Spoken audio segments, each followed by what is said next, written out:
Yo, Hello. Hello, hello. everyone. We're back. Oh man, we're back, man. We're actually on Mhm, time. We're mhm. actually on time. Yeah, true. Yo, hopefully everyone's having a great Mhm, weekend so far. We have some people already in the chat. Let's see. We got Patrick Bowser. See, as Wonky Eyebrow popped in earlier and said, "I can't watch today's fellas have a great show." No worries, dude. Thank you so much for popping by. Yo, we got Nagy just became a new channel member. Yo, thank you so much, dude. thank you. Yo, thank you, thank you. Hope you're doing well. Congrats, boys. Yo, thank you so much. Thank you. Yep. Mhm, We originally wanted to do last week as our sort of like official stream, celebratory congratulations stream that we're finally partnered. But Grae had some other things they needed to do. So, but we're doing it today. We're doing it today. But yeah, man. Yo, thank you so much. Yo, just JK. Yo, dude. Hope you're doing well. Hope you're doing well. All right. If you guys don't already know, we are officially, actually it was last week, but officially today we are I guess celebrating in a way our YouTube partner. Holy crap, man. Holy crap. It's mhm. it's Yeah, it's it's it's a it came a lot faster than I thought. It came yeah, a lot yeah. faster than I thought, right? For Like sure, for sure. how when we first started doing Project Ye Eggroll, what was your initial like intentions, or like, okay, when are Yeah, we, this is more like something just to just chat and vent and talk crap about woke stuff, or how'd you feel about it when we first started? yeah, exactly, right? It's like because I actually mentioned this way back already. It's like the problem with my back when I was still streaming at Twitch, like the problem with my streams is that I just say hi and I play video games right away. Hmm. So it's like I needed an avenue. It's like I didn't do it like the way you did. It's like when you start your stream, you like talk first a little bit with chat, then bring up some articles. It's like I felt like I needed to do that too to be more to have a more personal touch than just me playing the video game. Hmm. Then just as I was thinking, it's like, uh, yeah, I need to improve in that department more. Then all of a sudden, when I was watching your stream, then it's like you're I'm pretty sure it's Cody or some other friend of yours watching your stream. Why don't you try doing a podcast? Because you spent your whole stream like talking the entire time. Yeah, So yeah, it was it's like like what? 4 hours. It's just me like Yeah, bitching. yeah. It's like why don't you try doing a podcast? Like I was thinking, yeah, that's actually sounds like a really good idea. It's like I'm down to trying one too. If you are, then after your stream, it's like I chatted you on Discord. Hey, why don't we actually legit give it a shot on YouTube? Then Yeah. that's it, and that's it. It was it. We never thought that it would evolve in such a way that it is now. Then Yeah. yeah, yeah, and Yeah, I for think we sure. did it in like if you think about it, because we went away for like 2 to 3 months, so it's Hmm. like we did it in like half a year. We did it in half a year, basically, Yeah, technically, true. Yeah, man, which is it's amazing. just crazy, man. Oh, we have some people Mhm. rolling in. Yo, we Alan Voss. Yo, what's going on, dude? Let's see. Night Junkie said just follow you guys on Rumble. So here's the thing: for people who followed us on Rumble, as of right now, we are just mirroring all of our content over there. However, in the future, probably next or the following stream, I'm planning. It's a little bit more. There's more steps to actually streaming, like also dual streaming on Rumble. I believe you need to put out like a video, and then sort of like I think you're supposed to put out like a very short video or something like that, and then you can stream. So like it's a process, right? It's not as easy as just like just hitting go live on Rumble. So like, especially if you're using it with StreamYard. So it's a little bit more. So we're gonna try to do that probably maybe next stream or the following stream. We're gonna try to stream at the same time on Rumble. But yeah, Okay. let's see. Let's see, Dave with the money dollar bills. No, no. And I think with this is just like we're doing it for just for fun. Like if we get big, that's great. But like it's more for us just to hang out and talk with people that have some same like mindedness. And I think any type of support that we're getting from people in the community, the fellowship, the fandom and stuff like that, and or people just who are just hanging out, like it's that stuff. Definitely, like we really appreciate that. What's this here? Let's see. I guess they'll let anyone be partner nowadays. Well, you don't see too much Asian type podcast or type of live streams, do you? Like for me, I don't actively go out and seek them out, but the ones that are recommended to me, they're never Asian. They're like never like Asian, but it's Yeah, it me shouldn't be too. like, oh, you should follow Asians because you're Asian. It's just that's what I've noticed. Is that the same thing with you, Grae? Yeah, it's because I don't know. It's like uh it's maybe because it's my the content I'm interested in is more inclined with you guys with the West. It's like Mhm. right, I mentioned in your stream I made a dummy threads account. The first thing I did was immediately mute all the local celebrities because all their content usually sucks. It's like usually they take a selfie of themselves or they post really, oh, I like my dinner today. It's really uninteresting stuff. That's why I don't brand myself as a sorry, Filipino people from the Philippines. I really don't like local content. It's like that's why I don't brand myself as a Filipino Yeah. content creator. It's really not good. That's a nice way of saying it. It's not good compared to like interesting stuff like what's happening in the movies industry right now, what's happening with anime compared to what's happening in entertainment in the West with video games. It's so hard to find people like that here in the Philippines because Yeah. they really like a different spectrum of entertainment. It's like they're more on the drama side and in the yeah, it's not really deep conversation you can get. You can Mhm. have a deep conversation. That's why what ended up happening for me is that I end up finding, yeah, geeks and gamers, nerdrotic, where you can find more in-depth discussion what's going on. Mhm. And maybe, yeah, which is why we kind of resonated with them, I suppose, when Jay found us. Because like we talk about, we never even mentioned, we mentioned geeks and gamers when we talk about our articles, but we never really associated ourselves with them until Jay found us, right? So, Yeah. yeah, yeah, Yeah. I noticed that people who are members, so we have 4 emotes so far. We have 4 emotes right now. You have a picture of me, and we have a picture of Grae, and we have 2 of the other one. And you guys are using it in the chat. Thank you so guys so much. Hopefully, if you guys have any other like recommendations or like, oh, we want a specific emotes, it'll be pretty funny if you guys had this. We're all ears, and we can actually turn those into emotes and stuff. I believe we only have like 8 or 9 slots as of right now. So yeah. Yo, what's going on, Hayden? Hayden, I hope you're doing well, dude. Thank you so much for stopping by, man. Hope you're doing well. Yeah, great emos. Yo, thank you. Yeah, I purposely asked for Grace, like, hey, Grace, send me a photo of yourself looking very bored. yeah. I did it before I went to sleep because my facial hair grows super fast. Like it gets really annoying. I have to shave every 4 days, 3 to 4 days. So it's like Yeah, I was waiting like, okay, now's a good time to shave. It's like I don't want to shave too early either because it's not it's yeah, yeah. it's not Congrats on comfortable. your YouTube partnership, guys. Yo, thank you so much. Thank you. Couldn't have done it without people that are supporting us and like especially geeks and gamers, like 100% Jay. Like Jay, like if it wasn't for Jay, I would say we would probably not even been halfway point right now. Yeah, in the Right? watch hours. Yeah. Yeah. Yeah, and thank you everyone for like supporting us and stuff like that, like and just watching us. That we really appreciate that. Yo, Lost Tales becomes a new member. Yo, I thought you were a new member last week. Yeah, And actually. you're a mod. Didn't he get a membership already? That can you renew it twice? I don't know. I don't know.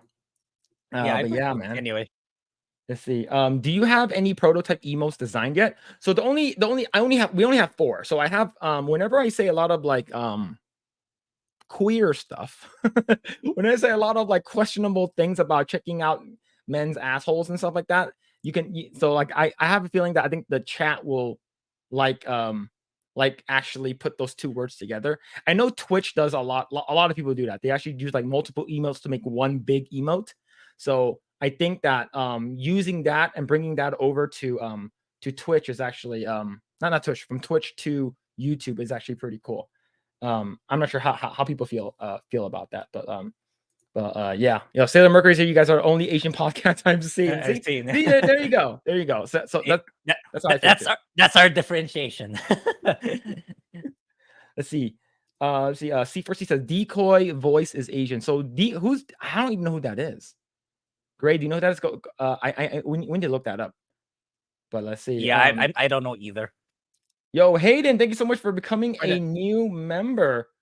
Yo, thank yeah, you so much, dude. and We appreciate that. he also gifted 10 memberships. Oh, I So didn't even thank see you to that. the Holy shit. Hayden with the yeah 10 gifted memberships. What membership. the F, dude? Yo, Mhm. thank you so much, man. Holy crap. Holy, Yeah, thank you. holy shit. Yeah, Jesus. yeah. We'll get into all this guys you're giving. It's like I have some ideas on what to do to make it better for you guys to produce better stuff. Phil probably has his own ideas, which we'll talk about too in a bit. Mm-hmm. But yeah, thank you so much. Thank you. Yeah, see. We need a Canadian bear emote. I can do something. I don't want to copy Jay's. I think Jay's is like him with the bear costume and Yeah, stuff like that. with Yeah, so like I want to make sure that it's unique enough, right? It's sort of like when you go over to another person's stream, they don't have the exact same emotes that you do. So I want to make sure that yeah. Maybe send it to Jay too to see if he likes it. yeah, just get it as approval. I know Yeah. Jay officially went on his like quote unquote break, I think yesterday. So like I Mhm. believe he's gonna be gone for like a month or something like that. So he needs time to like Oh, unwind and do his I that think long. Okay. yeah, I think a month or he's gonna be gone for a bit. He's gonna be gone for a bit for sure. Let's see. Damn it, Hayden, why didn't you do that earlier? Also, I believe you guys need to act like enable receiving a gifted membership. I believe in order for you guys to do that. I'm not sure how to do that, but I believe you guys need to enable that on your Yeah. end. What YouTube needs to prove is like you can particularly target a particular person to be a member. As of now, it's random. Like if you want to give like example 10, it's like you can't choose who gets it. It's like it's 10 random people who don't have a Yeah. membership yet. Yeah. Let's see. What's this? See. So we naming Eggroll by their race. What do you mean? What do you mean? What do you mean by that? I need more context. Yeah, Hayden is awesome. Yo, Hayden's amazing, man. Like I know that like he's one of the folks that who's like, are you guys monetized yet? Yo, thank you so much, man. Holy crap. And thank you everyone for supporting and stopping by the stream. And we have about 25 people in the chat, which is fantastic. Decoy voice is pretty good. Okay, I'll check him out. I'll check him out. I think the only other people that actually does like a live show, I think it might have been like the people that at least I follow. Like I think there was a guy, Jay sent it to me on Instagram. He was like, "Is this true?" And he's basically talking about like different Asian accents and like how Vietnamese sounds very very like very short. They talk like this. They like to talk like this, man, and they talk like this. They talk so fast, right? And then Chinese people sound like it's like they're always yelling, and then Korean is like, and then it's and they he asked me if that's true, and I replied to Jay with a gif of Harrison Ford said, "It's true, all of it." Yeah, it is. It is. It is Yeah. definitely. Yeah, so we will try to do what's that called again? More emotes, so you guys will have more of that. I believe what's that called again? Grae had an issue doing and I think it's not Grae's fault, it's YouTube's fault in terms of putting up members only videos and member only content. So as of right now, there isn't an easy way, at least we don't know. There isn't an easy way to post something up, make it a membership video only for a week, and then it goes public. Right? There isn't anything like that for early Yeah. access. So we have to Yeah. like upload another Then version for upload it public access. twice. So for members, you'll see the Indiana Jones video I made twice. I Yeah. believe you'll see it twice. One in the members only section and one that's now available in public. Yeah.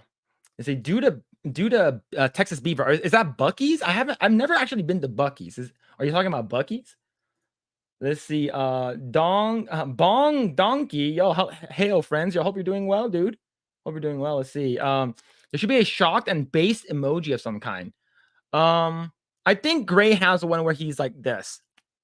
I think I might be able to pull that one, and then based. I need to see how you can. Or maybe we can do just with a writing. It says based or something like that. I think. Was it chopsticks? True, chopsticks in like a bowl of I, I'm I, not sure there's the, already an the emote irony for is I don't use a lot of chopsticks. It's usually when we go to a Japanese restaurant or a Chinese. Yeah. That's the only time I use chopsticks. Yeah, let's see. Oh, so he's gone for 3 weeks. He's gone for 3 weeks. Okay. Hard-boiled detective emote. I can do that. I can do like an egg with like a magnifying glass next to it, and then with like the what's it called again? OG like Sherlock Holmes hat. Let's see, yeah. We'll say Vorpal Snack says allow gifts, click on join button, and then top right allow gifts. Yes. Yo, thank you so much. Thank you. Okay, I don't think I've even enabled that in anything. I don't think I've gotten like a gifted membership of any type on any of my channels that I use. Let's see. So J Rod said in the live chat, click the gift membership highlights in the chat. You should see the option for allow gifts. Yeah. Let's see. What about a Nani emoji since you guys are Asian, or a Bruce Lee emoji? Yeah, definitely. I definitely want to play off the Asian. Oh, see, it's cool, right? It's cool. If he calls chinks, it's cool because it's fine because we're Asian. Let's see. Did Grae make it through Last Crusade? Yeah, Grae, did Yes. you watch Last Yes. Crusade? Yeah. Actually, I started. Nah, never mind. It's like I ended with Last Crusade, so I watched all three. So my ranking would be number 1 is still Raiders of the Lost Ark. Then number 2 is Last Crusade. Then number 3 is Temple of Doom. I think Temple of Doom is the weakest of the three. So I still have to watch Kingdom of the Crystal Skull. Then we'll proceed to Dial of Destiny. For Dial of Destiny, I believe I think Morse Critical, I think Charlie gave it like a 60. Yeah, It's he like was pretty. that's It's pretty all he's pretty right. nice. Yeah, like some people find it okay actually, but yeah, it's like I wouldn't be. I don't know. It's like maybe I'll find it okay too. I don't want to preemptively give it a score because I haven't watched it yet at all. But yeah, are we dividing it in? Are we dividing the four? I already did Raiders of the Lost Ark. Do you want to do 2 movies, even just like 3 to 4 minutes? I because I know there's not a lot to say about Indiana Jones Mhm. movies. If I can you talk want about one, it, but like most likely mine will be my editing format will be different from yours, like completely yeah, different, it's right? fine. It's like Me, it just be me bitching about like you, why isn't Short Round the main character now? Why isn't he the main character? Why is Phoebe Waller-Bridge here? I'm so pissed. yeah. Let's see. Hayden said, I own a property in the mountains about 2 hours away from where Jay is going. I wish I could be there while he was nearby, but I'm at work. Oh, no, that sucks. But hey, man, you be there in spirit. You'll be in spirit. Let's see. Yeah, that Indiana Jones video was great. Yeah, Grae, it's good, man. The video is good. It's short and sweet. It's concise. It's not like you don't drag on like I do. Like I usually like Yeah, pull shit out of my ass in because order like to talk. I can't really. Then there were shooting. Then there were tanks. Like, that's gonna be such a boring video. It's I'm just elaborating things that I shouldn't. That's why. That's the thing with Indiana Jones movies. I Mhm. realized when I was making it, it's like just say what you like about it and stuff like that. Yeah. That's why. Let's see. Wolverine said it's called a deer stalker hat. Okay, I've never actually heard it called that before, but thank you. It's it's good. I've never used that word before. So deer stalker hat, cool. Thank you so much. Let's see. Savannah Sab says is a mixed Asian and Latin. Yeah, I know she's Filipino. Hernandez, if you're Asian looking, Yeah, you're definitely Filipino. Hernandez is a very common Filipino last Yeah. surname. I do really like Sav says. She's very, very based. Let's see. What's up, Mike? That's close enough. I'll allow it. So that's Nani. That's Nani, right? Nani ka. So let's see. So yeah, so that's first one is Nani. That's Nani and ka. Yeah, so that's hiragana. So I know hiragana for sure. Katakana, I don't really know. Let's see. What's this? Booming Bob said Temple of Doom should be number 1 because it's most True. Oh shit. True. Yes. Yeah, but the thing with Temple of Doom is like they focused way too much on the over the top action. Not really much on the story compared to the other two. Mhm. That's what I think. Let's see, Wolverine said, wait, how the hell is this kid who looks like Short Round gonna say he thinks Temple of Doom is weakest of all three? Oh man. Oh man, he's talking Yeah, about you, Grae. He's talking yeah, about you. yeah. Oh I don't shit. know. It's just it especially yeah, out of because like all I didn't think that all three would have a different female protagonist. So I like Marion Ravenwood the most among the three. It's like, yeah, Mhm. definitely the female in not no offense to the actress, she's good, but her writing is really she's kind of obnoxious. Then the third one, spoilers, she's kind of like she becomes the antagonist later on. So the best one is still It's no spoilers. It's been out for a yeah, year. I mean yeah, it was out before I was even born, literally. Before we Let's were even see. born. So Anima Chain says, I love Temple Yeah, of Doom, love all three. it's not terrible. It's not it's probably I will probably like it more than Dial of Destiny, but yeah, I'm comparing it just the three on the trilogy of the old ones. I think it's the weakest of the three, but it's not incredibly bad. It's just that it's more of the action rather than the story. Yeah. Let's see. See, Dave said, can you start the show with the beat what beat fucker trailer? Wait, are you talking It, about the bear fucking trailer? Are you talking do about you mean Baldur's Gate? are Are you you talking talking about about Baldur's Gate? Baldur's Gate? Because I need to watch that. We're gonna be talking about that for sure. Because that's it's Y- what do you think about that, Grae? yeah, I know there are two. If correct me if I'm wrong, chat. There are two versions of it. One is the one that is safe for work, and the other there isn't. If I'm not mistaken, Let's if see. I think there's two versions, or one is cut out, I believe. Yeah, hopefully it's censored because yeah, that'll be pretty yikers. Let's see. F. Javier says Savannah Hernandez is a good version of AOC where they share the same voice. Yeah, a little bit. They're both sort of high pitched, but don't let them democratic titties fool you, man. That's how they enslave you. Let's see. Let's see. C4C said Temple of Doom would be better if they toned down Willie's annoying Yeah, screaming. now Willie Scott is like she's kind of one of the weaker parts of the movie. Yeah, let's see. No time for Temple of Doom, Dr. Jones. But wait, how strong is Short Round's accent? Yeah, kind of. It's pretty strong, but I think it's intentional. Actually, Mhm. I think it intentionally did it that way. Yeah. And Okay. have you watched Temple of Doom or I've only only seen the first Raiders? one. I've Oh, honestly, seen Raiders. I've only seen Raiders like that. I remember. I didn't watch Temple. I watched a little bit. Which is the one where they're on a train in the beginning of the movie? That's Last Crusade. Yeah, I watched like the first like 10 minutes of the Last Crusade, and the first 10 minutes the was really, really good. And I was like, oh shit, this is good. the young Indiana Jones. Yes. Yeah, that's Last Crusade. Yeah. Okay. Yeah. That's the one where what's it called again? His dad's in it, right? Yeah, Forgot. yeah. Sean Connery. Yeah. Yeah. Yeah. I watched the first 10 minutes. I'm like, damn, this is good. And then like class ended because we were watching it in class, like the last day of school, and then we are watching it in class in college Oh, okay. Yeah. because we were talking about cinematography. And then they're showing the train scene. Sorry, they're showing the train scene, and I'm like, "Oh, this is really cool." And then I was watching it. This is interesting. It's like, okay, class is over. Get the fuck out of here. So I'm like, okay, I want to watch this. Hayden said, I know some hiragana, not katakana or kanji. Yeah, I only actually paid attention. So I took Japanese in high school for I took it 3 years in a row, like Japanese 1, 2, and 3. And then in college, I took it again just to refresh. And I still don't know kanji. I know a little bit, like minor, like tiny amount of kanji. I know a little bit katakana, but like hiragana, I do know. So let's see. Yeah, are you talking about the bear romance thing from Baldur's Gate? Yeah. Yeah, Yeah. it's pretty bad. Yeah, we're gonna be talking about that. Let's see. Oh gods, that bear crap. Yeah, WOTC has been a cesspool for over a decade. What's WOTC? Wizards of the Coast. Wizards of the Coast. Oh, okay, yeah, Wizards of the Coast. Oh yeah.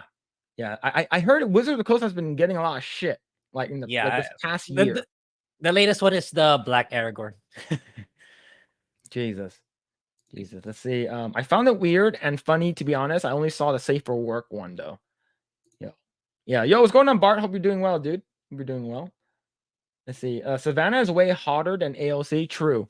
I agree. I think what makes people attractive, or not just by looks, but like just how you attract yourself to another person that has the same like mindedness or open mindedness, right?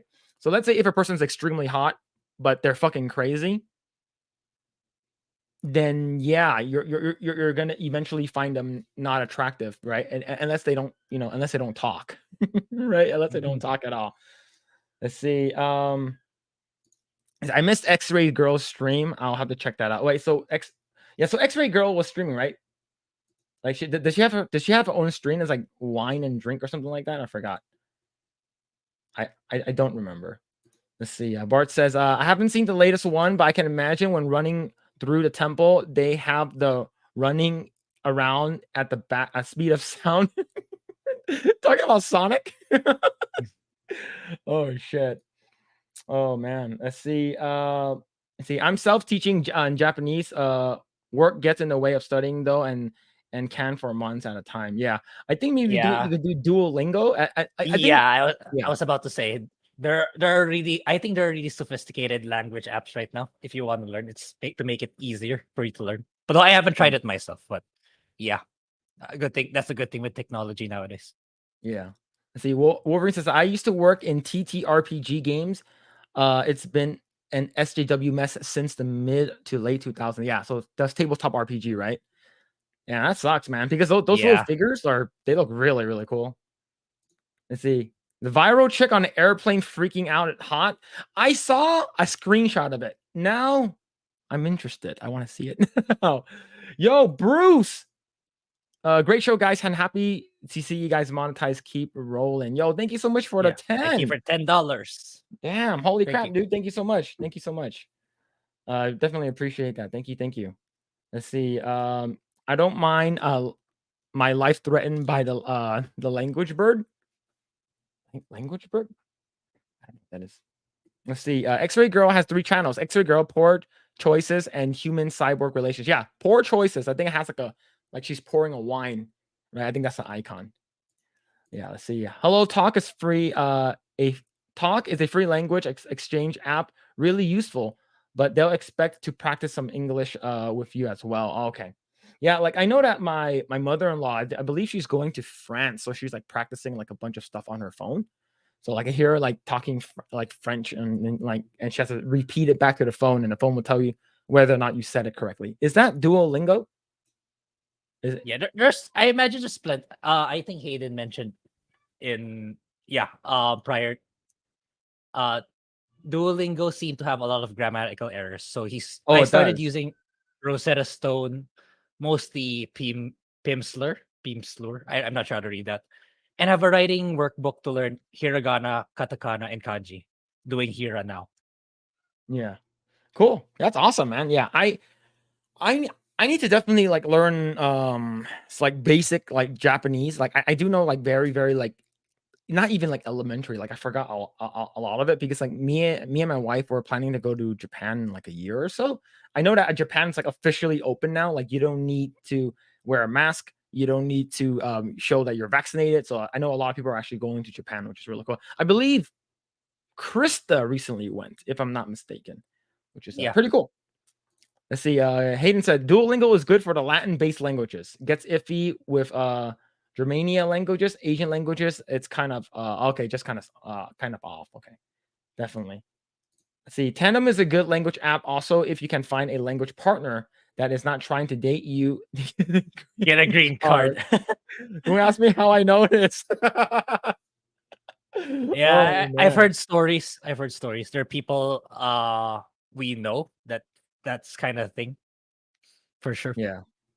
Let's see. I've always wanted to visit Japan. Yeah, I definitely want Mhm. to visit Japan. I know it could get expensive, but I was like, my wife always watches those like Japanese like eatery like hole in the wall places, and some of them like I'm converting it from yen to like USD. It's like $3. You get like a giant bowl of udon with like a side of like chicken karage or like tempura. Yeah, Like yeah, holy shit, it's super cheap. Yeah, the Persona game. I keep saying this, but the Persona games have a good depiction of Japan. If you Oh wanna- yeah, that's actually that's actually pretty yeah. good. Let's see. Good to see countries fully open back up. NC was fully open since way back in October 2020. Oh, okay, that's awesome, man. Yeah, I believe the what's it called in the CDC and at least Biden said that like pandemics officially over back in May of this year. So, well, if there's any place that's still telling you to mask up and it's a public place, then fuck them, screw them. Let's see. One of the best sites for learning Japanese is Wani Wani Kani. Kani. Is that like a etchy like website? Is that like a you DM that to me and so like that it is. Let's see. Okay, once I get conversational in Japanese, I'm going to learn some Indonesian and Tagalog. Yeah. Just I only know some bad words in Tagalog. So yeah, and but yeah, that's cool though. I think learning languages is definitely like it's definitely a very useful tool, especially like if you get like captured or something like that in a foreign country and they're like think you're crazy stupid Americans and something like that, and then you can talk to them. It's like, oh, you like anime? Yeah, I like anime too. Let's see. Right, so that's wabai, right? Yabai. Yeah, yabai. Yeah. So all right. That was a crazy. We're just talking random stuff. We're just chatting and stuff like that. We're gonna talk about a couple articles, but if you guys haven't already done so, go ahead and smash the like button, subscribe to the channel, share this video to your friends, annoy them, tell them that we're Asian and we have a podcast that's called Project Eggroll. And yeah, it's we are officially monetized now by YouTube. Hopefully, we don't do anything crazy that'll get us demonetized. I know YouTube can get pretty finicky and stuff like that. But before we do so, go ahead and get yourself a what's that called again? A Project Eggroll t-shirt right over here. So I believe right now we're using TeePublic, but I think we're going to switch over to Teespring. I think Teespring has an integration with YouTube where it'll just be on the bottom of the channel. Oh yeah, that's better. Yeah, so we're gonna that eventually migrate over there. But if you haven't already gotten your Project Eggroll t-shirt or your Let's Go Brandon t-shirt, I know I keep saying it. I do have a couple of ideas coming up for some Project Eggroll merch, so it'll be pretty nice. And if you guys want one, we'll probably just have like an egg with like two slants on it that looks like Chinese eyes when they're closed. But yeah, go ahead and check out go to TeePublic in the description below. Check out Project Eggroll t-shirt if you guys want one. But yeah, man, it's crazy, man. Originally, I thought that we were going to get monetized by the end of the year. yeah, me too. Like, and then we have Jay pop up in the chat, and then it just feels very surreal to me. Yeah. Like it feels like if it wasn't for his kindred spirit and just Jay being Jay, just being super nice and wanting to help smaller content creators and stuff like that, it definitely feels very like, holy crap, man. Like even someone as big as Jay that has a lot of reach can like help us like small content creator. What the hell is happening? Okay, Hayden, do it. Can you do beard Hayden thing? with the 50. 50. 50. Yo, Hayden with 50. Okay. He doesn't even say 50. anything. But Yeah. yo, thank you. Holy crap, man. Jeez. Jesus. Thank you so much for the 50, dude. Holy crap. Mhm. You didn't have to do that. But thank you so much. Thank you. That's wild, man. You're crazy. You're crazy. Thank you so much. Thank you. And thank you so much, Lost Tales, for putting the what's it called again? The link below. Yeah. Let's see. Xiao Man. Xiao. Okay. Xiao Man. Xiaoma NYC. I think Okay. that's how I read it. Xiaoma NYC. Okay. A YouTube. Is it polyglot? Is an Indonesian was the easiest language he learned. Okay. I do know Abagaba, which sounds like some baby babble thing. I think Abagaba means how are you doing, and then bike means good. I believe. I believe that's the actual term. I'm not 100% sure. Oh no, that could be Thai. No, not that. No, that's Indonesian for sure. Let's see. Robert Kerr says, "Congrats, Eggroll, keep plugging along." Yo, thank you, appreciate it. Let's see. Thank goodness for the countries aren't a lockdown anymore over the flu. I mean, wait, wait, no, we said nothing. Yeah, I like that. Like even saying like specific words in a sequence kind of like get you demonetized, right? It's Yeah. like I remember Jeremy mentioning that like he got his channel Geeks and Gamers got demonetized on like Monday, and it was like for a video that they posted that's on private in like since 2019 or something, but like Yeah. that got rectified in 24 hours. But that's still you lost 1 day of revenue. Yeah.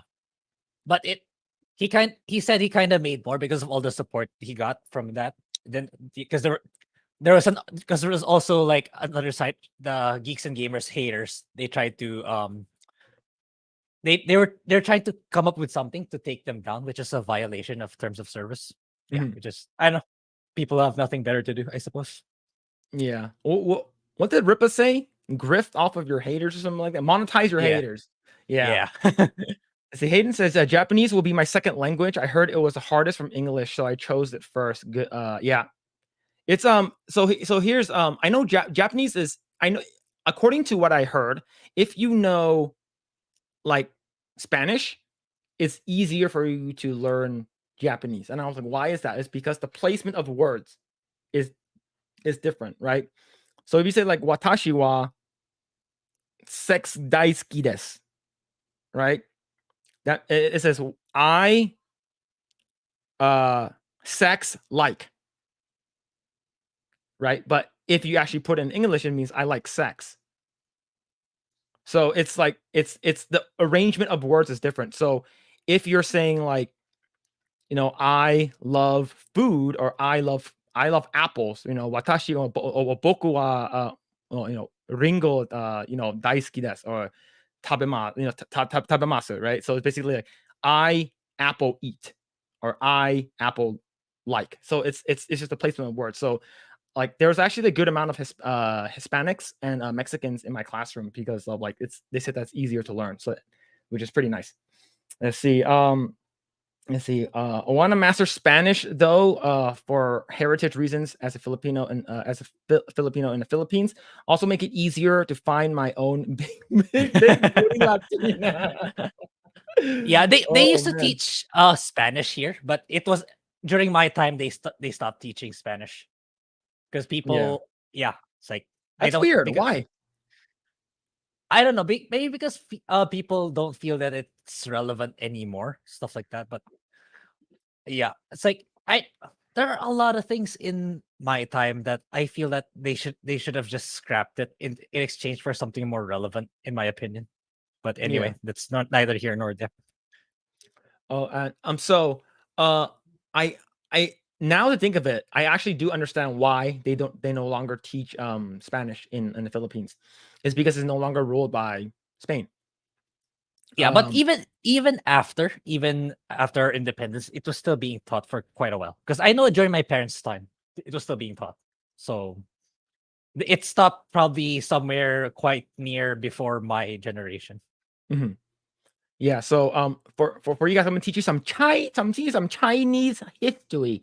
Okay, in 1997, London gave back Hong Kong to China. Right? So then they have the big ceremony where they celebrate the Chinese New Year and they celebrate Hong Kong Independence Day. But before that, a lot of Chinese people in mainland China, they want to learn Cantonese. It's because a lot of commerce come from London. So with that, they actually like my stepdad. He said that he was actually encouraged in high school and even in college to learn Cantonese. Is because of a lot of e-commerce and trading, and there's a lot of rich people that come from London to Hong Kong to do a lot of business. So once after Hong Kong was given back to China, that they didn't fucking care about Cantonese anymore. Like nobody fucking cares about Cantonese anymore. So that's why and all of a sudden China started flourishing for whatever. Maybe they sucked up all the resources from the white people that was living in what's it called again? Hong Kong. Let's see. C4C said, I was surprised he didn't get demonetized from Indiana Jones video using clips and not video. So if you guys don't know, my wife had to learn this the hard way. So my wife has her own channel. It's called Silly Weekends. She hasn't posted there for ever since she got pregnant. And now that she has a kid, we have a kid. She hasn't been posting there. She found out the hard way in one of her videos where she got a copyright strike. So she was doing videos on what's it called again? She was reacting to the Promise in the Neverland, and she was reacting to it, and she was reacting to it, I think, like 15 seconds. So she learned so she got a copyright strike. She wasn't able to upload anything more than a specific amount of minutes and stuff. And she reached out to another content creator. They said that if your clips is under 10 seconds, it's fair game. Yeah. The thing that hits you the hardest is music. So as long as you don't have any music in there, you're good. Your clips can be, as long as it's under 10 seconds, you're good. So as long as it's like 9 seconds, just keep it at 9 seconds, and then you can just switch it up. So because Grae was having a hard time with the Super Mario one, I believe. Yeah. I forgot which one. It might have been it might have been Last of Us. Yeah. Yeah, I believe we were getting whenever they do the check, they're like it's like they'll like, oh, you have copyright claim. Yeah, actually someone eventually manually claimed them. It's like, screw it, I don't give a crap anymore. Someone eventually manually claimed them already, even though it went through the system automatically already. Someone manually went out of their way to manually copyright all of them. Yeah. Let's see. Teacher Rosa said, "I'm so happy for you guys. Keep it up, yo. Thank you so much. Thank you for the support." Let's see. Going down. Let's see. Let's see. Yeah, monetize your haters. Yep, true. Yeah, I'm slowly going down, chat. I'm slowly going down. I'm slow at this. This is true. Spanish is my second language. We are very similar. So this is a Japanese thing, right? Yeah. Let's see. As for me, that's like, yeah, true. Let's see. Also knowing Chinese will really help kanji. Yes, it's because Korean handwriting or Korean calligraphy and Japanese calligraphy, its foundation is Chinese calligraphy. So if you like, a lot of my Chinese friends, when it came down to learning kanji, was like super easy for them because they already know what it means. So they just need to know how to write it in hiragana. Yeah, I noticed some Japanese texts, especially the numbers. I think they're the same with Mandarin. Some of the numbers in Japanese. Yeah, and some of the text in Japanese. Yeah, like ichi, ni, san, shi, right? Go, roku. It's all the same. Like, you can write it and it's fine. Like, if you know how to write everything in Chinese, like, you can actually like use that, because a lot of the people who know kanji will know how to like read it in Japanese. But hiragana is taught for like little kids, and then like people start using kanji because kanji is just easier. Instead of writing like 3 letters or 2 letters, it's just one kanji. Let's see. Jessica said, "Did you guys see or hear the crazy video hater made that claims Jeremy is a cult leader?" Also, congrats both of you. Oh, thank you so much. No, I haven't seen that. Yeah, I haven't seen that either, but yeah, I find that funny. I would like to watch that. Let's see. Hayden said, "I only speak English and Texan." Yeah, brother. Hell yeah. Yeah, the fact that you speak more than one language, that's already really good. Yeah, true. I remember learning about Hong Kong being freed from England from one of the Rush Hour movies. True, man. Yeah, just go to massage parlor heaven on earth. Let's see. Evar Jan said, "Have you guys heard of the new movie called Joyride? It's a raunchy comedy starring an all Asian female cast. Just want to know your thoughts." Raunchy? Yeah. I am interested now. Yo, we all know what the reason why I watch American Pie and stuff like that, right? That's the magic word. Yeah, raunchy and nudity. Let's see. I know about the British thing because that was in the beginning of the Rush Hour. Yeah, the consulate, right? Three Americans were killed. Oh, what's it called again? You're talking about the Juntao thing. Yeah, it's crazy. It was huge. I remember watching on this thing called TVB, which is basically a Cantonese channel, and they were like super happy. And then like it was nuts though. Like, and that's why whenever you watch some of the Cantonese dramas or even some of the like movies, you'll see like a random like white person in there, and they know how to speak Cantonese. You're like, what's going on? Is because of that, which is pretty cool. Let's see. They used to teach Hokkien in my is it Hokkien in my Catholic school before switching to Mandarin in the mid 2000s. Ah, I It wasn't see. required for everyone though. Yeah, Hmm. I never I Hokkien or Fukian. It's the same. It's like it's kind of like the provincial equivalent, provincial language of Mandarin. If Mandarin's like the main, it's like Mandarin is like the Tagalog. Then Hokkien is like Ilocano or whatever provincial language. Oh, But okay. yeah, but it's Yeah, yeah. like We never had Hokkien in our school. Only Mandarin. But yeah, interesting. yeah. Let's see. What's it called again? In China, the main language. People always ask me, "Hey, I'm going to China next year," and then and then they always look at me, and I'm like, "What?" They always look at me because I'm the only Asian dude around. It's like, what language should I learn? I was like Mandarin. They're like, why? Is Cantonese not good? I'm like, It's Mandarin not is the like the main. universal language. It's like English here in the US. It's like Tagalog in the Philippines. It's the Mm. main language. Um, but like for me, I know Cantonese and Taishanese, which is like it's like ghetto. It's like ghetto Cantonese. It's like people who lived in the mountains and farmed rice and stuff like that. So, but yeah. So this it sounds very like it sounds like you're from the south or something like that. Like it's sort of like when you have like a very like people don't understand what you're talking about. No, don't dang about like people like it's like that. Like it's equivalent to that. So like I didn't mean to be like mean like that. I know some people get super angry when I make when I do a terrible southern accent. The copyright system is broken on YouTube. They allow channels to post full episodes of stuff, but will strike channels that only have they use less than 15 seconds of a clip. Yeah. Um, it's crazy. The what's it called again? The I remember Grae was trying to upload the Super Mario one without getting flagged, and I think it was partially blocked in some countries for some reason. I'm like, it was partially blocked in like Germany. Yeah, it's the weird retro dinosaur section. Yeah. So Yeah, anyway, I don't want to edit it anymore. I edited it so many times. yeah. It's yeah, silly weekends. Yeah, it's Should, CILLIE weekends. So, but she hasn't posted yeah, anything in a long time. Yeah, it should be in it, our it's in the bottom feature of channels. our Yeah, feature. Yeah, it's in the bottom. yeah. Let's see. Slowly going gay. See, I knew you guys will enjoy that emote. All right, let's see. Bro, tell me about it. I made this Naruto AMV with my own music, and Tokyo manually claimed it. Every time I fought back, I just gave up. Yeah, it's yeah. Whenever you get like manual strikes, it's like woof. Like someone actually went in there, and it wasn't a bot. It's Yeah. crazy. It's crazy. Yeah. It's YouTube is weird. YouTube is weird. Some people just don't want you to have the same stuff. Like even our stuff. What's it called again? I actually checked the copyright stuff like in our YouTube studios, and some people would try to remix our I think Grae's Velma shorts, and it's like the entire thing. It's like Oh, it's really? literally the entire thing. But like they have like 200 views or something like that. 200 or no, Ah, 200 okay. subscribers.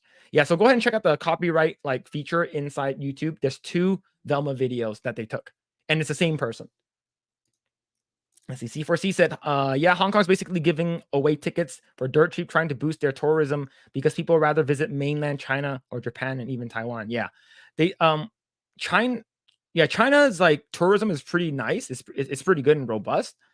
And like I heard nobody goes to Disney Hong Kong. Like they don't go there. It's a waste of Yeah, money. people go to Hong Kong. It's basically because for shopping. It's for the ultra wealthy to buy the luxury stuff like the Louis Vuittons and whatever other luxury brands that you can think of. Hong Kong is basically a shopping destination, not really a tourism destination. That's why, compared to the other countries you mentioned. Yeah. See, and like Macau's like across the street. Well, Yeah, yeah, it's basically across the street. yeah. Let's see. Was this here? Was this slanderous thing? Phillip is the gay mascot of Project Eggrolls. Oh man.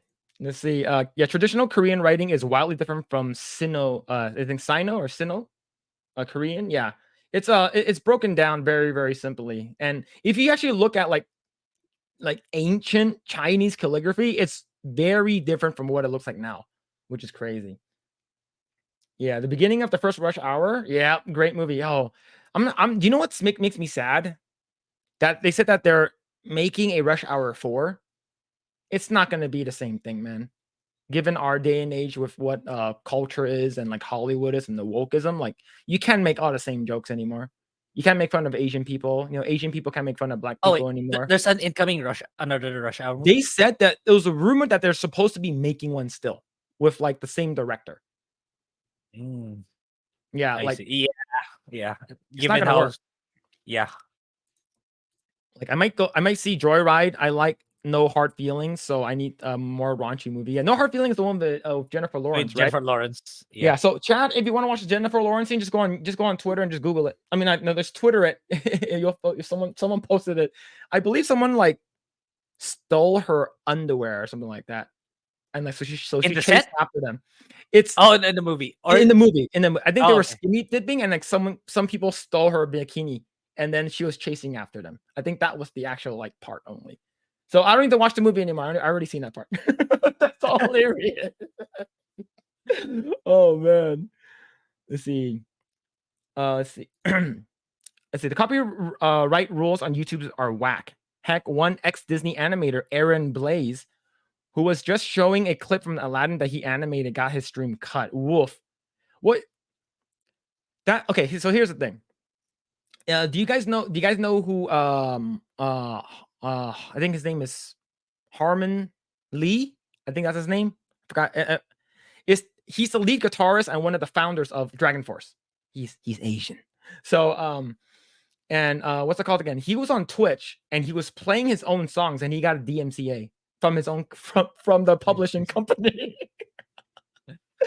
Oh, it's so funny, man. It's like these crazy rules, even on Twitch, right? It's wild. And I think Twitch is more lenient than YouTube is because YouTube has the Yeah. automatic copyright thing where that there's like a bot that just does it. I remember I was watching a guy stream and he was watching Pokemon in the background, but he's streaming at the same time. And his stream got cut because of that. But he does it on Twitch all the time and he never gets a DMCA for it. So it's very, very Yeah. weird. Let's see. Raunchy, all Asian female cast, you have my attention. See, there it is. There it is. Let's see. Let's see. Bruce says, back to work for me. Have a great stream, guys. 199. Yo, thank you so much, Bruce. Thank you. Take care, man. Have a good day at work. Let's see. Yeah, from the screenshots I saw on Twitter, true. Let's see. Dang it, Bobby. Yep. Let's see. I'm a non-Tagalog, so I have every right to suck in Tagalog. I I think it's just knowing the words is and I think it's not that hard, right? Because my wife is she's trying to like learn Chinese from me. And like I'm trying to tell her how to say things correctly is because we use pinyin, right? Pinyin is a very Yeah. easy way for you to know how to say things correctly. Yeah. And Yeah. she was like, she was trying to learn Cantonese. And then she's like, I want to learn your language so I can talk to your mom. I'm like, my mom speaks English though. She's like, no, I want to speak Cantonese. And then I'm like, okay, what do you want to learn? And she's like, I want to learn how to say, I'm very hungry. I'm like, how do you say it? I was like, ngo ho to ngo.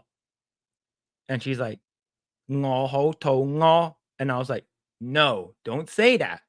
And she's like, why? What did I say? What I said was, I'm very hungry. What you said was, I have diarrhea.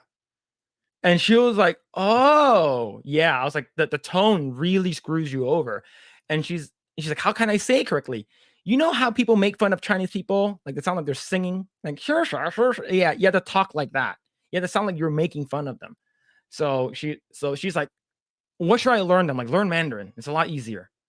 It's like there's a lot of Yeah. like tongue action, which good for the ladies. But yeah, there's a lot of tongue action when it comes to Cantonese. It's very, very hard.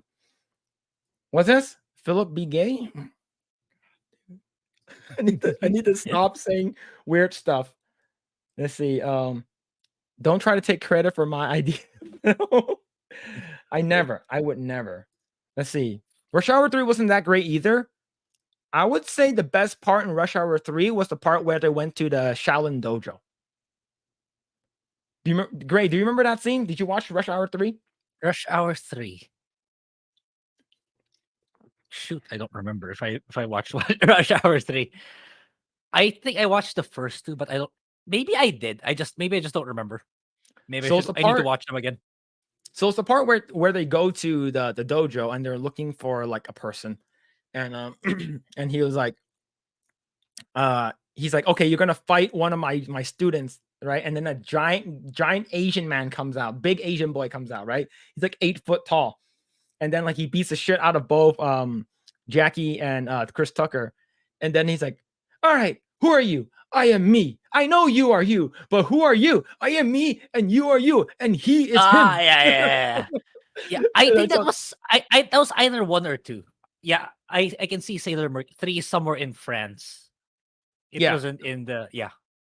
So I don't so think. that part where they go to the dojo, that part was the funniest part in part 3. Yeah, Oh, Rush Hour okay. 2 and 1 and 2 were really good. Rush Hour 2 is Yeah. really good. I watched the shit so many times. Let's see. F Javier said Rush Hour 4 sounds like another attempt at nostalgia bait.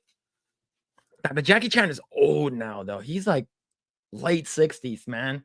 He's old. Yeah. He can't be breaking any bones anymore, dude.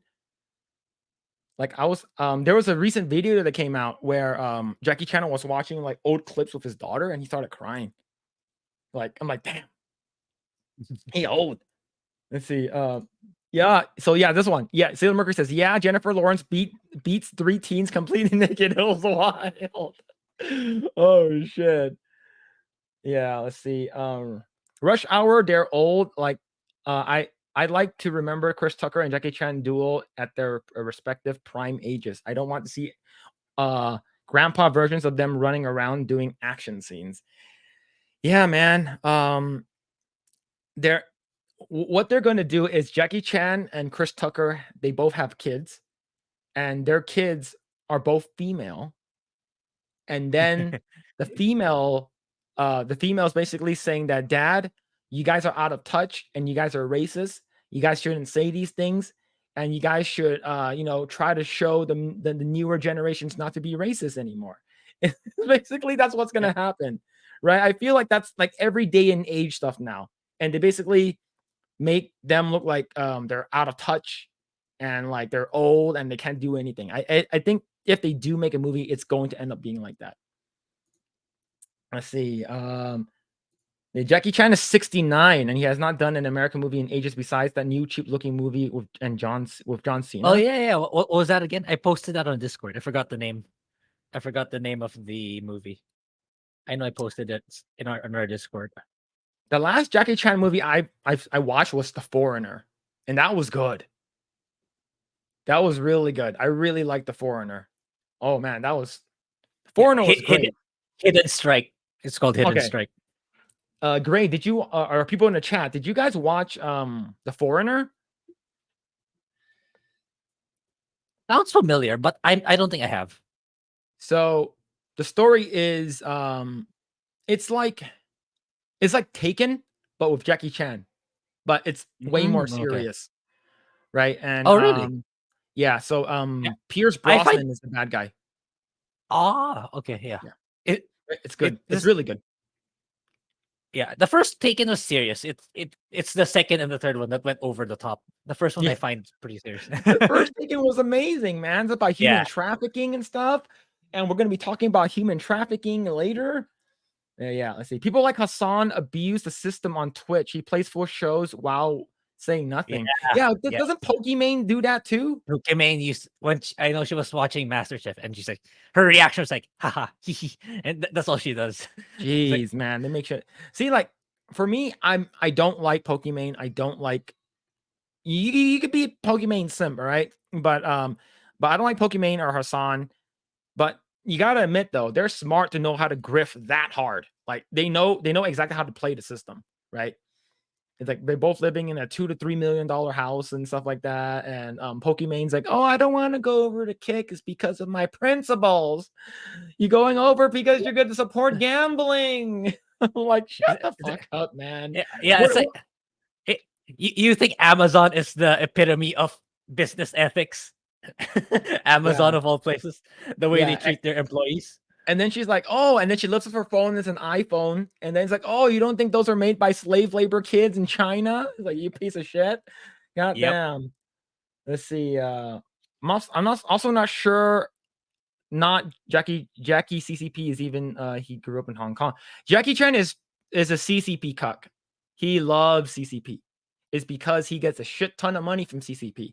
Even he may not agree with them. He may not agree with what they're doing with the Uyghur Muslims, but he will never badmouth them. It's because if you do, you're gonna get Jack Ma'd. And you guys know what happened to Jack Ma, Jack Ma, right? yeah. He was the CEO, the founder of Alibaba. Yeah, Alibaba. and he said something a little bit bad in public about CCP, and he was gone for 6 months. Like people, Yeah, he just disappeared. even up to now, you don't see him in the media anymore. You don't see him No. making talks in shows anymore. Yeah, Yeah. they really just kind of destroyed him in a way. Yeah. Like I remember when 1111 became a big thing on Alibaba and AliExpress. Like Jack Ma came out and did martial arts with like all the martial arts master, like Donnie Yen, Jackie Chan, Jet Li, like Sammo Hung, like all of them came out and did martial arts with him, and like Yuan Bao, like all of them. And then I was like, who the fuck is this Jack Ma guy? Why is he so popular? It's like, oh, because he's the CEO of like Alibaba, which is like their biggest, like it's basically an Amazon for China. Yeah, but yeah, it just shows that whenever you make it big in China, it's like at the end of the day, the government can just easily topple you down. Yep. Like It's because the government controls everything. They have a Yeah. social credit score over there. Yeah. And if you say bad things, your points go down.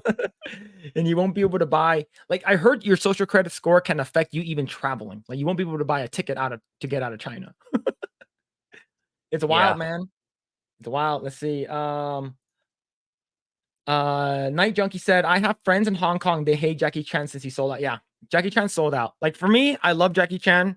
I watched him growing up. I liked his movies. I don't really care about his political stance. It just sucks. It is what it is, though. Let's see. I think Rush Hour 3 was in France or something. Yeah. I believe I'm extremely behind on comments. Yeah, it's the one where he meets that Japanese dude that's in every Japanese movie now. He played Scorpion in the Mortal Kombat movie. He was also the Japanese dude in what's it called again? John Wick 4. And he was also in Last Samurai. That was the first time I see him. Like he's in everything now. And I believe he was like his quote unquote brother. Let's see. Tom Cruise should be Jackie Chan's stunt. Well, given how old Jackie Chan is now, yeah. Like if Jackie Chan breaks a bone, he's probably gonna be in the hospital for like several months versus like a week or so. So wasn't there a YouTube Rush Hour fan film? I heard there was, but I heard they were also trying to make a TV show out of it that didn't go through. Right? Let's see. Yeah, me too. I like the Foreigner. Yeah, the Foreigner is good. Yeah, if you like Foreigner was fucking good. And like this was done like I think Foreigner came out like 5-6 years ago. So like when Jackie Chan was in his early 60s, but like they aged him up in that one. He looks very, very old in that one. The last Jackie Chan movie I saw was Forbidden Kingdom with Jet Li. I think the Forbidden Kingdom, the only part that was good was when Jet Li fought Jackie Chan. And the rest of the movie Yeah, it's sucked, dude. That's the one with the Monkey King, right? That's the Yes. Yeah. Okay, I remember. Jet Li was supposed to be like the silent monk or something, and then Jet Li also played the Monkey King. Yeah, it was really fucking bad. Like I thought the quote unquote Karate Kid was pretty good. I did like it. I did like the actual alternate ending. Did you watch the Jackie Chan what's it called again? Karate Kid? The one with Jaden Smith? Yeah, I think so. Yeah. Did you watch the alternate ending? I don't think so. I don't remember there was any. So it only came out in the DVD. So the original was Jaden Smith beats the other kid, right? He does the sort of the snake thing, and he does this like crazy like flip kick and like kicks him in the head. And and I believe after that, like they like, yeah, we won, and they fucking got out. In the what's it called again? The I guess the extended cut edition, the teacher goes up to the student and he's about to like backhand him, and Jackie Chan catches his hand, and he's like, and they both fight, and that fight was good. Like it was like fight. They both fight each other, and they both like Jackie Chan. Of course, he uses like a fucking chair to hit him and stuff like that. And if Jackie Chan besses him, he's like you dare use your fist against kids? Like you want me to use my fist against you? Like you piece of shit. Like he's gonna beat the shit out of him. And then he's like, and then Jaden's like, let's go, let's leave. And then he leaves. And then Tarabi B. Jackson, which is the mom, slaps the shit out of him and leaves. So go watch that on YouTube. Maybe you guys haven't seen it. It's actually a really good scene. That's like better than anything else in the movie. Like that Jackie Chan fight was awesome. It was really, really good. Let's see. Grae left my ass off. Grae, the way Grae went, like when he was Uncle and Jackie Chan fans. Uncle. Oh man, I used to watch Jackie Chan Adventure so much, dude. You see, I missed the time when Jet Li was still big. Well, he had this like crazy spinal like disease that aged him significantly, like several years ago.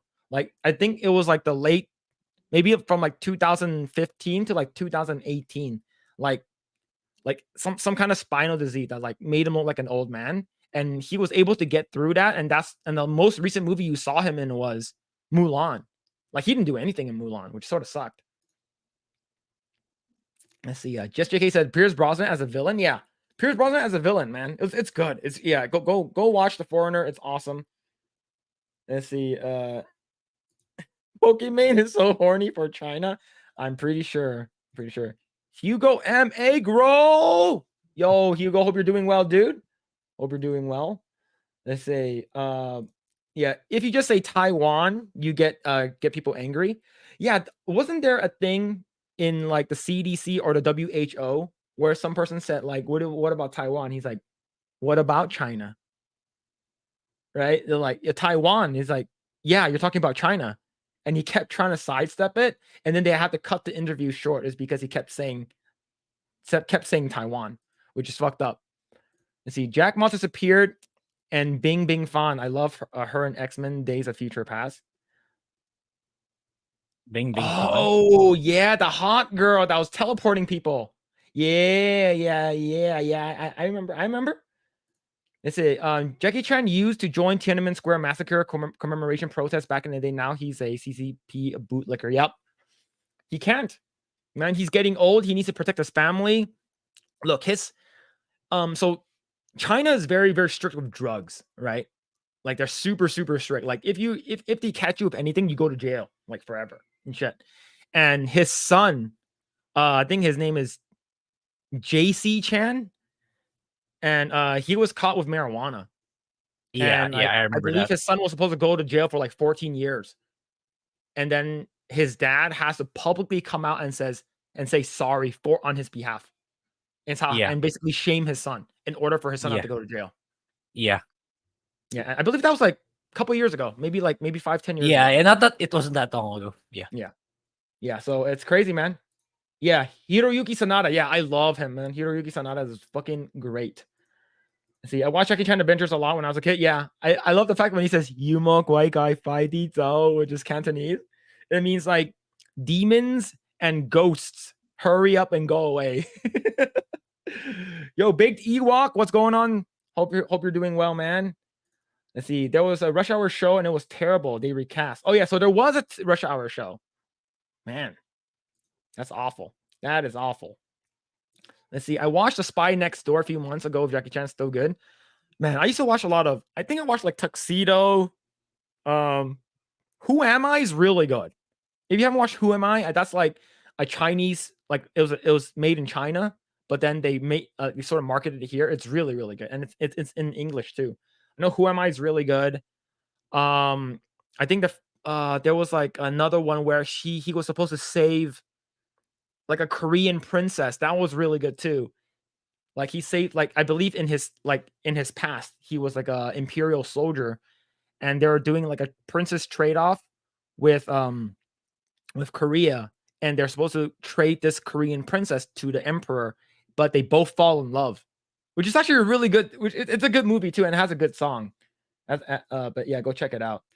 Even though him in 2009, Karate Kid, they were doing Kung Fu. Yeah, that's what a lot of people said. This should have been called Kung Fu Kid, in my opinion. but they wanted to use the Karate Kid name as the nostalgia. Let's see.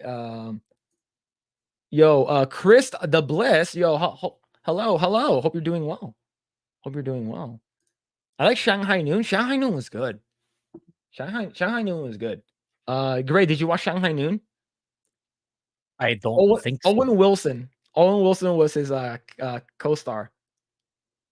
Wow. Maybe I Yeah. did, or maybe I just don't remember. Oh, Shanghai Nights was pretty good too. Yeah, I think I did. I think I did back in. Yeah, I think I just didn't remember. Mm-hmm. Yeah, there are a lot of things I need to watch again, especially back in my elementary. Yeah, I just man, I would go back and watch a bunch of like old like Jackie Chan movies. I would just like get them from like Pirate Bay or LimeWire back in the day, man. Like I would just watch a bunch of them. Like, oh, what's this? What's this? Like I did that with Donnie Yen movies too, and I'm a sucker for like good like Hong Kong Chinese like martial arts movie. Like, but like Jack, what's it called? What was his name? Fuck, Tony Jaa. Tony Jaa and Ong Bak and The Guardian is so good. Man, like those are like the other ones that are also. There's also a couple other really good martial art ones. Like I think it's called like The Raid or something. I need to watch those too. Let's see. Yo, what's going on, Mermaid Messiah? Hope you're doing well. Project Lumpia. Yeah. Yeah. WHO is a joke. CCP shills. Yep. All of them. All of them. Let's see. Yeah, it was the WHO guy who a douche pretended to have a connection and issues and cut out. Yep. It's like what? And then he just. Yeah, it's so stupid. Because I'm talking, my brother-in-law, he's Taiwanese, and he was like, "Yep, it is what it is, man." Yeah, me was a Karate Kid. Yeah. Let's see who. Yeah, WHO. No worries, dude. For sure. Yeah, 14 years for weed. Yep. Well, here's the thing. Like, I'm pretty sure like Jackie Chan's son knew it was illegal. He knew that there wasn't supposed to be drugs in China, and he had them anyway. I'm like, it's the same thing with like the whole Brittany Griner thing. It's like you purpose. Well, she was from the U.S. bad mouthing the U.S. and then brought like the CBD cartridge that had weed in them to Russia, right? And then of course when her bag was checked and they found it, it's like, oh, you're going to jail. You're going to jail for 8 years, and of course she got out in like a year. But I'm glad that she's here now. I'm glad that hopefully she loves her country a little bit more. Let's see. China has some strict laws. I remember Edison Chen got in trouble for a jail time for sexual scandal. Yeah, I saw those pictures. They were great. What? Yeah.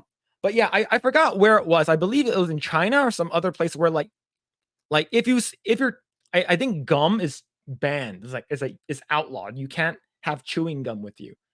It's like because people I heard all that over too. the ground. Yeah, I heard that too. Yeah. Let's see. Like when Overwatch World Cup plays, Blizzard is too afraid of China, given that they also play that they have a flag there, but are basically pressured to call them Chinese Taipei. Oh wow. Well, even the whole free Hong Kong thing, right? Like there was a person who won a Hearthstone tournament and he brought out something that says free Hong Kong, and they took back all his rewards. It's like fuck, he won, and then you retracted and rescinded all his competition rewards. Sucks. Yeah, man. next to Disney, Blizzard is the top shill for China when it comes. Yeah, so just in case, there was a Rush Hour TV show and it was horrible. Man, I'm glad I didn't watch it. Really, I love Police Story. New Police Story is really good. I do. Police Story is really good. New Police Story is pretty good too. New Police Story has Nicholas C. and Daniel Wu. So Daniel Wu, he's sort of popular here in the US because of God, what was that? Into the Badlands. He was the lead in Into the Badlands. There you go. Amor of God is a fun Jackie flick also. Man, there's so many good Jackie Chan movies. Let's see. I don't think I watched Shanghai Noon, but I've seen Shanghai Nights. Yeah, Shanghai Noon was when he first shows up in the West. And he does this thing where he's like using like a rope and like hitting people. It's pretty badass.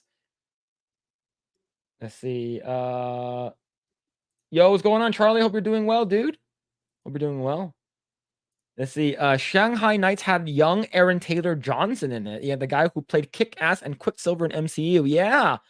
And there were two bad guys in Shanghai Nights. The first bad guy is Donnie Yen, and this is the first time you actually see Donnie Yen fight Jackie Chan, which is pretty cool, right? You have a good like hand-to-hand fisting competition at the end of the movie. And they also had a Littlefinger.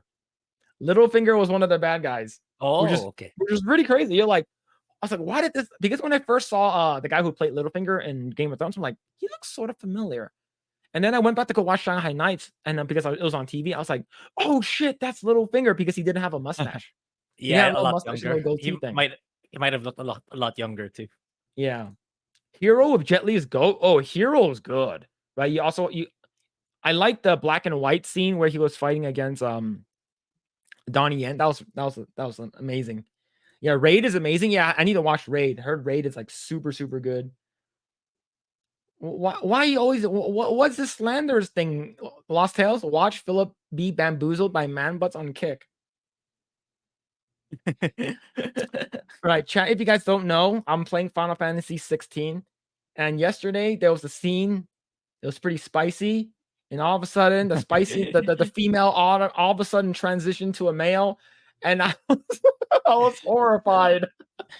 Oh man, it's like, oh man, and he was like really really close to the other dude's mouth. Oh, it was awful. I say Kung Fu Hustle was my favorite Kung Fu movie. Kung Fu Hustle was good. I do know that what's it called again? Stephen Chow is. I'm not sure what's going on with him. I know that he's directing some stuff right now, so he's not making them. He's not making Kung Fu Hustle 2. He's supposed to be making it, but the dude is like 58, man. Like 55 or 58. Like Stephen Chow is old now.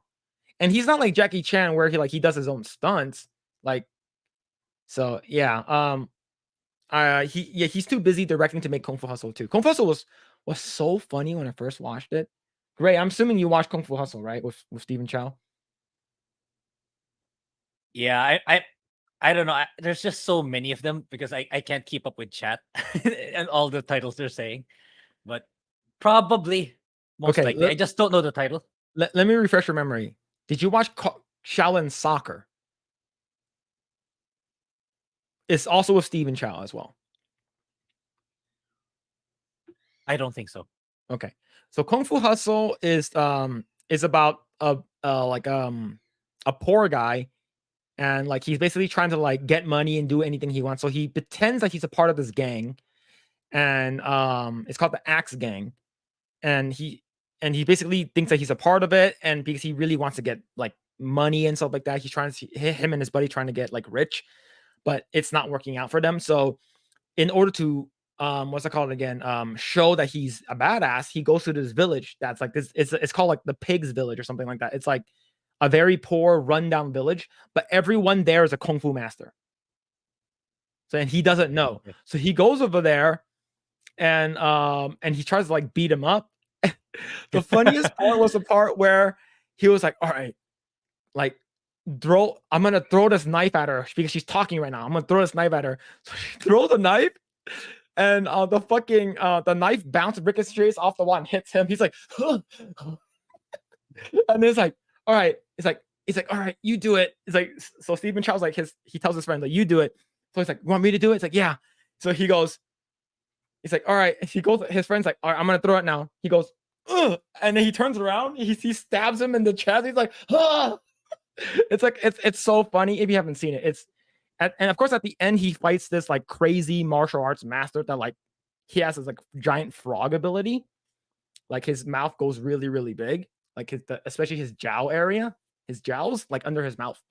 And it's comedy with martial arts, but it's like the comedy is not like Jackie Chan like slapstick. It's actually like, oh my god, this is fucking ridiculous funny. So I'm pretty sure I've seen it. But if you haven't, I highly recommend go watch it again.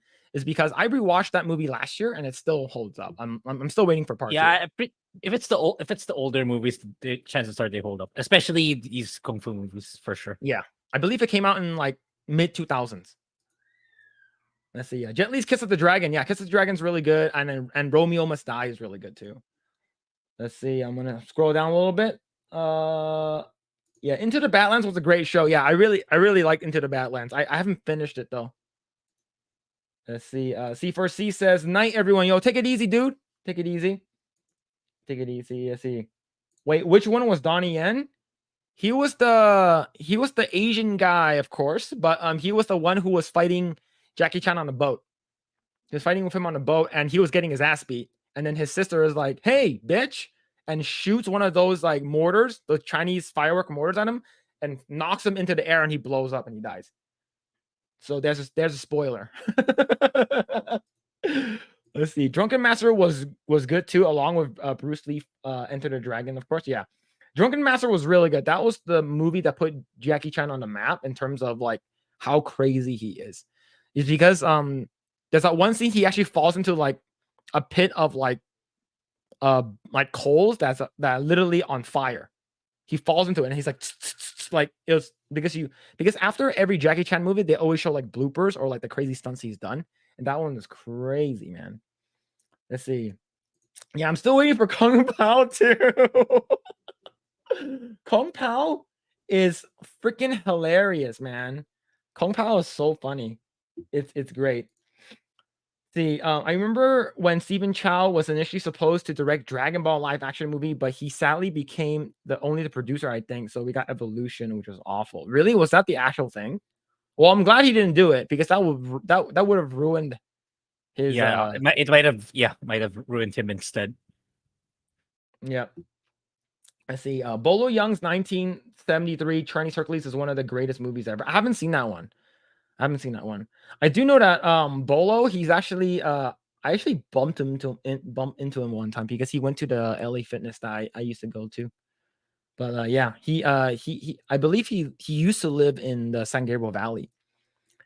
Yeah, Kung Fu Hustle and Shaolin Soccer are awesome. Yeah, Shaolin Soccer is really, really funny. Let's see. Not his mouth. His mouth doesn't get big. The bottom of his jowls get really big, like a toad. Let's see.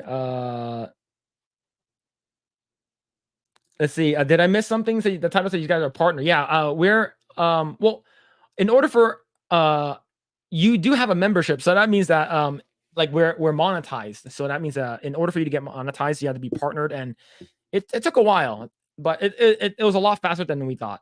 It's a lot faster than we thought. Let's see. But yeah, we're caught up. There it is. We're caught up. All right. But yeah, let's go ahead and read some of these articles. There are a couple of things I do want to talk about. So a lot of people are really, really just waiting for Oppenheimer. Is that the new Chris Nolan movie? Yeah, the one with what's his name again? The ones who plays Shelby in Peaky Blinders. I forgot the actor's name. Chat knows 100%. I just forgot the actor's name. Yeah, he played Shelby, and you see him a lot in the quote memes. when he's it's like even though he didn't say it in the show, it's like you're gonna see his face. Then there's some inspiration quote. Yeah. So a lot of people are waiting for it. Like for me, I think a lot of the Chris Nolan's movies are really good. I've seen all I've seen the Dark Knight trilogy. I've seen Inception. I haven't seen the other good ones though. Fuck. Well, the other Inception? ones. Inception. Yeah, I've seen Inception, but I haven't seen the other one that's really, really good. It came after. It's about space. Interstellar. I haven't seen that one. Yeah. Killing Murphy. Right. Okay. Yeah. He's the guy who played. He was. If you guys don't know, he was Killing Murphy was supposed to play. He auditioned for Batman for Batman Begins, but he didn't get it. Oh, really? Okay. Yeah, I went to Christian Bale instead, but they liked him so much that they brought him back to play Scarecrow. Yeah, I have not seen Interstellar. I heard Interstellar was really good. I haven't seen it. See, Interstellar's awesome. Let's see, man. Yeah, I haven't seen it. But the reason why I brought that up because I do want to talk about this article here from Bounding into Comics. Oppenheimer actor Robert Downey Jr. declares men start wars and the entire planet should be a matriarchy. I think going vegan turned Robert Downey's brain into mush. He looks so old now. I'm not sure if this is actually for the movie, but he looks like an old man. Yeah. It's probably because he went vegan, right? What do you think about this, Grae? Yeah. I don't know. It's like, yeah, I don't probably maybe the Doctor Doolittle movie drove him nuts. I don't know. It's like, Oh yeah, shit. it's like this is kind of takes that usually people make when they're isolated for so long. It's like they spend too much time thinking for themselves instead of talking to people. That's Yeah. that's how I feel. Yeah, man. Let's see. Robert Downey Jr., who plays Louis Strauss in Christopher Nolan's upcoming Oppenheimer film, recently declared he believes the entire planet should be a matriarchy after filming the movie. All right, let's let the man cook. All right, let's let the man cook to see if he actually makes sense. All right. As of right now, he doesn't make any sense at all. In a recent interview about the upcoming film with the Associated Press, the outlet asked, I was curious if you took away any like commentary on patriarchy and war. Downey Jr. responded, men start wars and the entire planet should be a matriarchy, but I've never changed position on that. When asked if he was already had that going into the film, he replied, well, this was just a triple confirmation. Oh, so he already thought about this and he already agrees with what he's saying prior to this a long time ago. Maybe when he was filming Iron Man 1 and he was like, damn, men starts all the war. Men are pieces of shit, right? Oh no, man, that's weird. Let's see. Uh, was it earlier in the interview? I'm assuming that's a typo. Downey Jr. stated, context is so critical. The timing of the Manhattan Project, the need for it, the deployment of it, necessary or not, you can read plenty of data that would support either. But regardless, the why can be debated. But the here and now, that's the cold hard truth. So being able to, under Chris Nolan's direction, to kind of invite the audience to be involved in this meditation is kind of, we all know the films of the last 50 years that have kind of been important in a way, as well as entertaining and thrilling and just so cool to watch. And I guess that's the transcendent thing about certain films. And I got to be in one. Yeah. Downey added, it's arguable that we are less safe now than we are at the height of the Cold War. It's not a lot to take in. Sorry, it's a lot to take in. But I think that great films are meant to be humble. Sorry, are meant to humble Meant to us to the humble point us. where we can have these sort of dialogues to begin with. So, yes, but the thing is that do do men start a lot of war? Well, in the case, most of the people in power are men. So maybe he's saying Yeah. that there are too many men in power, and maybe females should have access to the launch codes. I don't know. What do you think before I continue this? Yeah, I think it just so happens that a lot of people in power are mostly men. That's why he's bringing up that it's men. Yeah, of course. If like if everyone in the leadership is men, of course it's men who start the wars. Yeah, But that's not to say that it's because of the gender. That's the problem. yeah, If anything, it's females who are more fickle minded. That's my opinion. true. Well, here's the thing, though. I don't want to get political, but the last U.S. president that we have, Donald J. Trump, I don't think he's gotten us into any new wars, Yeah, and he's male. yeah, So maybe he's saying all of the previous, because if you think about it, Joe Biden, Barack Obama, George W. Bush, Clinton, George Senior, um, well, freaking Reagan, and it's everyone had gotten us into war, other than Donald Trump. So yes, the majority of it that's gotten into us into war are male, because it's basically every president that we had has in the past, U.S. History has been male. So if you have every male driver, let's say there are only male drivers in the world. And statistics say, the reason why people get into a car accident is because of males. Because if everyone is male, then of course the stats actually shows.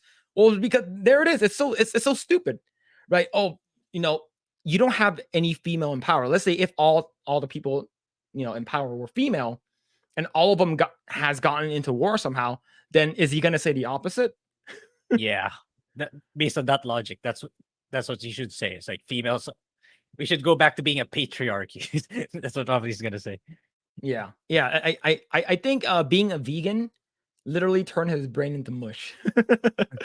Oh man. Downey does not usually make bizarre comments like this, unlike many of his peers. However, at the premiere of his Doolittle film, like what you said, Grae, film, he seemingly admitted to becoming a vegan. While praising his wife and producer of the film, Susan, he told Variety she is the greatest creative producer in the history of cinema. Of course, you would say that, or you would be sleeping in a garage. And I make faces for cash and chicken, even though no, I'm off chicken now. His wife responded, not chicken anymore. Oh my God. Variety reported Downey retorted facetiously. I'm not sure if I said that shit correctly, but it is what it is. I'm going to plant-based. I'm going plant-based for cash and legumes. Yeah, I think that's the reason he has no more proteins in him. Like for me, if you're gonna become vegan for health issues, I'm 100% support you. I support you 100%. But if you're going to become vegans because like, oh, it's because it's a, it's to save the earth, and I don't want to hurt animals and stuff like that, and I don't want to hurt I don't want to support eating meat, and then you lost me there, right? Because meat is delicious. Let's see. Back in 2019, he also launched a company called the Footprint Coalition, where he aims to clean up the planet with robotics and nanotechnology. During the announcement, he described himself as one-man carbon footprint nightmare colossus. Apparently, part of the cleaning up the planet is convincing people to eat bugs. Grae, if the hottest girl in the world came up to you and said, I will become your wife if you eat bugs. Nah. Get out. Get out. Yeah, like I believe him and a bunch of these celebrities right now are trying to force people to, hey, bugs aren't that bad. There are more of them, and you get more protein. Yeah. Right? Jeez, well, why Yeah. why would you do that? I don't know. The problem with people with too much money and power is that they have a lot of time in their hands. So when what then happens, they ended up overly thinking about things too much, or ending up not knowing what to do in their lives. So they end up like trying to be more philanthropic. Ended up trying to do more philanthropic activities, which Mhm. leads them to this path where, yeah, clean energy, go vegan. Then it kind of twists their way of thinking in such a way. That's what Yeah. I noticed with these people with who doesn't need to work for the rest of their life anymore. Yeah. Look, the thing is that I would say if you got the opportunity to eat meat over bugs, you would definitely do so, right? Given your where you are geologically, right? Given your financial state and just where you are, if you give a person an option to eat meat or eat bugs, they will choose meat. No one willingly eats bugs, in my opinion. At least I don't know anyone that willingly eat bugs. But it's just like I know other places in other countries, right? I know people in Cambodia and stuff like that. They eat like tarantulas and stuff. Like, but it's more like a delicacy. Or people would eat like cockroaches or something like that, or they eat crickets. Yeah, because you go to like Knott's Berry Farm, you'll see like a scorpion in a lollipop or something. Like I'm not sure eating it, like wanting to eat it is a good thing, right? Like I don't know. Like I think that when it comes to eating bugs, it's just a hard pass for me. Like I don't think I can do it. Like even though it's like, oh, you're saving the earth, though. I'm like, yeah, it's a hard pass. It's just my mind is wired differently from people who prefer to eat you know bugs or prefer to eat dogs or whatever. Right? It's just where I grew up. I don't know. Let's see. The Footprint Coalition invested in French farming startup. I think I'm pretty sure it's insect. Yeah, insect. Yeah, back in 2020, the company aims to revolutionize the food chain, which literally starts from the basics, uh, insects and soil. The company's founder, Antoine Hubert, also noted insect isn't just about insect farming. With climate change and increasing populations worldwide, we need to produce more food with less available land and fewer resources so that we're not clearing forests and emptying our oceans. We believe insect can play a pivotal role in this global solution. Yeah, so this is they want us to live in pods and eat the bugs, Yeah. right? And a lot of people are not going to allow that, in my opinion. I think, especially here in the states, people are just more like, leave me alone. Let me eat what I eat. How about if I farm my own stuff, right? If I grow my own food, I have my own cattle, I have my own farm. What about that, right? So, but a lot of these places, like like BlackRock and like Bill Gates, they're like buying up all these farmlands and stuff like that. They're not allowing us to do that here anymore. I don't know. How do you feel about that, man? Do you think that insect is the way to go? No, no offense, but yeah. I mean, these startups started maybe 10 years ago. It's like I used to be a sucker for these like startups trying to make a difference, but now it's like, yeah, it's like these are just, at the end of the day, these are all just angel investors, venture capitalists with nothing. Honestly, I mean, they have nothing better to do. It's like they just have so much money. They just have so much cash in their heads. Like, okay, what's the next gimmick that I can do to make myself feel better? That's how I feel with these ultra rich people now. It's like they have so much money in their hands. They don't know what to do with it. Like all they knew in their life is like how to make money, make more money. So they don't know what to do with it. So they're just throwing it to whatever crap they can think of like this. Yeah. But at the end of the day, it's not practical. It's not it's so out of touch with people with for people like us regular people who have to work every day. Mhm. And yeah, this is just another example of that. All these startups, they're I used to look up to these startups, but now not anymore. Actually, it's the opposite now. I kind of look down on them. Yeah. Like like if you want to make an earth a better place to live in, like, by all means go you do you, but like don't same thing like religion, same thing like politics, same thing like create like whatever ideology. Like you can do whatever you want. Just don't make me do it. Don't make Leave me me do it. alone. Yeah, Right? yeah, Let's see. Hubert also said that Downey's investment would help the company convince people to eat bugs. It could help us increase our visibility, especially among younger people. It's Downey Jr. is so famous for his movies, and at the same time has a lot of humanity, using the money he has made from films to help clean up the planet. Yeah. No, I'm not gonna eat bugs. I'm not gonna like. I think no one will. Like I said before, no one wants to eat bugs, right? Maybe you do. I don't know, but according to what I know and the people around me and what I see, majority of the people, let's say, they don't willingly go out and eat bugs if they have opportunity to eat something else. If you have an opportunity to eat fish, people would rather eat fish, right? You have higher protein, omega-3 fatty acids, and it's good for you, right? And there's more fish.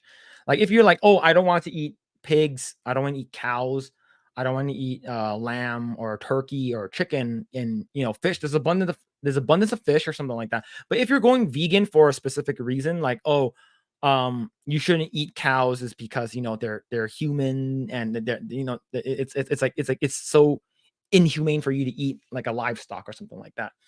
And like I have friends who are like hardcore vegans that are like always posting videos of like things that people, oh, you shouldn't eat cows is because it's sad. I'm like, yeah, it's also delicious.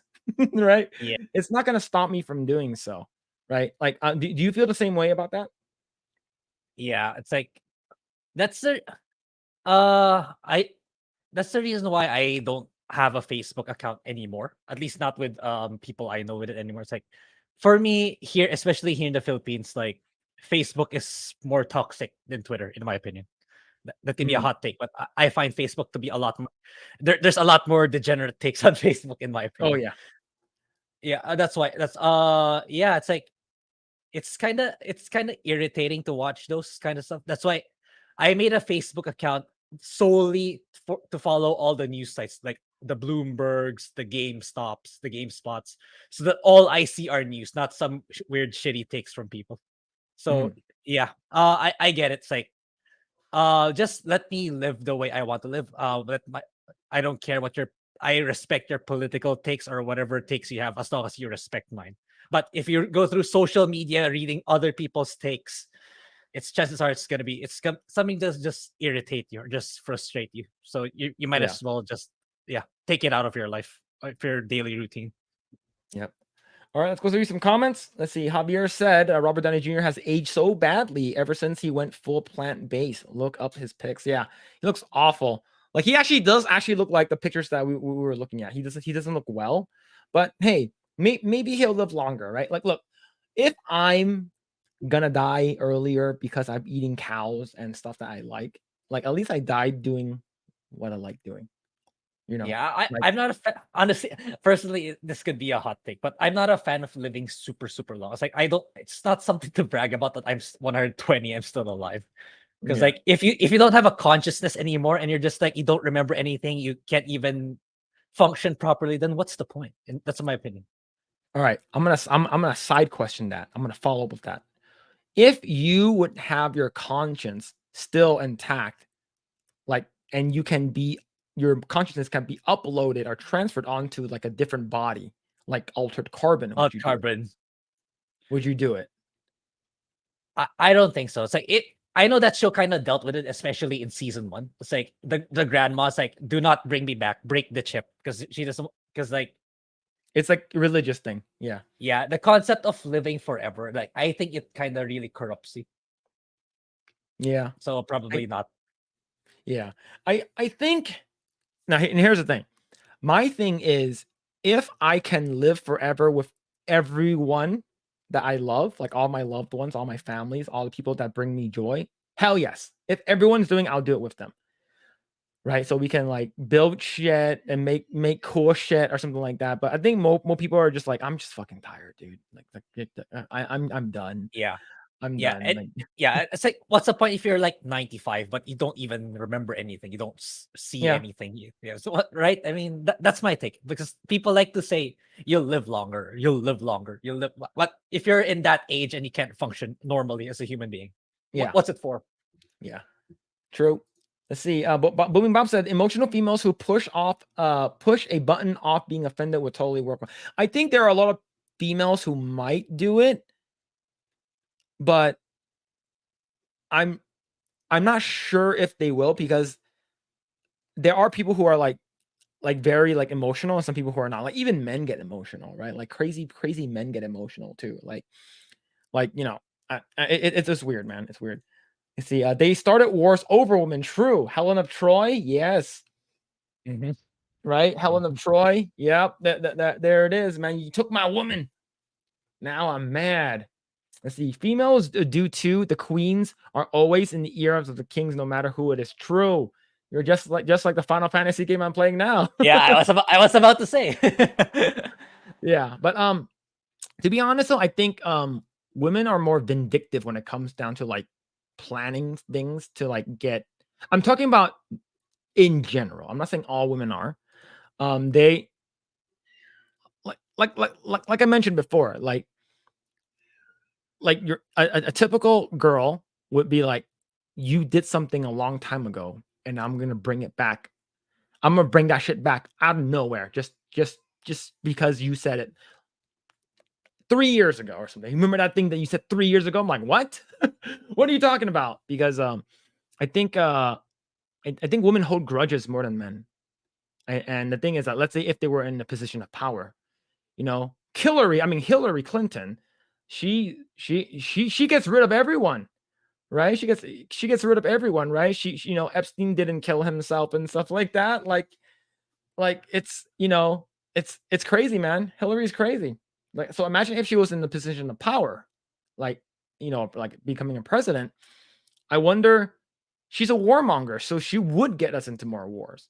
But the thing is that if the percentage of only like there's maybe like 5% female, maybe four, maybe even 1% female out of the entire world, that's like in the position of power, you're still gonna have 99%, which is just according to what Robert Downey Jr. said. Yeah, it is men because all of the people in power are men. Let's see, right here. Let's see. Yep. There are no new wars when Trump was in office. True. Let's see. Yeah, I mean, he's also the only president to not have invade other country. Yep. I would say if Trump was in office, I don't think Yeah. Russia would have invaded Yeah, Ukraine. yeah. He even said it himself in that CNN interview. I don't think Putin would have done what he did if I was still in power, if I was still president. Yeah.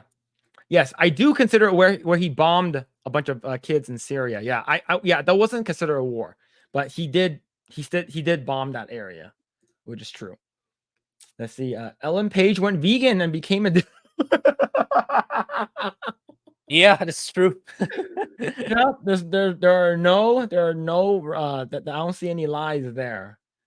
Let's see. Hugo M says here in Mexico we've been eating bugs for centuries. See, here's the thing. I have no issues with folks eating bugs, right? Like for me, it like you can eat whatever you want, right? I know, like I watched a lot of like Bear Grylls, what's it called again? A Man versus Wild, and he would say like eating like a giant caterpillar is literally eating like a day's worth of protein, which is like, yeah. But the thing is that if you know how to make them good though, and you don't tell me, then I'd be like, okay, you know. But it's like that one time, if it's in there and I see it, I'm not gonna eat it. It's just my mind is wired that way. But unless you sneak it in there and I don't know it's in there. But yeah, Grae, you guys have crazy delicacies too. So like it's like something that you would eat that regular people wouldn't eat, like balut, Yeah. right? So Yeah. and you like balut too, right? Yeah, I do. I do. Yeah. So It, yeah, go ahead. Sorry. yeah, it's something it's a way of life. It's like, yeah, if there's a particular thing that you get to taste and it's actually good, even though it's not pleasant for the eyes, then yeah, go ahead. If it's good, if it's delicious, then go for it. But don't it's never a good idea to force it onto other people. Similarly with politics, similarly with religion. So Yeah. yeah, you do you, basically, essentially. Yeah. But what's it called again? I think like like I eat chicken feet, but it's like Yeah, I eat it as like when I go to eat dim sum. yeah, And yeah, it's just like my wife sees it, it's like, what the fuck? Like you eating chicken feet, I'm like, yeah. yeah. You guys It's eat it's like we eat pig feet, and like we yeah. it's like We eat it's frog. fine. We eat frog. Yeah, Yeah, we eat because some frog people. legs. Yeah. Mm. Yeah. But yeah, it's crazy, man. Let's see. Shaolin monks are vegan. I don't hate them the way I hate California vegans. Yeah. I do know. So here's the thing. My aunt is a vegan, right? My aunt's a vegan, and her stuff, the stuff that she makes is they're really really good, and I would say I can live off of what she makes. But the thing is that I would prefer to eat meat. That's just the thing. Let's see. These celebs want more normal people to be peasants and eat bugs so they can virtue signal about how morally superior they are. Yeah, I would agree so, right? It's like you guys should do this, you guys should do this. Look how look what I'm doing for the earth. Look what I'm doing for the people of here. I'm saving people a bunch of money and stuff like that.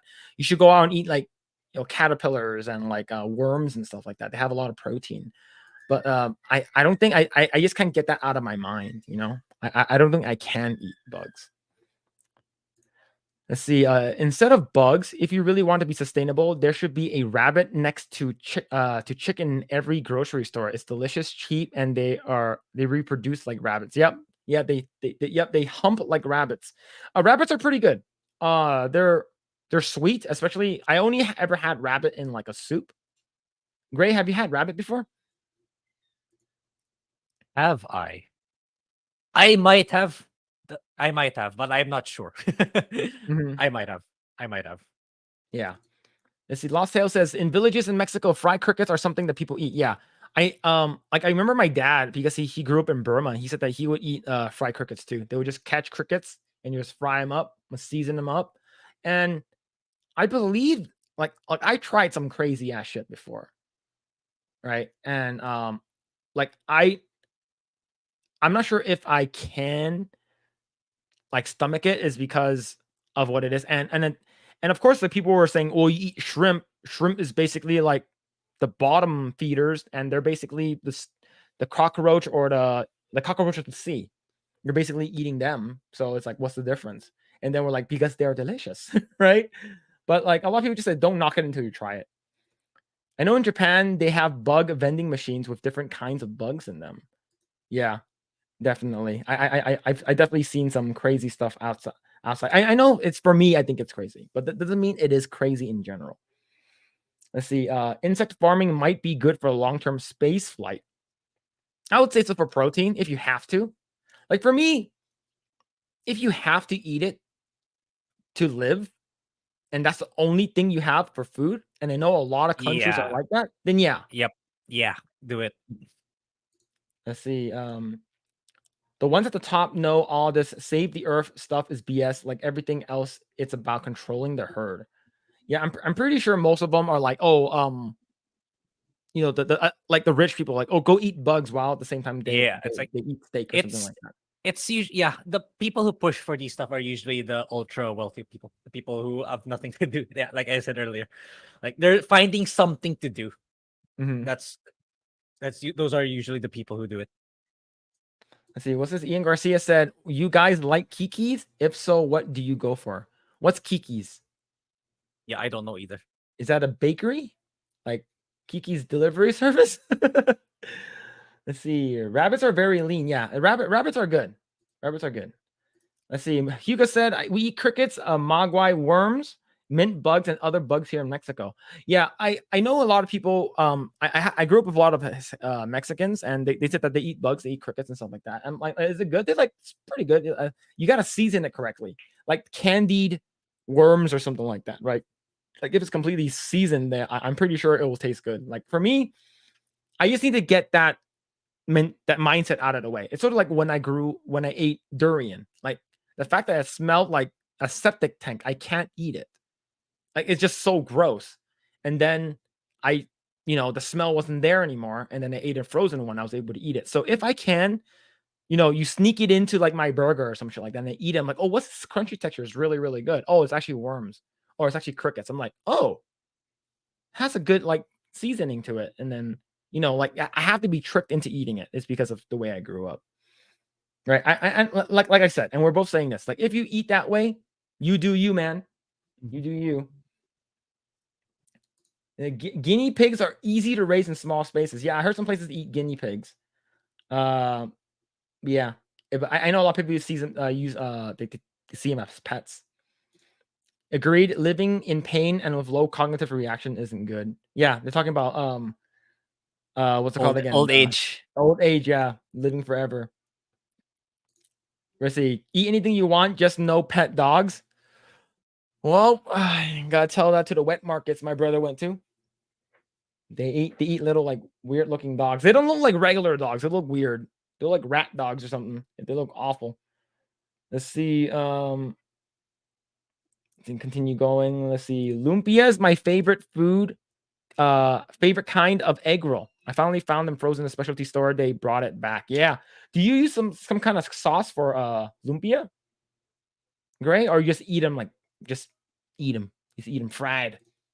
Yeah, I just eat them personally. Yeah, I don't think I have any sauce when I eat lumpia. Like when my wife gets lumpia, or when we go to like family outings, Yeah. there's no sauce. Yeah. Yeah, rabbits are taste delicious. Rabbits are good. Rabbits are good. They're very lean, not a lot of fat. They're small, and man, to be honest, when Samwise Gamgee cooked up that rabbit in Two Towers, damn, that thing looked good. And then like Gollum was like, "Stupid fat hobbits." Oh man. Let's see, rocks have a lot of minerals too, but I'm not eating rocks. Just because you can spin something sound good doesn't mean it is. Yeah, if you convince me it's good and it tastes good, I'll try it. All right, I'm one of those people that don't knock until you try it, but like you gotta give me to sum up the courage to try like bugs or like eating a frog that's looking at you, because I know there's frog sashimi in Japan is like a delicacy where they cut up the frog and the frog's head's still there. I was like, I don't think I can eat that. If it wasn't there, I probably can. Right? Let's see. Rabbit, deer, any day over Bill Gates, a wall grown beef chicken. Now FDA approved. Yep, true. Man, I wanna go like deer hunting. I know that they're like I wanna try because I heard it's actually like you hunt one deer, it's like it'll last you the entire winter. But I'm not sure if I can, because hearing that going hog hunting here, because we have a wild boar it's crazy that they're like roaming around the southern parts of the US, and they're destroying farms and shit, and they're actually killing people. So they actually like bring people in and you go hog hunting, and that hog is like can be as Mm. big as a car. Like it's huge, and Wow. you can share it with Wow. like 3 families. So it's like hunt one hog, you can feed 3 families. Wow. It's Okay. it's pretty Yeah. crazy, yeah. I didn't think it would be that huge. I would have thought that's like fictionalized in the video games. If you hunt, No, apparently it's real. Okay, in yeah, it's that like size. I'll say like there I've seen a footage of like a guy who's like hog hunting, and that thing is like as big as a Mini Cooper. I'm like, holy shit, that Dang. thing is big. It's freaking huge. So I'm gonna try dog one day. I hear it's actually pretty good. All animals are edible if you cook them the right way. So my brother said it's pretty good. I know it's just like you can't. It's like because it's a pet and stuff like that. And they actually do have. I forgot where. I think China or Korea. They have like a dog eating festival. I think it's in Korea. And but it's like it's like people who are eating pigs. Some people see pigs as pets. You know, so let's see. I heard people eat horse too, which seems weird to me because I had them as pets. Yeah, same thing, right? It's like, oh, I can't eat this is because I had him as a pet. Yeah, I heard some people like, but the thing is that if that's the only thing you can eat, it's like it is what it is. Yeah. But then like some people If find it that as a delicacy. yeah, if it's a circumstance of yeah, you have no choice or you're living in hardship, then yeah, of course, do it. Yeah, yeah, elk is delicious. Yeah, I really want to like go out and hunt. Bear is not good even as a as a stew. Man, people actually have bear meat. That's crazy.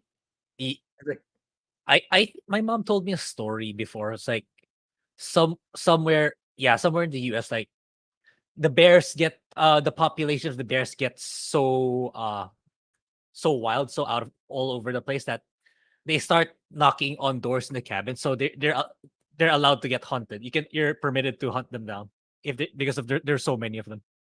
Then yeah, I think they get eaten eventually because what else are they gonna do with the carcass? yeah. Like a lot. Like I was watching a video. I forgot where it was. Like it was like a kid, and and the dad, and they knocked on this guy's door, his car. He's like driving off, and he's like the kid's crying. He's like, "Oh, you killed that deer." And I was like, "Yeah, I was hunting it." It's like, "Why did you have to do it?" And then the dad's like, "Yeah, why did you have to kill the deer?" It's like, "Oh, because I'm hunting it for food for the winter." And he's like, "You didn't have to do it." I was like, "Yeah, but I'm feeding people." "Oh, but that deer didn't do anything." I was like, "There's so many of them because they overgraze and they're overpopulated." And the thing is that an ecosystem, you have the wolves hunt the deer so they don't overpopulate, right? And it's sort of like a cycle, like a circle of life kind of thing. And it's just like, Yeah, yeah, it's like I know that even here that I do not feed the bears. You do not feed these animals is because they're gonna come back, right? Especially bears. They're fucking crazy, man. They're fucking crazy, dude. Let's see. McDonald's burgers are probably half mealworms, pretty sure, but they're delicious. From time to time, but I usually get their chicken yeah, and nuggies, their or you go to fries. Taco Bell.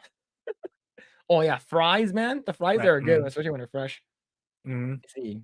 Comanche Indians eat horse. I'm sorry, ate horse. They also drain horse stomachs and bile liquids, provide water, and then out in the middle of nowhere had no water. Yeah, I believe they use like their stomachs as like a pouch, right? Like those old fashioned like pouches, like that they hold gallons of water. I actually wanted one of those as a kid. It's like, oh, can I have one of those? You can hold like 3 gallons of water in there. You see, there's a holiday company that sells all kinds of animals in jerky sticks. I buy them every time. It's very good. I do like me a good jerky. No durian. I refuse. Yeah, try durian, man. Yeah, it's just a Durian is smell. crazy. It smells It's like a just septic tank. It's just really, really bad smelling. yeah. So I forgot this guy's name. I think it's like he is a thing called like weird foods or something like that, and he basically eats anything. Like he ate like he'll eat frog sashimi. He'll eat like fried tarantula. He'll eat like goat balls or something like that, goat testicles. And there's one time he ate like a beating frog heart that's still beating, and he ate it. Oh, it's pretty good. Like he eats crazy food.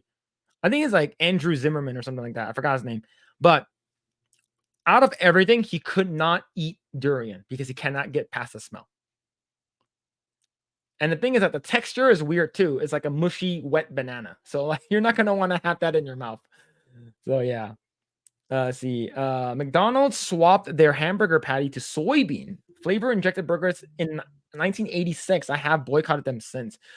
Soybean burgers? Woof. I did not know.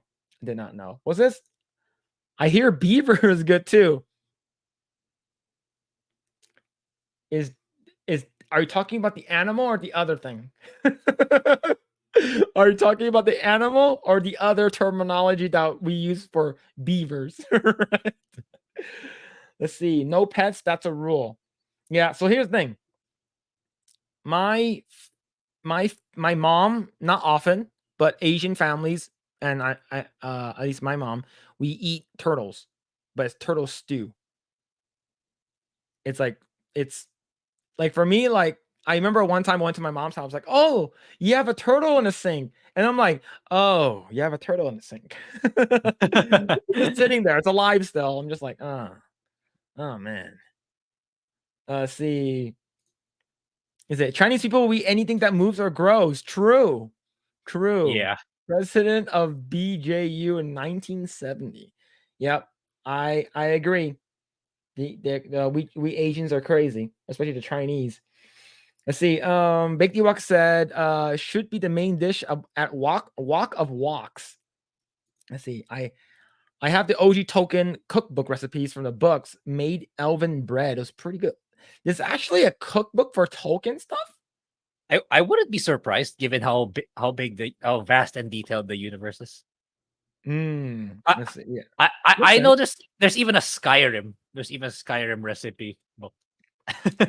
I know that. What's it called again? In Final Fantasy 15, they actually hired a actual like legit chef to make the food. So they took a picture of them and they model it after the food that they made.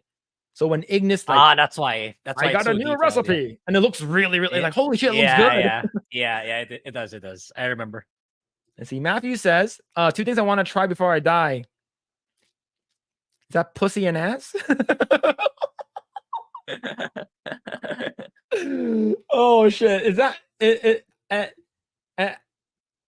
I could be reading it wrong. Correct me if I'm wrong. Oh shit!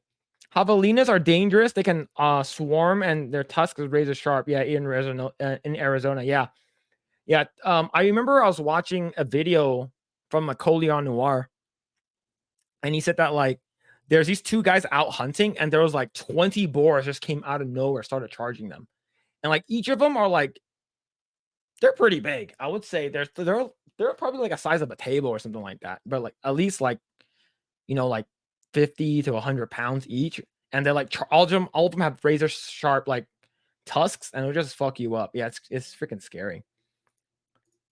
So Danny Brooks says it's China. Yeah, it's called the Yulin Festival. Yeah, my wife like she hates that shit. So like she always tried to like not show people, warn them. It's like, oh, you gotta boycott this and stuff like that. Like boycott the festival because it's pretty fucking sad. Let's see. Alan Voss says, "This is a lie. Bear is delicious." Let me know if you actually had bear because that's crazy. We do have yeah, like Grae said, like bears can get super like what they do is they get too close to humans is because you keep feeding them food or you leave your trash around and they eat it. And then they're just like, oh, I don't need to hunt for food anymore. I'm just gonna come to the humans. They'll give me free food. Yeah. Very, very, very sad. Let's see. I'm gonna go ahead. I like me a good jerky. Gay. See, that email is that email. I'm glad you're using it. See, is that Andrews? Remember he used to have a show, Bizarre Foods is what it's called. If I remember. Yeah. Javier, you're right. You're right. Let's see. Let's see. Let's see. BK has those Impossible Whoppers that use plant-based instead of meat. I tasted it was weird when I tried it. I did, yeah, the Impossible Burgers. And here's the thing: a regular Whopper is like $8. An Impossible Whopper is like $10. Oh, Like, a lot why more, would I pay two significantly extra more. dollars to eat fake meat? Yeah, it's usually more expensive too. That's Yeah, kind of the thing why it doesn't work. These so-called clean foods. It's like it's usually more expensive. So yeah, how can everyday people afford more expensive food? That's what these elites don't. They're kind of tone deaf about that. Whatever they're pushing, chances are it's usually more expensive. yeah, absolutely. And my thing, and this is my thing for like the past 10 to 15 years now. I'm like, why are like, okay, this is back in the day when like burgers used to be like $1 at McDonald's, right? There's a value menu, $1 menu. There's no such thing as dollar menus anymore, right? What it was is I was like, okay, why are salads more expensive than like a small ass burger? Like, let's say like even like a burger from like Carl's Jr. You get like a decent burger for like $3. Why is it like a chicken Caesar salad like $8, $9? Why are avocado? Why is eating healthy so much more expensive than eating unhealthy? Right? It should be the other way around because they don't want people to live longer. That's why. Because Bill Gates wants us to die. I don't know. What do you think about that? Why do you? Why are? Why is? Why are being healthy? Why is being healthy more expensive than being unhealthy? I don't know. It's their methodology, like or how they get the raw materials, or how they grow the food. That's what I think. But Mhm. yeah, if you're gonna push for something like that, it has to be more accessible, not more expensive. It's like people spend a lot of money on food day to day. Then you're telling them like, oh, eat this food you don't really like, and it's gonna cost more. Like it's a hard sell. It's really a Mhm. hard sell. Yeah, yeah, I agree. I do agree. It's just make it more accessible. Like why are avocados like $3 or something? Like Mm. why it's so expensive? Let's see. So Hugo said, if vegans hate meat so much, why are they trying to make all vegan food taste like meat? That's actually a very good question, right? It's like, oh, we're gonna make what's it called again? Jackfruit,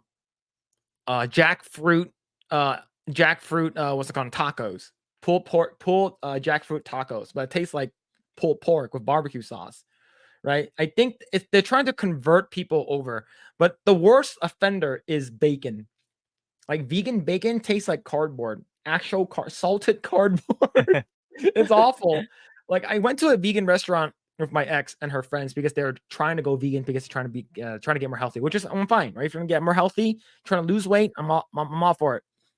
I went with them, and they're like, "Oh, this vegan bacon is so good." I'm like, "Oh my god, it tastes like the same thing." It literally looks like a cardboard stick, like it's just a stick that has like the stripe through it. I'm like, "Really?" And they're like, "Yeah." And I ate it. I'm like, I ate. I like, oh, I took a tiny corner. I'm like, yeah, it's good. It's like so hard. It's it's one of the. I feel it looks like one of those like fruit snacks that's like flattened into like a tiny like ruler thing. It's disgusting, man. It's disgusting. I missed the dollar menu so much, yo, dude. Remember back in the day when McDonald's used to have 29-cent burgers on Wednesdays and 39-cent cheeseburgers on Sundays? Whoa, those are good times, man. My dad used to go to McDonald's and spend like $6 or $7 and buy 20 hamburgers or cheeseburgers and put it in the freezer. And that's all I would eat. Like every day I'll eat like one or two of them. Like, man, those are good times. Those are good times, man. I remember one time I went to McDonald's as like a teenager. It's like, oh, you guys have them 39-cent burgers? And they're like, what? We don't have those anymore. What the fuck? Oh shit. See, Matthew Reeves says you read that right. On a real note, I refuse to eat frogs. I don't want any. You're turning on a frog gay. Let's see. Sailor Murray, yeah, salads are overpriced. Look, there's this place called Urban Plates in Southern California. I'm not sure if it's anywhere else. It's so hipster. But their chicken Caesar salad is really, really good. Like the meat is like super juicy. They give you the skin with it too, which is fantastic. The salad's pretty big, but that thing is like $18. It's so fucking expensive for lettuce and cheese. Like the meat, they don't even give you that much, but the meat's really good. But they charge you $18 for it. It's insane. Let's see, I got me a nice big Caesar salad for $3 at Fry's today. Wait, Fry's the electronics store? Yeah, that's what I first thought too. Didn't they go out of business? But yeah, like a Caesar salad should be like $5 for like a giant one, like a mega. Like you have it for like 3 meals. Yeah, agreed. Let's see. Nana Mouse says Impossible Burgers should be less healthy than actual beef. They are fracking food. Yeah, they're fake. They're fake meat. Let's see. Go down a little bit. Let's see. Yeah, you're missing the dollar menu. That just hit hard. Yeah, I miss the dollar menu, man. Like, and I used to go to Carl's Jr. and they have this thing called like a spicy chicken sandwich for like $1. And like that's all I ate in college. Like that was my meal every day before class. I know it's like it's unhealthy, but that was the thing I ate. And I miss those days, man. I miss it. Gates own a huge amount of farmland in USA. Yeah, he does. I believe he owns like 40% or some shit. It's a lot. It's a lot. Let's see. A couple more. Let's see. Remember when Jumbo Jacks and Famous Stars were $1? Ooh, I remember Whoppers used to be $1. Remember Whoppers used to be $1, man. Oh, those are the good days. Remember when Big Mac was $1.20? Here's the thing that I hate about Big Macs. They use shredded lettuce. Pick that shit, open the box, pick that shit up, lettuce everywhere. I fucking hated it, man. I hated that shit. Franken foods, I mean lab produced foods with crappy ingredients. Oh, okay. All right. No worries. Let's see, a couple more. McChickens used to be $1 when I was in college, eating all the time. Yeah, you get 4 pieces for $1. And then Wendy's was like, we have 5 pieces for $1. That's their marketing. Other places give you 4, we give you 5. But Grae, have you had Wendy's chicken nuggets before? I know you're not here, but like, have you ever had it here? We have Wendy's. We have Wendy's here, but it's Oh, you been do? a long. Yeah, we do. It's been a while since I'm not sure have I eaten Wendy's nuggets. Now that I think about it, I'm not sure. Their spicy nuggets is top tier. It's so good. I need to check if they have the nuggets here, but most likely they do. But I don't remember if I did. I don't remember if I did. Yeah, like I actually what's it called again? Like their nuggets is decent, but their spicy nuggets is actually good. Let's see. Anyone notice the chicken nuggets are smaller nowadays? Yeah, they're a little smaller. They're a little bit smaller. Yeah. What happened in the Philippines in recent years because of inflation? It's like they kept the price relatively same, or it's a little higher, but the quantity and the size it's a lot smaller. That's what There's happens. actually a term for that. It's called shrinkflation. Yeah. Yeah. So like that's what happened here. So like back in the day, you would buy like you will buy something and you'll be like, oh, this is a good price. And then you go back to like, why is it smaller now? Is it because I'm growing? Is it because I'm bigger? But what hurts the most, chat? I went to 7-Eleven the other day and I'm like, I'm gonna get one of those Arizona green teas. That's been 99 cents since the dawn of time of Arizona green teas. Motherfucker, that thing was $1.49. I was so pissed. The CEO actually said we will never change our prices from 99 cents. That shit's $1.49 now. I was so mad. I'm still mad right now. Like it's good, but I'm like, why? What happened? I'm pissed. Let's see. Yeah, the dreaded lettuce. Yeah, I hated it. Yeah, Wendy's nuggets are good though. Yeah, Wendy's nuggets are really good, I would say. Wendy's kicks the other guys' asses, but it's too expensive. Yo, back in the day, I used to get the chili, the baked potato, the 5-piece spicy nuggets, and a burger and a drink all for $5 because everything was $1. No, the chili was $1.50, I believe. but I got all of that shit for $1. Right? So like everything, I got a whole ass meal for like probably like $6, right, after tax. It was amazing. Those are good times, man. We got Wendy's here, but it's only available in Manila. My mom usually brings a bunch of Wendy's burgers whenever she travels there. I think the only thing that Wendy's burgers was like Yeah, the square patties. yeah. It's not there's Wendy's here, but it's not the compared to the likes of McDonald's and especially Jollibee. They're a small player. Okay. That's why. Jollibee is good though. I like Jollibee. Give me some of that Mm. spaghetti with hot dogs in there. Oh, you See, like? I'm not a fan of the spaghetti. I my, don't my, like. my my wife is. Yeah, she likes it. Used to Yeah, be a I'm more. Wendy's manager in the 90s. Wow. Yeah, Oh, yeah, go ahead. Sorry. I'm more of a tomato-based spaghetti guy. Ah, I like the what's that called again? Is it the mango? The mango like Mango pie? pie. Yeah, Yeah, that yeah, thing's yeah. hot, Those are dude. That good. shit is Those good are and it's good. fried. Yeah. Woo! That shit is good. Let's see. Big Macs used to be huge. Now they're small. Yeah, man. And remember filet of fishes used to be $1 on like Fridays? Man, god damn it, dude. I miss the old days. Yeah, Biden inflation. True. True. Yep. Just the guy says $1.49 for Arizona tea. The end of an era, man. I was so pissed when I saw that shit. I wasn't even joking, man. I'm still mad. Let's see. We still got €1 hamburgers and 150 euro chicken nuggets here in Ireland, but the euro's a lot stronger than the USD. Like €1 is like $2, right? Like, or it's like $3 now or something. Like the euro's I'm way not sure. stronger. Like the conversion rate, like euro is like way better. I thought shrinkage only happened to men. Only when you get out of the pool or you get older. Only when you get out of the pool. Dollar Tree increased their. It's called the Dollar Tree though. Dollar Tree increased their price the first time since the 90s due to Biden inflation. Nothing is $1 anymore. Yeah, when you actually go to like Dollar Tree at a dollar store, everything is like, oh, $1.50, $2, $5, $10. I'm like, what the fuck, man? Arizona tea price went up, as the owner said. He could not keep 99 cents because of Biden inflation. Wow. That's confirmed. Well, it makes sense because like I just filled up my truck today. I paid $112 for gas. That's fucking expensive. Well, I do have a 22-gallon tank, but still.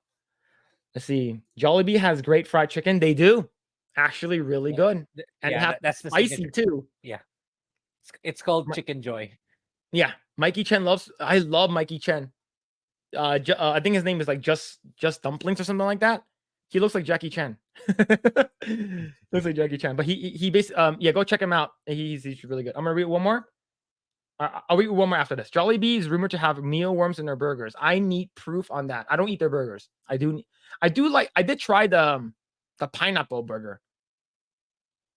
That was pretty Pineapple good. burger. Yeah, they had a pineapple with like barbecue sauce in there. It was pretty good. I think it's like limited time. It was pretty good. It's like a Hawaiian burger or something. All right, last one before we go on the next topic. And Arby's, if I could afford to get all the half a dozen beef cheddars, beef and cheddar melts. Oh man, they're so good. But they're expensive now. They're like $4, $4 or $5 now for a beef and cheddar melt. I remember back in the day, I would get 5 roast beef sandwiches for $4. Wow. Yeah. It was like, Yeah. but it was like when I was in high school though. But still, Yeah. man. Yeah. Yeah. One large curly fried piece. Yeah. And then the Jamocha shake. I love the Jamocha shake. Okay. Last one. €1 is exchanged 110. Okay. That's not that bad. I thought it was like, I thought it was more. That was more. All right. All right. Let's go ahead and read. Speaking of numbers and how shitty things has gotten. Grae, you watched all 3 of the original Indiana Jones movies, correct? In the past week. What'd you think about them?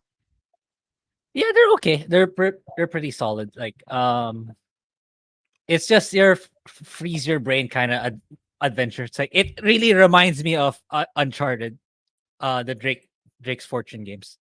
It's like I'm okay. So this is definitely where the Uncharted games took inspiration from. Which is Yeah. it's just a fun time hunting for treasure, fictional treasure in you're gonna go to places that you will never go in real life. So yeah, Mhm. it's just a fun time basically. No preachy stuff and unlike the movies we have today. So yeah, all around good movies, good chill time movies. Yeah, I've only seen the first one, and I've only seen a little bit of The Last Crusade, and I really enjoyed them.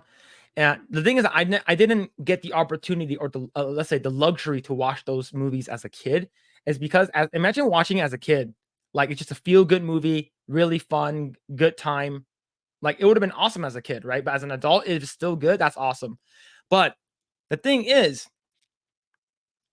that the Dial of Destiny is not doing good in the box office. And what makes it worse, The Sound of Freedom beats Indiana Jones by millions of dollars on 2,000 fewer screens on July 4th. So The Sound of Crazy. Freedom is I would consider an indie movie. Oh, Yeah, yeah. indie movie beats indie movie. What? Oh, there it Wait. is. So But confused people. Yeah, The Sound of Freedom, I believe, is based off of a true story about human trafficking. human trafficking. Yeah. Yeah, I heard it's really good. I heard it's a lot of people cried is because like this is actually happening.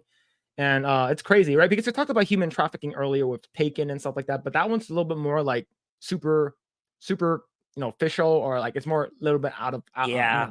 Yeah. crazy. But this one's Yep. more grounded. But man, imagine like the thing is that Indiana Jones had what basically a 4-day weekend because a lot of people took July 3rd off.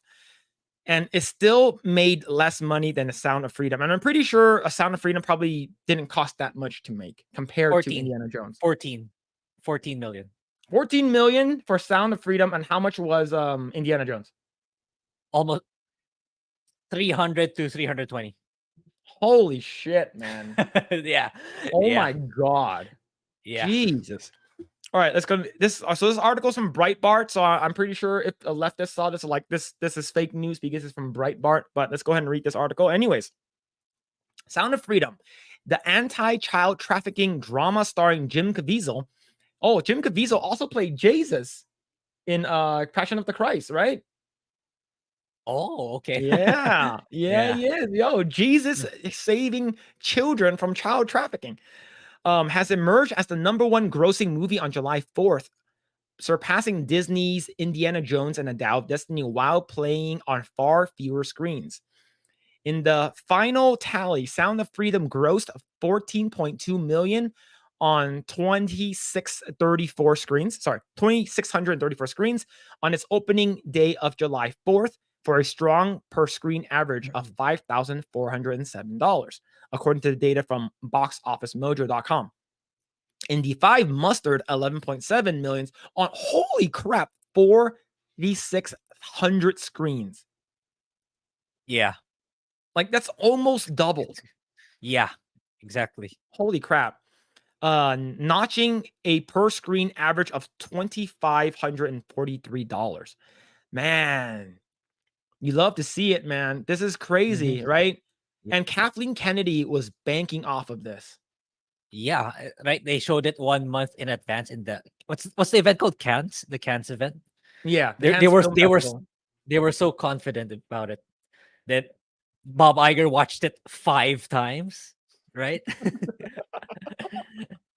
Oh He man. said it's so good. He watched it 5 times. Yep. Like he's really trying to make sure this thing succeeds. Yeah. Man. The irony is that Walt Disney Company shelved Sound of Freedom when it acquired 21st Century Fox in 2019. Oh shit. So this could have been like a Disney film. Yeah. It could have. That's the thing. That's the irony. It could have. Disney could have been the one who released this movie, and it would have Crazy. been a success. Yeah. That's wild. That's so Yeah. ironic. Let's see. Yeah. It has taken producer Eduardo Verastegui. I fucked that shit up so hard. Nearly 3 years to disentangle Sound of Freedom from Disney's hands and raise the money to release it through Angel Studios. Sound of Freedom benefited from a strong social media push from conservative influencers, as well as endorsements from Mel Gibson, Gary Sinise, is it Sinise? I'm not gonna say that shit correctly, who aren't involved in the movie. Well, of course, Mel Gibson is gonna freaking push this thing. He made Passion of the Christ. So Yeah. of course he's gonna push it. There are also a pay it forward effort, which allowed ticket buyers to purchase seats for other people who might not be able to afford it. That's actually pretty cool, right? Yeah. Because movie tickets are about like 10 to 14 bucks, right? Yeah. Let's see. Millie Gibson's. See, based on the life and career of Tim Ballard, Sound of Freedom stars Jim Caviezel as a Homeland Security agent who quits his job in order to bring child traffickers to justice.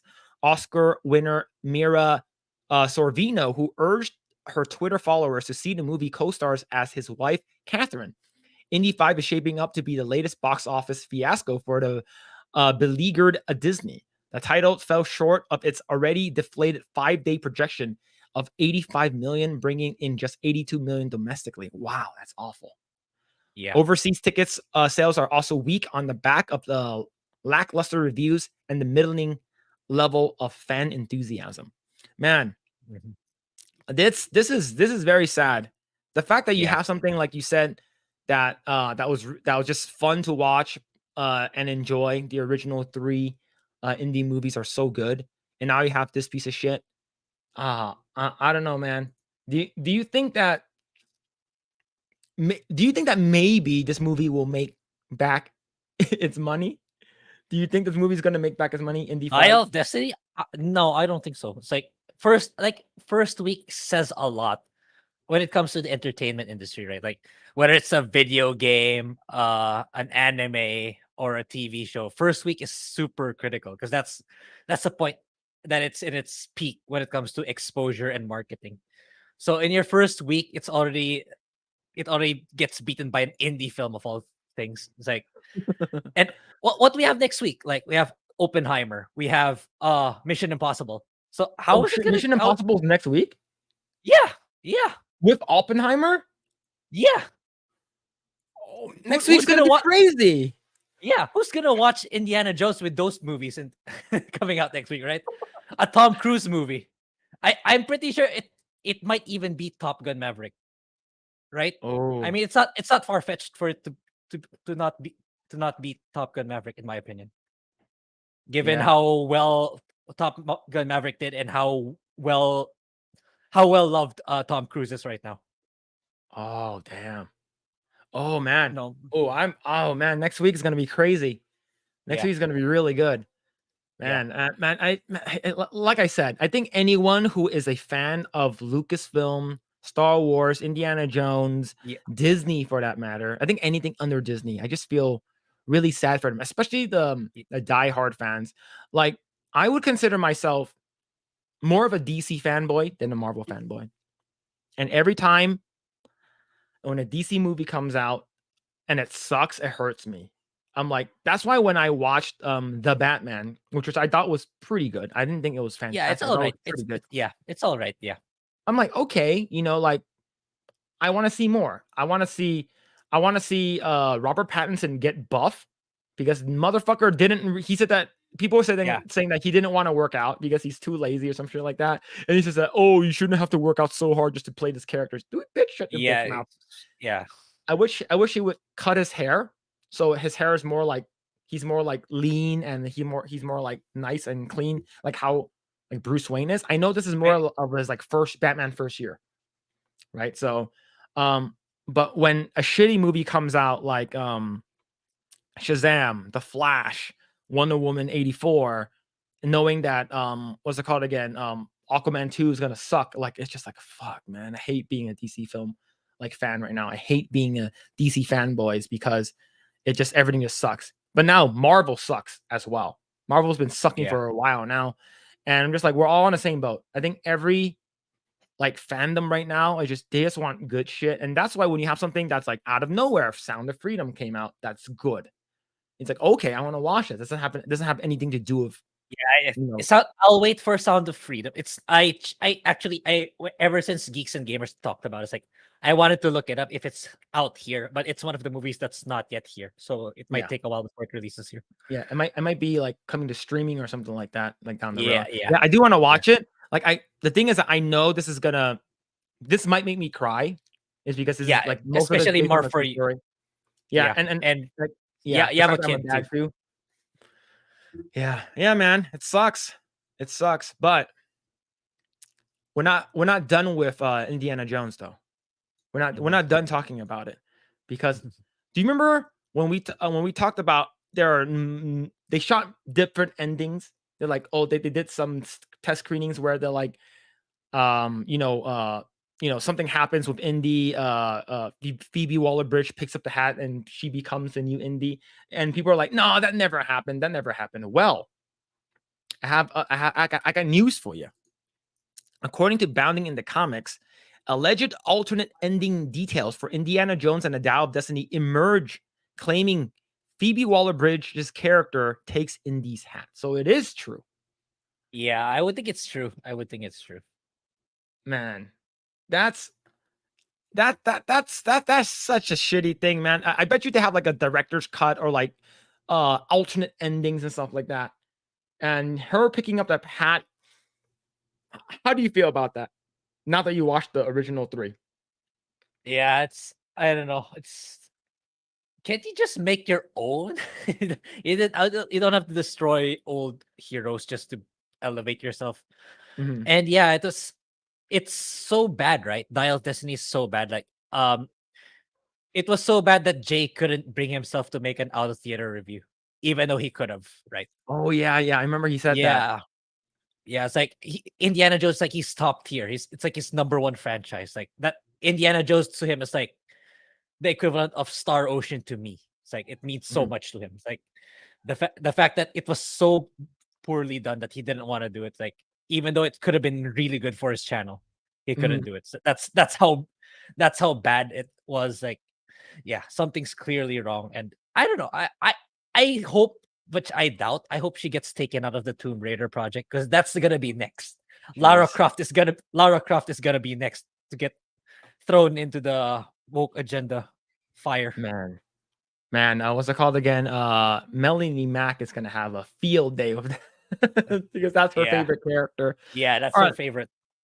let's go and read this. A new rumor provides details about an aborted ending for the Indiana Jones and the Dial of Destiny that depicted Phoebe Waller-Bridge's character taking Indy's hat and taking over for him. This rumor comes courtesy of Scooper WDW Pro, but comes in the wake of numerous rumors that Lucasfilm and Walt Disney Company planned to have Waller-Bridge's character take over for the Indiana Jones franchise. Back in June 2021, YouTuber Doomcock Overlord DVD shared that a number of sources informed him that 2 endings are supposedly being considered in this script.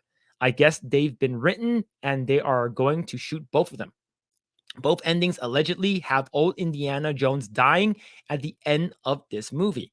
But in the one of the rumored endings, young Indiana Jones dies alongside old Indiana Jones, and Phoebe Waller Bridge swoops in like a vulture, picks up the hat, and takes his place moving forward. Basically, comes in is like, I'm Indiana now.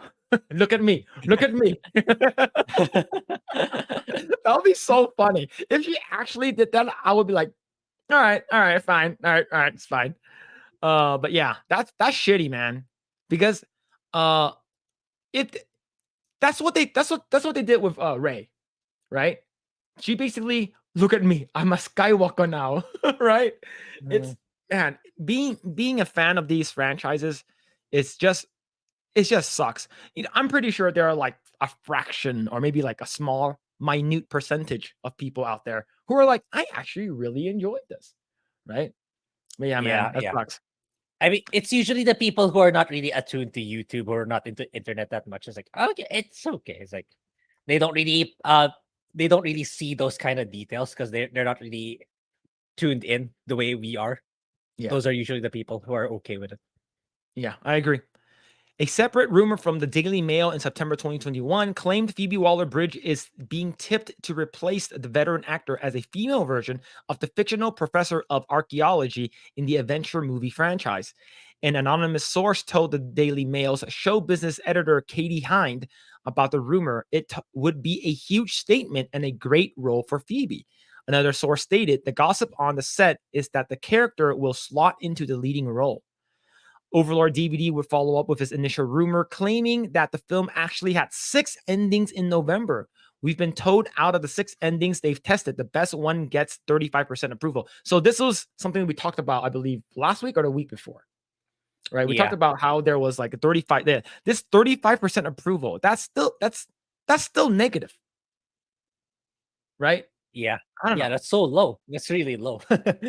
Yep. Let's see. We've been told that Bridge put on the hat in Yeah. every ending. Yeah, that's what he Yeah, said. that's the like Phoebe Waller-Bridge. What has she done? That's the point that other YouTubers say. What has she done? What's her track record? Why is she getting all these lucrative roles? Maybe What has she done before prior? That's maybe actually good. maybe she's good on her knees with Bob Iger. I don't know. I don't know, man. Like Yeah. it's like I've never even heard of her until this. Yeah, me too. Yeah, I don't know. Right? Maybe she has a lot of like gossip about people in Hollywood, and she's like blackmailing them, like, oh, if you don't make me the lead star, I'm gonna reveal everything. But it's God, man, like she came out of nowhere, sort of like James Corden came out of nowhere. Who the fuck is that guy, and why is he everywhere, right? And now same thing with Phoebe Waller-Bridge. Like who the fuck is she, and why is she everywhere? I don't fucking care, right? Mhm. Overlord DVD then clarified, all my spies actually said Phoebe Waller-Bridge puts on Indy's hat, takes Indy's whip, and in a brave and stunning display of girl power, she becomes the bestest Indy ever at the end of all 6 versions of the movie. Yeah, this is pretty bad, man. It's tragic. And I'm glad the one that we got in the theaters, I didn't watch it, is not the one that that was that they played in the screenings. So I'm really, really glad about that. Like oh, they didn't fuck the character because the character's already dead, right? And what would you do if when you watched it, like they changed it and then it was actually that version? How would you feel? Given the fact that they already like butchered the character of Indiana Jones, and they basically took a shit on his dead corpse and gave Phoebe Waller-Bridge the hat. How would you feel about that if that was Yeah, actually like the ending? if I was a hardcore fan, I'd feel really, really terrible. It's like, it's like I don't know. It's like maybe to the point I might get even depressed because of watching it. Because Mhm. if you love that character so much, if you resonate that character resonates so much with you, which I'm sure a lot of people do. So it's Yeah, like they're gonna get it's like you're gonna lose faith to everything the company makes. It's like, you guys are continue gonna go down this path of destroying once beloved characters, once beloved IPs. And I'm just sick of it. Everyone's just sick of it. And maybe it's time. Maybe we're approaching that point that they have to look at their numbers already. That yeah. or they just keep getting more ESG money from BlackRock. But yeah. Mhm. Yeah, that's crazy, man. Let's go and read some comments. I'm gonna go back up a little bit. Let's see. I'm just gonna go right over here. All right, Mermaid Messiah says, yeah, 300 million to not make, not including resorts and advertising. So yeah, so overall, it needs to make. Oh, Oh shit, that's a lot of money, like over $1 billion. yeah. If you multiply it times by 2 or 3, it's gonna end up being that number. But I think people lowered that. I think it's I don't know, 800 maybe. But even then, they stand to lose hundreds and millions of dollars. They Man, stand to yeah. oh shit. Okay. They, Oh damn, what is that this? I think this is Philippine peso for 100. Yeah, Okay. for 125. Yo, I Chris would the be Bliss, I would be mad, pissed if they post modernized everything. I hate it. Man. Yeah. Yeah, I would be on the same boat. Like if they took like a character that I really, really loved, which they did, and they fucking ruined it, I would be super pissed too. Like I would say case in point, one character that I really, really like is what's it called again? Is Michael Keaton's Batman, right? He was cool in the Flash movie, but no matter what, he dies at the end. Like no matter what. So it's like Yeah. it sort of sucks, right? But yeah. Mhm. Let's see. Let's see, go back and read some of these. I think let's see. James Mangold swore there had been screenings. He just recently admitted that there were 7 screenings. Damn. That's a good amount.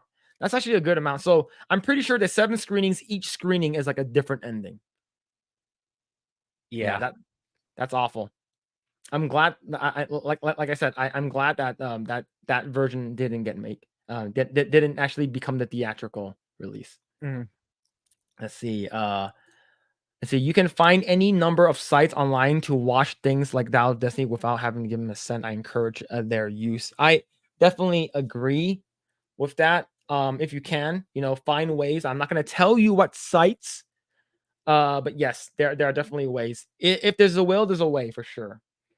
Let's Mhm. see. Go down a little bit. Yep, Amber Turd. Yes, I like Jim Caviezel, but I'm also a big Person of Interest fan. Yeah, Person of Interest is good. I watched a couple of like episodes of it. Yeah, that was pretty good. Let's see.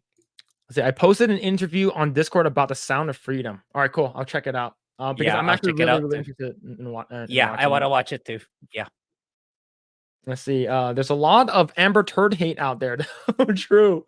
Yeah. Well, I'm upset that she's in it at all. Like I heard she's only in like 5 minutes of it. That's still 5 minutes too many. Yeah. Let's see. Javier said Sound of Freedom would probably come out here as a special screening, usually by local pro-life groups. They did the same with Yeah, very likely. Unplanned. Yeah, I Yeah, think very it's like likely. limited screening, like sort of like what they do here in the States when they show like anime movies. It's like, oh, like limited screening here. You can watch this or something like that. Let's see. Oppenheimer has a full frontal. I don't want to watch that. I don't want to watch that though. I don't want to see a floppy wiener. Oh man. I say that. Yeah, that's some hot doo-doo garbage. Yep, I agree. See, I think Elon is also trying to work on an agreement to show it on Twitter. Oh, if they do, that'd be awesome. It's because he Yeah, did that yeah. with What Is a Woman documentary with Daily Wire. Let's It see. wouldn't surprise me. Vorpal Snack says Oppenheimer to feature a prolonged full nudity. Okay, Florence Pugh. I'm okay with that, but does it have to be with Cillian Murphy though? Does it have to be with him if it's full frontal? Man. Let's see. I pray they leave Back to the Future alone. Disney doesn't own any rights. And thank God Disney owns the Alien franchise. And they know they're going to screw that up. Yep. Disney owns Predator and Alien, the Alien franchise. Yikes. The most recent Predator movie, I thought it was okay. I thought it would have been better if the main character got some help at the end, because at the end she became a badass. Like super, super badass out of nowhere. Like yeah, she had training and stuff like that, but I wish she had more help. I wish she was injured more. I don't want to reveal too much because I know that movie is still sort of relevant in terms of like it being out this year. But yeah. Back to the Future though, if they do remake it, I'm not sure how people will feel about that. Because I don't see any Yeah. Universal actually remaking a bunch of stuff. They did try to redo like I think The Mummy. They were trying to do like a monster verse with Tom Cruise and the guy who played fucking Maximus in Gladiator. I forgot his name already. Yeah, but Back to the Future is one of those things you do not touch. It's just people love Back to the Future. Let's see. Okay, so we read that one already. Sorry.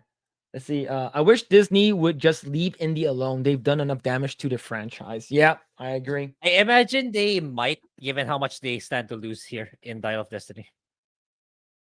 So that's probably be the last in quite a while. Yeah, I agree. Let's see. Go down. Let's see right here. Let's see. Lost Sales says typically when someone randomly gets star boosted status, it's because they've completed various tasks given to them by elites, like. Sorry, I'm not sure if you guys heard that. I'm sure you guys heard that because my mic might have cut that out. Maybe she can suck the chrome off of a trailer. Damn.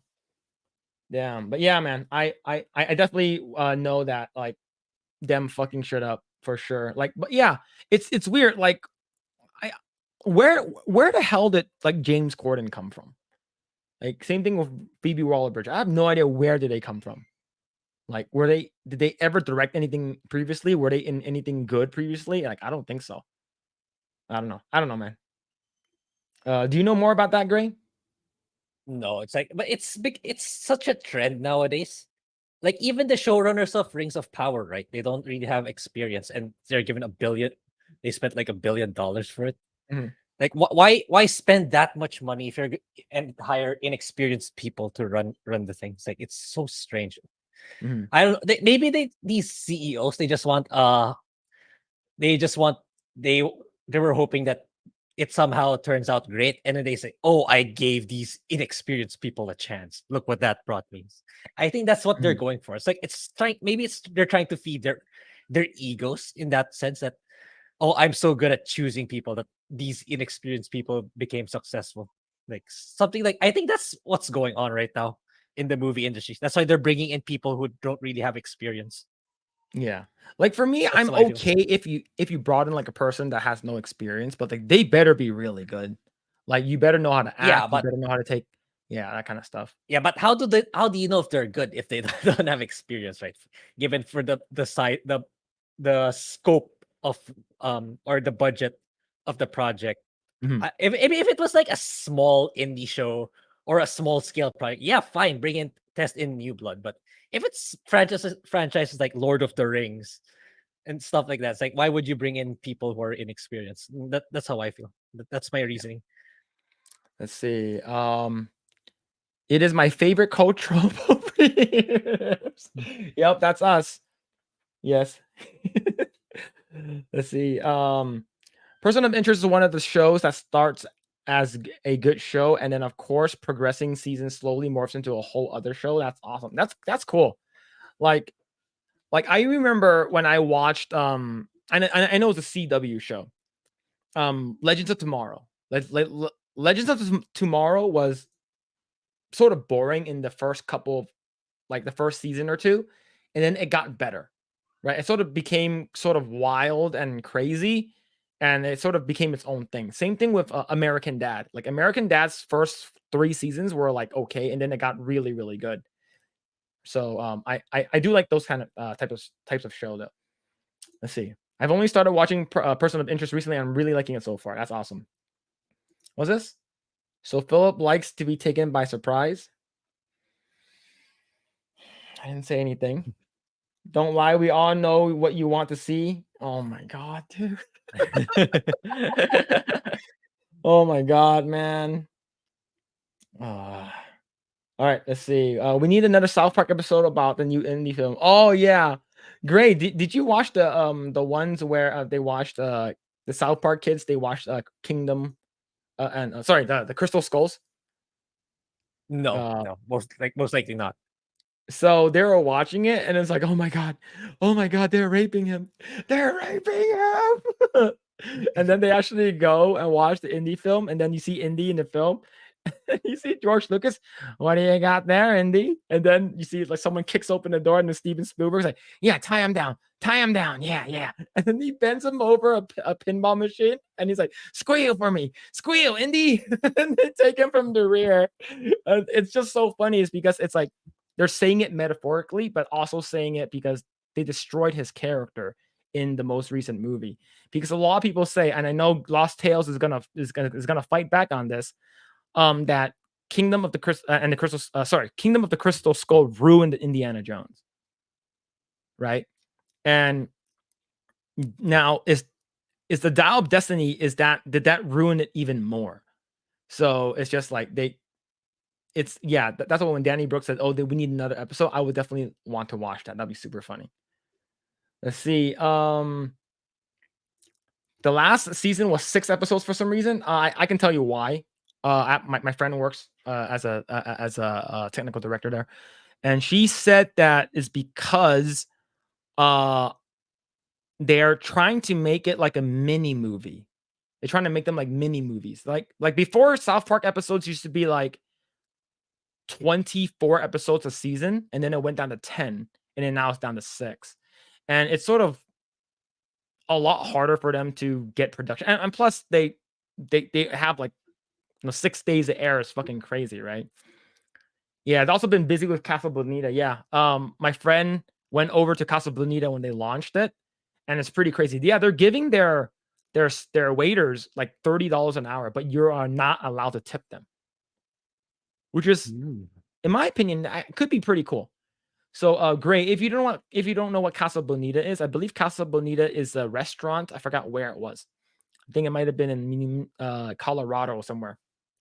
And they actually bought a building there, and they actually turned that into like a legit restaurant. And they have an episode in South Park that's called Casa Bonita, and it's like a theme park that Cartman really, really wanted to go to. So it's pretty funny. And if you haven't watched the South Park stuff, like the first seasons are pretty good, but like later on, the seasons they get really, really crazy. It's really funny.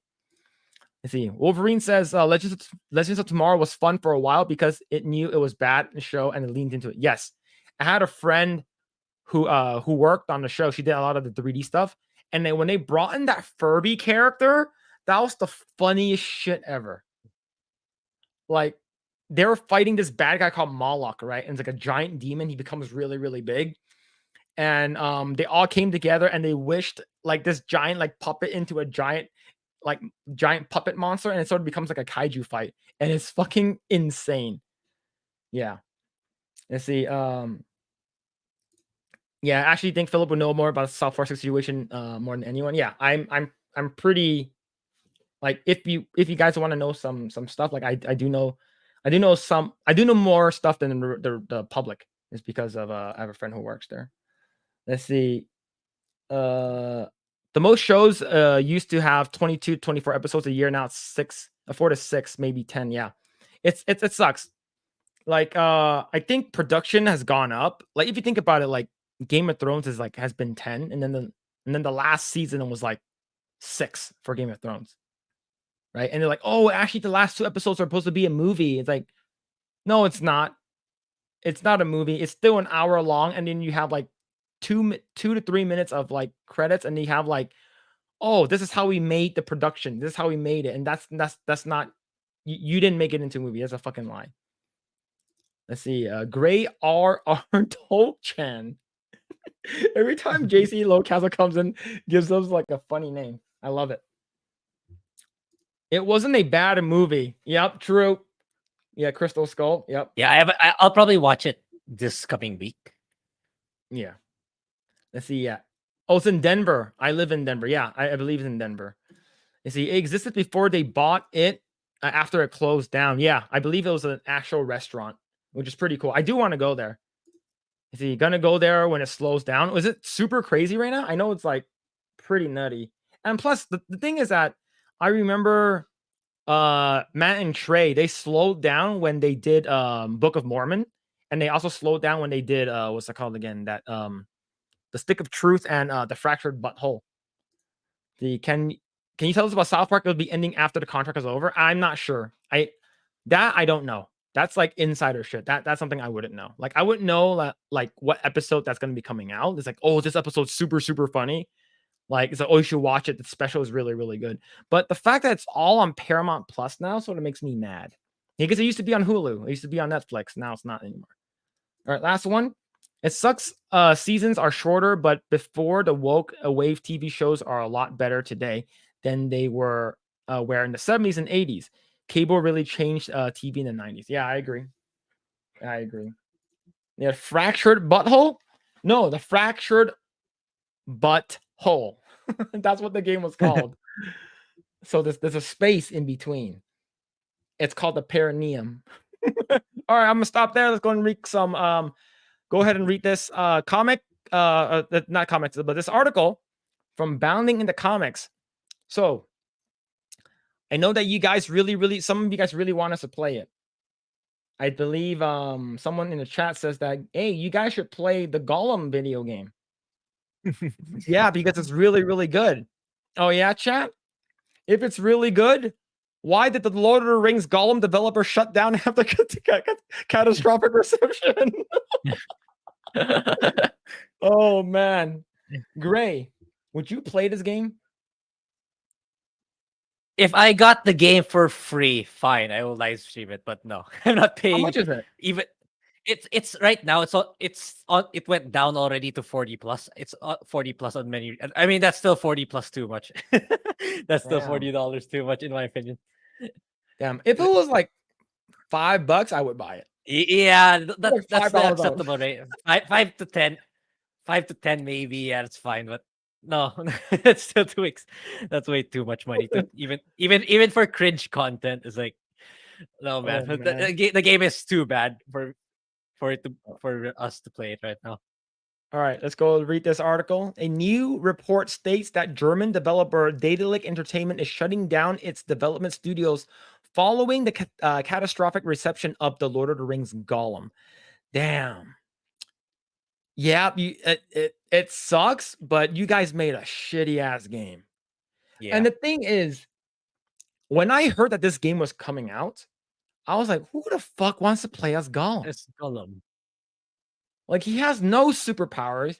It's it's not like, oh, you're actually playing as him during the Lord of the Rings events. No, you're playing as him as like when he's a lot younger because this looks like he has hair, like actual a lot of hair. Yeah, So yeah, like the fact that it's like, oh, you're what's it called again? Star Wars. Jedi Training Academy. Revenge of the Dick Suckers. But you're going to be playing as Jar Jar Binks. No, fuck no. I'm not playing that game. It's the same shit, right? At least if you're playing as Dobby from Lord of the Rings, you can, vanish in and out and you actually have superpowers and magic. But Jar Jar Binks and Gollum are awful characters. Okay. No one's ever wants to play as them. All right. The game, which released on May 25th, received a Metascore of 34 on PlayStation 5 and a 39 on PC. The user scores were even worse with PC users giving it a 2.0, while PlayStation 5 giving it 1.1. 1.1. Oh man, it's awful. It's more expensive on PS5. Oh, is it full price? Yeah, full It's 70. $70? Yeah. Well, okay, maybe it was 60, but I'm sure there's a $70 edition one. Like Oh the shit. the added content was emotes and voice acting and another elf voice, a more legitimate elf voice, something like Oh that. god, dude. They put that behind a paywall. Oh shit. That's awful. Oh, if people actually bought that, I would be ashamed of them. See, following the release, Data Lake Entertainment issued a statement apologizing for the underwhelming experience. They stated, "We would like to sincerely apologize for the underwhelming experiences many of you had with Lord of the Rings Gollum upon its release. We acknowledge and deeply regret that the game did not meet expectations we set for ourselves or for our dedicated community. Please accept our sincere apologies for any disappointments this may have caused." That's actually pretty funny. The apologies, Yeah. like, sorry, our game sucks. Yeah. Like Our go, yeah, sorry. Go ahead. it started the trend of collecting all the apologies of developers nowadays because Mhm. they really when they release their game sucks like Cyberpunk, like Redfall. So people started consolidating all the developer apologies and they're all the same. Just a Did we different ever color, get one different for Forspoken?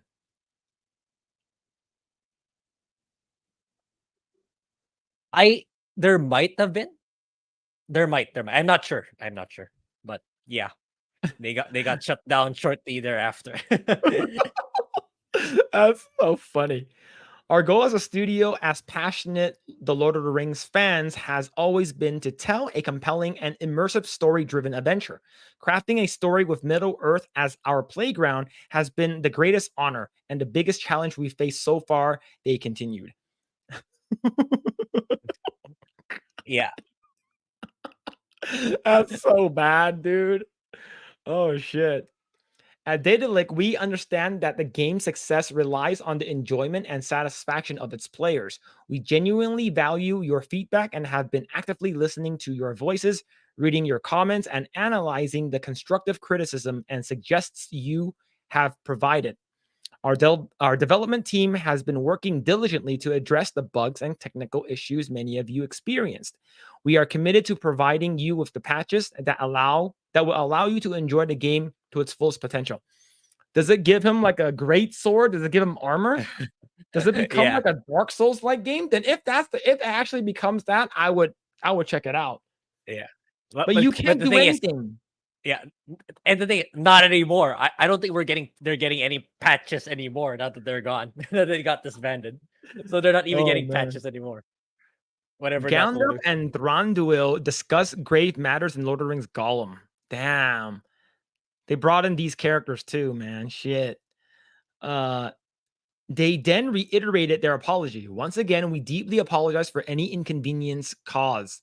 And we appreciate your understanding during this time, and we will continue to keep you updated on our progress and provide transparent communication regarding the upcoming patches and improvements. Your passion and dedication as players have been the driving force behind our determination to make things right.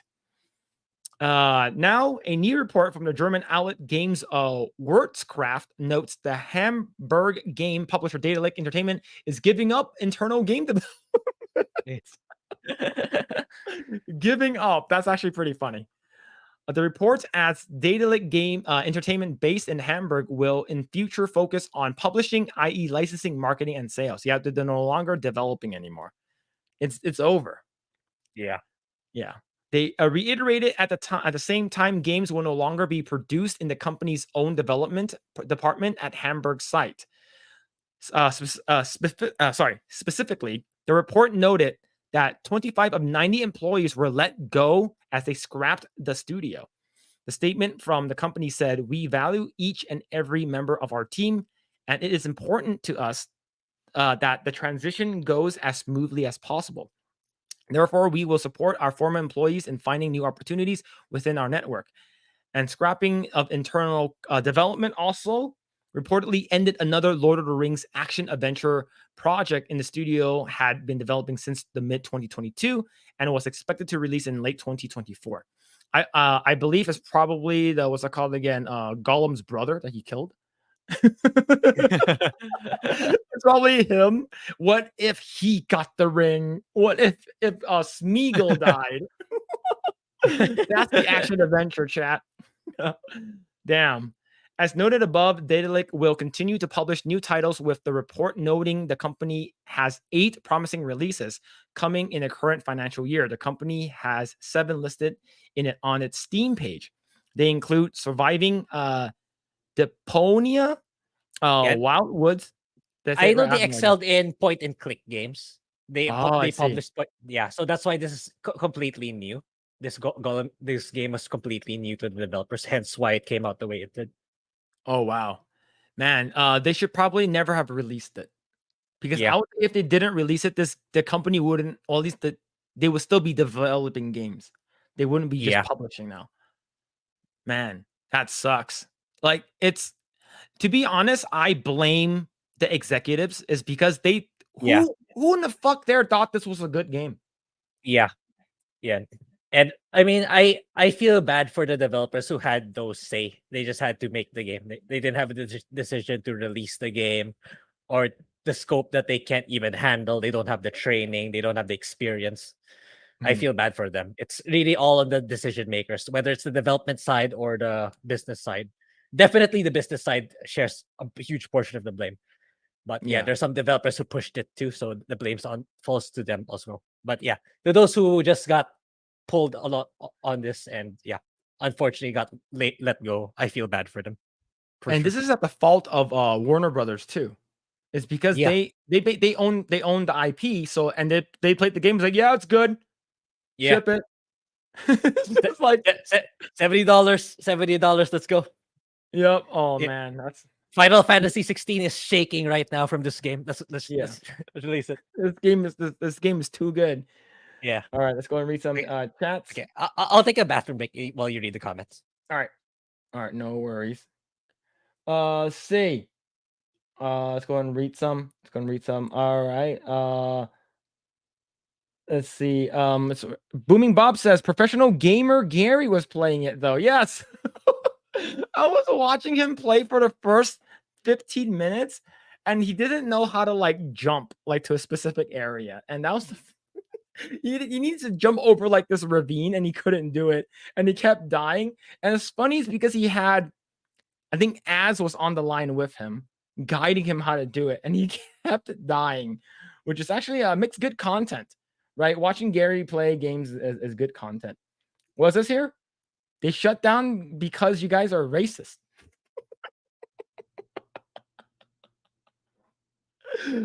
Oh man, so if they shut down, that's a good thing because we're racist. That's a good thing. It's because now that we know we don't need to get any more of these dog shit games from that company. You know, like I said, it's not the fault of the people who work there. It's the fault of the people who worked it that are in charge because they thought that this shit was good. And it sucks for people who work there, like as artists, you know, producers and animators or whatnot, programmers. It sucks, especially QA, right? QA gets a blunt of this shit because the game was so good that the company got bought out internally. Yep, they basically just liquidated their assets and then probably. But the fact that they also laid off like 20 people or something like that. Middle Earth series is much more closer to the lore than this game and Rings of Power and its fan fiction. Yep, it's sad, man. See, Vorpal says the people that worked on the Golem were surprised Datalic and Microsoft released it at 70. Yeah, the fact that it's at $70, which is the craziest thing. Like if this game was like 40 and it came out and then immediately dropped to like 20 in like a week, then I could see people buying it as like a big Lord of the Rings fan. But you're playing as a character that you can't do anything. Like you do no damage. The goal is not to get caught. It's so stupid. What's this? Gollum is the best character you in the movie he was pretty decent, right? I'm not sure about in the books. Let's see. Yeah, Dobby from Lord of the Rings. Yeah. Yeah, Gandalf gave Dobby a sock. Dobby is free. Oh shit. Let's see. Let's make a game where you play as one of the most reprehensible characters in Lord of the Rings. I wonder why that didn't succeed. Yeah, it's awful. It's you're playing as a character that does nothing. It's like the most shittiest character of all time, right? Yeah, the DLC added Elven voices and Elvish subtitles. Yep. That's worth the extra $10. and Yeah. emotes. And Yeah. I know You the get emotes. Yeah. Yeah. One of the emotes is stupid fat hobbitses. Yep. Yeah, goddamn, that was really hot doo-doo garbage. Yep, I agree. 100%. You can not change the Elvish subtitles back to English. Well, you cannot? Dang. So you have to start the game again if you want if you want the English subtitles back. Wow. Oh wow, that's That's true. crazy. Yeah. Yeah, Break Ewok said, have a great night, everyone. Got a split 199 forever and long live Project Eggroll. Yo, thank you so much, dude. I'm pretty sure you're out here already. But yo, thank you so much for hanging out. Appreciate it. We really appreciate it. It seemed like they didn't even bother hiring anyone that could work on the genre that genre of development. I'm actually impressed. It's playable to some degree. Yeah. I listened to Charlie's review about it. He said it's the worst thing ever, and he beat it. Yeah. And didn't Az beat it too? Yeah, he did. He did. That's a waste of time. I'm not sure if Gary did. I'm sure he played it, but I'm not sure if he beat it. If Gary beat it. Did Gary even get past the tutorial section of Witcher 3? I don't know. Is he still fighting Vesemir? Oh man. Let's see. I would have played it if the game was any good. Yeah, if the game was good, it's like, oh shit, this is like platforming. Like, imagine if it's like good platforming, like some of the 3D platformer games like Super Mario or something, but it also has a hint of Metal Gear Solid where you have to hide. Like if it was good and it's playable, it would be pretty cool. Dobby is dead. Spoilers. Is that true? Don't start that Harry Potter garbage. Man, Harry Potter's versus Lord of the Rings. What wasn't there like there was like a death battle that people wanted. It was like Dobby versus Gollum. I'm just like Gollum will die. He has no Yeah. magic. Let's see. You have to pay for My Precious. Really? $10 for an emote that says My Precious. And is it even voiced by Andy Serkis? I don't think so. Just like a But regular I voice. think the point is you have to pay for emotes. Emotes That's is part of the stupid. additional $10. Yeah, it's part. Emotes are part of the $10 precious package. Yeah. See, Gollum had potential of having some smart ass dialogue in mid game. If the game was like so bad it's good, I think people would play it. Like there was a game that's called Mortal Kombat Sub-Zero, forgot, whatever, Sub-Zero Annihilation or whatever it's called. I forgot what it's called again. It's a very terrible platforming Sub-Zero game. And it's awful, but it's so bad it's good. Like people want you to fall off. Like it's so bad it's good, right? It's sort of like when watching, like I would definitely want to watch like Gary play Only Up, right? I would want him to play like Jump King or something like, or Getting Over It. Like I want to see him like rage because I actually missed the stream where Jay was playing Only Up and he said, "Don't play it. Don't play it. It's awful." And when you fall off, they play this stupid ass music that like, "Oh, sorry. Did you fall off? You suck." Oh man. Let's see. I made the best Gollum game meme, guys. All right, share it in the Discord. We'll check it out. Let's see. I watched as Mahler and Gary play it. Gary never finished it, but it was funny to watch. Yeah.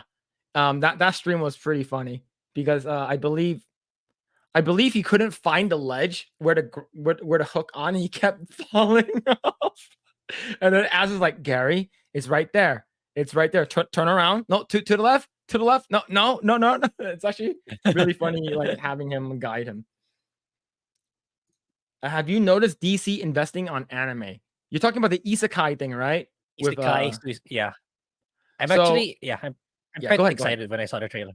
The Isekai. Yeah, I only watched the first Suicide Squad, not the Birds of Prey one. I don't know which was better, honestly. I don't. Maybe I should watch Birds of Prey, but it's all right. Back when Will Smith was still respected. Yep. Yeah, yeah, but yeah, that the trailer looked good. For in my opinion, it looked good. So I'm kind of excited for it. So I think the first thing that I saw Batman going into like anime style was, I believe they did this short, and I believe it was a Chinese company or a Japanese company that did no, it's Chinese company that did like a Batman like animation, which is pretty cool. And then DC came out with Batman Ninja or Batman, like a Yeah, samurai Batman yeah, thing. yeah, And yeah. They did. I thought that was pretty cool. Even though it was Yeah, 3D, it was sort it of is. jarring, but it was really good. I liked it a lot. So I'm cool with the isekai stuff if it's done right. And plus, isekai is always like, it's always this thing, Sword Art Online or something like that, or you get ReZero, and it's pretty interesting. I haven't seen the trailer yet. Have you seen the trailer? Yeah, I did. I did. Yeah. Yeah, it's Bailey's pretty cool. posted it in my on my Discord. So yeah. Okay, yeah, I'll check it out. I'll probably check it out with my wife. We DC sucks.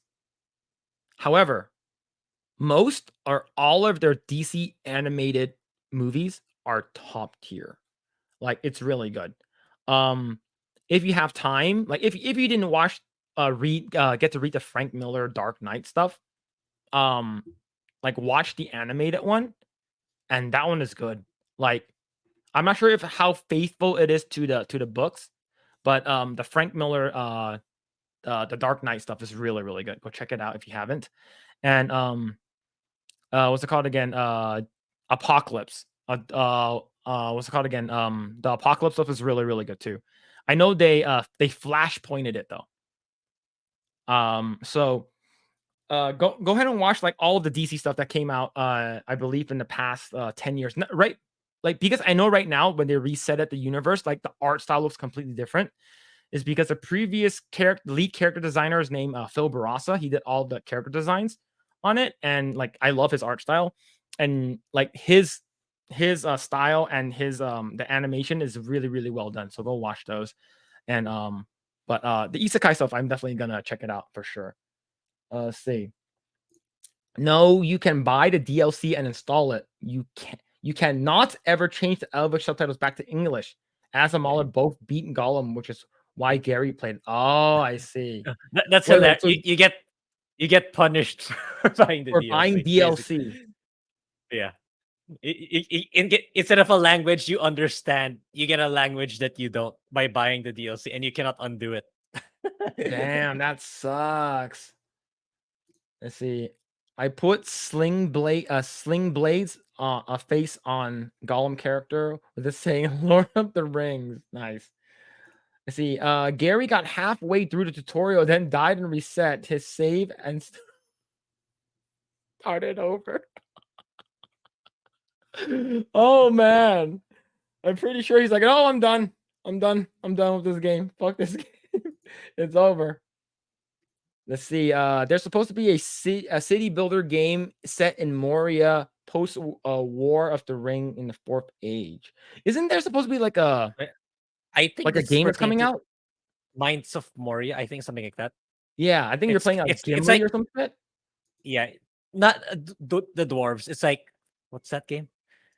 It's like the Lord of the Rings equivalent of Deep Rock Galactic. It's like where you it's like, imagine like a Left 4 Dead, but you're mining resources from planets. Then there's some Mhm. aliens that you need to shoot. So it's basically I just, see. it's a Lord of the Rings version of, but instead of outer space, it's Moria. You're digging through Moria.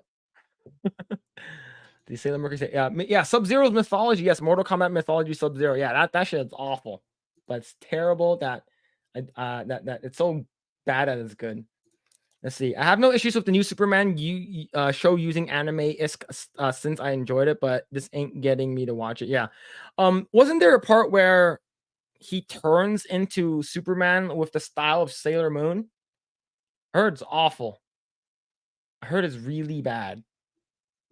Let's see. Yeah, they're basically making Superman gay. As for DC hiring Wit Studios to make the Suicide Squad isekai anime, I don't care. Yeah, Wit Studios is fucking awesome. I love Wit Studios. Wit Studios is the people that did Spy Family. Oh, okay. Yes. Wit Studios, the original studio that did the first several seasons of Attack on Titan, and then the last season they went to Mappa, which is more 3D based. And then while Attack on Titan went to Mappa, Wit Studios like, we're just gonna work on Spy Family, and that's why Spy Family looks really good because Wit Studios is awesome with animation. See, that shouldn't be though. That's nuts. Just like Kick won't let me but get emails, but says I don't have an account. Yeah, it's weird. It's Kick is weird. Kick's app is also shitty. The Suicide anime could be good if Japan is in control of the story and everything. No, it's gonna be American story. It's hopefully it's not too woke, but given the way it is now, I'm pretty sure it will. Let's read a couple more comments. Let's see. There's also a fact that, in my opinion, the phone version of every app sucks balls. True. Let's see. What's this? Fuck Frank Miller and fuck The Dark Knight Returns. And why do you hate that? I thought that was good. I haven't seen any of his later stuff. Let's see. To be fair, as a Mahler are absolute dog shit teachers. That's why Gary kept dying, right? Let's see. Have the eggs ever seen Sling Blade? No, I have not. I don't know what that is. Yeah, I haven't either. Yep, so we're not cultured enough. Let's see. All right. I think we're up to date. Let's see. One more. Let's see. Sailor Mercury says, yeah, there's a Sailor Moon gear up style transformation for Superman. Yeah, I'm not sure how I feel about that. Yo, Megwin Pixie. Sorry with the $5 or sorry, $4.99 Sorry I'm late. Congratulations, guys. We love you. You both deserve this, and we are so excited to see this community grow. Love this channel. Thank you. Yo, thank you so much. Thank you. And yeah, thank you for the really nice words. And thank you. Audible gasp when you need to see it. All right. Well, Alan will check it out. Sling Blade. Post it in the Discord. You see, All-Star Batman Frank Miller had Batman called Robin the gamer word. Oh. Was that the reason why? I did watch All-Star Superman. Also, Superman was pretty good. Really? Oh yeah, that's not good then. That's not good. All right. Let's go ahead and read a couple comments over here. All right. Let's go in. I know Grae was very upset about this. I know Grae was fuming over this because Grae loves this show. I do too. Hero Gasm is one of the best episodes ever for the boys. But due to recent writer strike stuff, this is from Screen Rant, The Boys Season 4 release date delayed indefinitely, but for a very good reason. How do you feel about this, Grae? Get it out of your system. Yeah, I'm kind of sad. It's like, this is one of the shows I was looking forward to that we're gonna talk about next year, along with House of the Dragon. But it might that might get pushed back now too. So yes, I was excited because I mean it's rare for you to see superhero films that go this far, especially in terms of the adult oriented side. That's dark and gritty, and what if your superheroes are not what they're making out to be? I actually I never thought of it that way until I saw the boys for the first time. It's like, oh yeah, I never thought that such a thing can such kind of plot point can actually become something really really good. But yeah, I hope it gets an announcement already. I hope this gets rectified sooner rather than later. Maybe I don't know. I mean, this is one of the good ones, so I'm expecting maybe the writers and of this show or all the people responsible come into an agreement, since this is one of the good ones. So they should be able to come to a agreement when it comes to adequate compensation that's acceptable for company standards, that they'll still make a good profit out of it. I mean, that's all I have to say. I mean, it's a shame that it got affected by the strike, but yeah, it is what it is. Yeah. So, well, we do know that some of the writer strike stuff is starting to sort of fizzle away. Yeah, based And on what's it called again? It's just like I know animation is sort of going back to work now. Which is great. based on what Dave told you in the stream on your stream, right? He's back to Yeah. work already. So yeah, so I'm hoping it's the same. When Dave told you, I'm hoping it's the same for stuff like this show, The Boys, House of the Dragon. Maybe they're back to work, and yeah, we can get it soon. We can get the next season soon. Yeah. All right, let's go and read this. Showrunner Eric Kripke explains why The Boys Season 4 release date has been delayed indefinitely despite having already wrapped filming. Oh, it's already done. Yeah, it is. So so they're just not showing it then. They're just not releasing it. Yeah. So it's kind of like it's more of like the obligation side since they're part of the guild thing. So that's why I'm hoping that they come to terms, then boom, set a date, set a release date. Yeah, hopefully. Series creator and showrunner Eric Kripke has explained why The Boys Season 4 would not be released until the ongoing Writers Guild of America strike has been resolved. With the WGA officially launching industrial action on May 2nd, 2023, multiple high-profile film and television projects have been impacted by the ongoing work bans. As Hollywood's screenwriters seek to secure better pay and conditions, every major network studio has been forced to reevaluate production schedules and release dates for a slew of highly anticipated shows. Most recently, Kripke has taken to Twitter to explain why The Boys Season 4 is also being affected by the writer strike, despite having already finished principal photography. So, let's go and read it. Actually, I don't think he read it. The Boys Season 1 update. When Season 4 drops depends on how long the WGA strike goes. No answers yet. Tell the studios to make a fair deal. To take that sting off. Here's a fun art from season 4. We spend hours making ourselves laugh with this stuff, and it's never even on screen. The Deep's Octopus puffs. Oh my god. Remember how it happened in Herogasm with the octopus? Oh man. That was the best episode though. Like ever. It's my favorite episode. So funny. And you get a good fight scene too at the end. Let's see. Revealing that season 4's final release date will be dependent on however long it takes for studios to reach an agreement with their writers. One fan questions the boys' showrunner about why the season was being impacted. Kripke explained that despite filming being finished, there was still dialogue that needs to be written and recorded during the show's post-production phase. Check out his answer below. Exactly. There's a good amount of dialogue we write in post. The actors come back to record. It's called ADR to help bridge story gaps to clarify a plot point. We'll also edit dialogue together in different ways to rewrite it, writing at every stage of the process. Let's see. What does it mean for Gen V? Who the fuck is that? While news of a potential delay for The Boys season 4 may frustrate some viewers eager for the show's new batch of episodes, Oh. the season's intended release date had never been officially announced to begin with filming on the new season only finishing up April 23rd. Oh, so it's recent.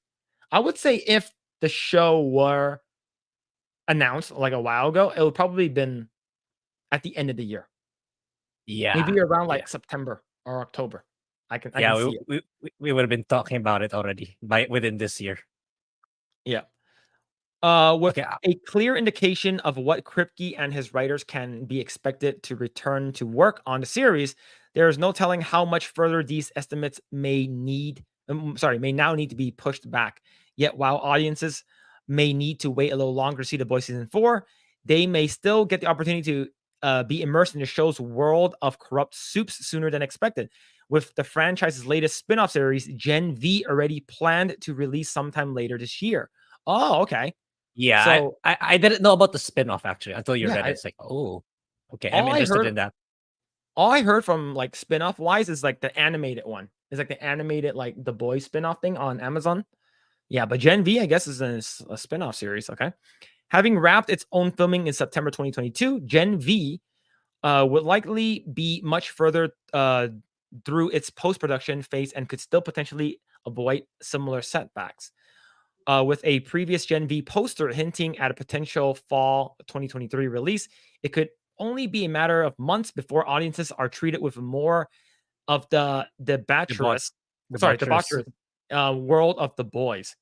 Meanwhile, as Kripke and the other members of the WGA continue their fight for fair compensation and rights relating to their work, the ongoing impacts on highly anticipated releases like The Boys season 4 will likely serve to draw further attention to their cause. Okay, so are you still as mad knowing that Gen V might be released this year, or you're still like screw that shit? I want mainline The Boys stuff. No, it's fine with me. It's like anything that expounds on the universe. Because like, yeah, I don't have exposure to the comics. Mhm. I know you read the comics, right? Because like we were I talking about back then. I did like an audible kind of thing. The fact that they are veering away from the comics, I understand why, because like all Hollywood writers, they want to have their own input, like what they did with Game of Thrones, especially the last couple of seasons, and what they did with Rings of Power, and what they did with The Witcher. They want to put their own dick in there. They want to put the tip in there in Mhm. the fucking sauce. But I understand that. But what they did so far in the show completely changes the outcome of what happens in the graphic novel. It's I told my brother what happens in the graphic novels. I was like, he's like, "Do you want me to tell you?" He's like, "All right." And I told him what happens. He's like, "Holy shit, that would have been fucking crazy." Like it would have been Mhm. so good if they did it like that. But now that what they did, what big event they did in the show, no, that ending cannot happen anymore. Unless they do some like fucking Mickey Mousing and they undo it, then I can see it happening. But as of right now, I do not see what they did in the graphic novel to be coming to fruition. But yeah. So Gen V, there's I don't know what that is, but hopefully you're more excited for I that. Yeah. it's probably a play from the name where Mhm. the heroes got the compound V, right? That's how Yeah. they got their powers. So it's probably a play to that. Probably it's either the legit compound V or the fake V, the one Butch is taking. It's Oh yeah.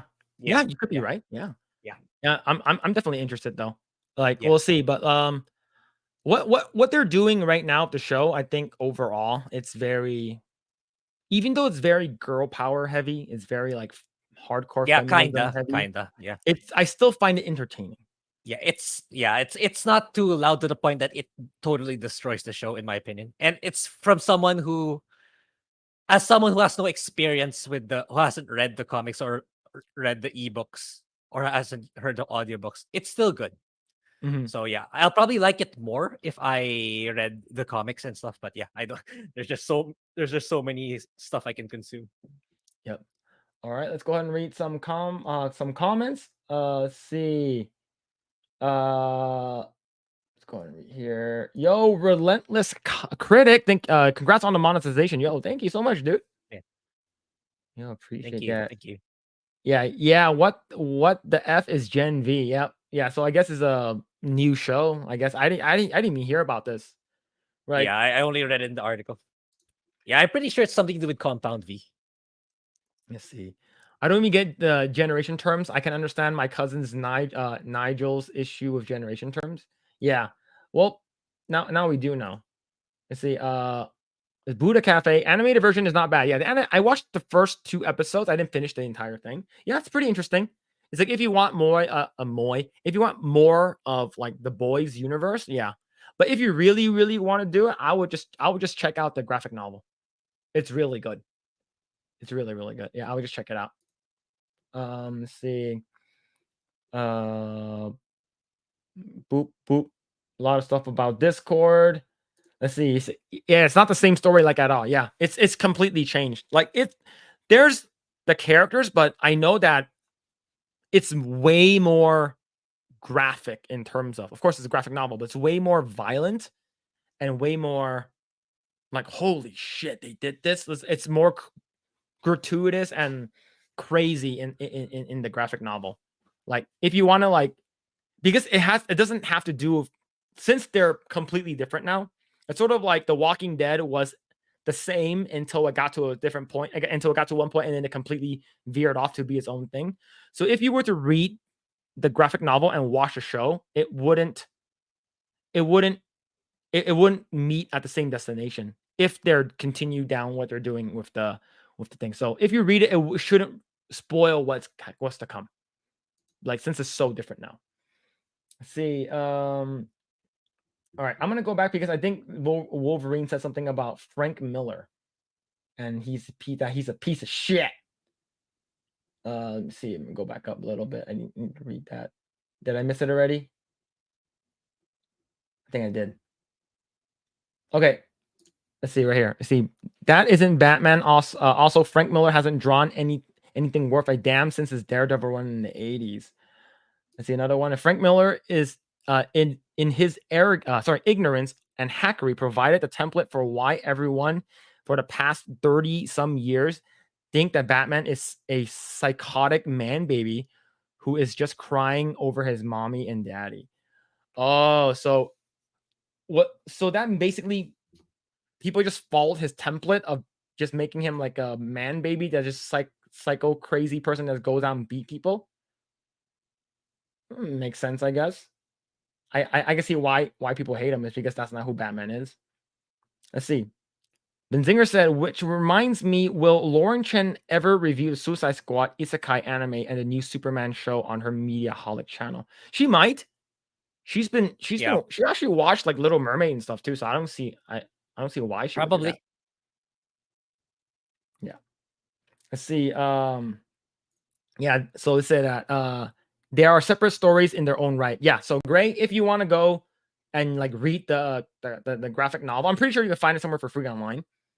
I would do so and just like read it. And because if you think about it, like they do take a lot of liberations and like, oh, we like this character. We're putting Lamplighter, whatever that guy's name is, right? We're putting this character in, we're putting this character in. And even though the character's in there, it doesn't have to do with the story. So I would check it out. Because the graphic novel is always going to be better.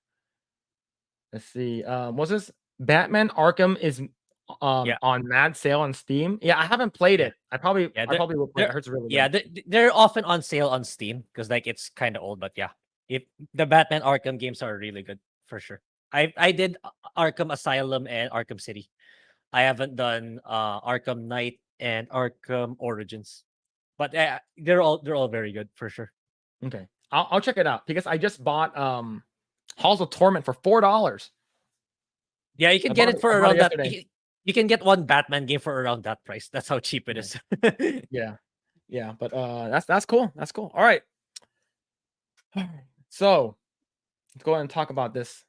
So when I was playing on Kick yesterday, if you guys haven't followed me, go and follow me, kick.com/Phillip, Mr. Phillip Chan's on this description below. Follow Grae in all his stuff below too, on YouTube channels and stuff like that. Follow our other channels. But you guys were talking about Baldur's Gate yesterday. And you said that you should check it out. It's because there's some tender sexual stuff that you can do in that game. And I'm like, what is it? And I'm like, oh, maybe I should check it out.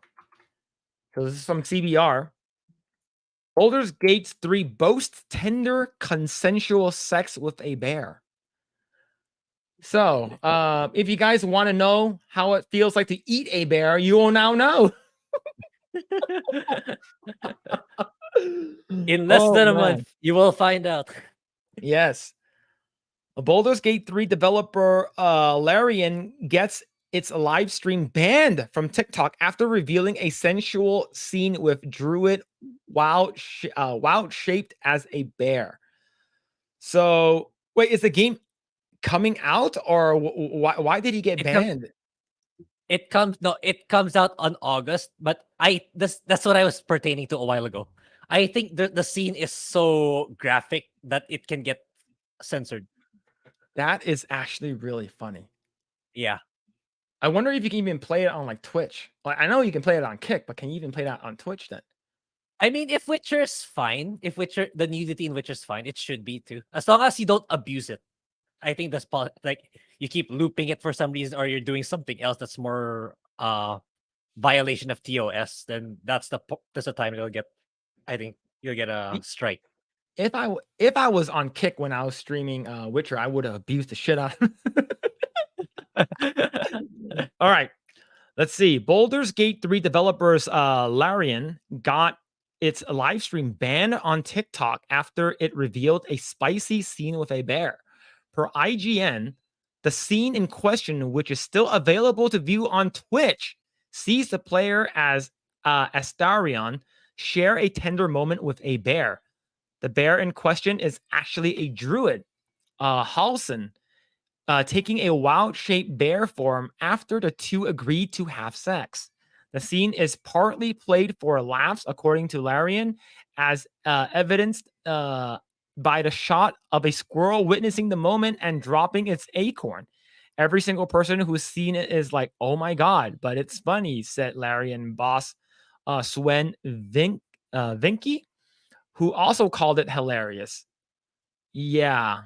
Are you looking forward to this game? Are you looking forward to bear sex? Oh, not that particularly, but the game overall. Yeah, actually, it's like if it's gonna be tough though. It's like if we're good, this is something we can play cooperatively. Actually, if we're gonna push Okay. for a game. Yeah, but yeah, the problem is finding time for the both of us. That's convenient. It's gonna be like a once a week thing, if ever. Yeah. That's crazy, man. Let's see. Have you ever considered the joys and pleasures of sexual congress with a wild-shaped druid? Baldur's Gate 3 lead writer Adam Smith added, because at Larian, we have and ultimately landed on the side of giving the people what they want. Tender, consensual romance with a man temporarily transformed into a grizzly bear.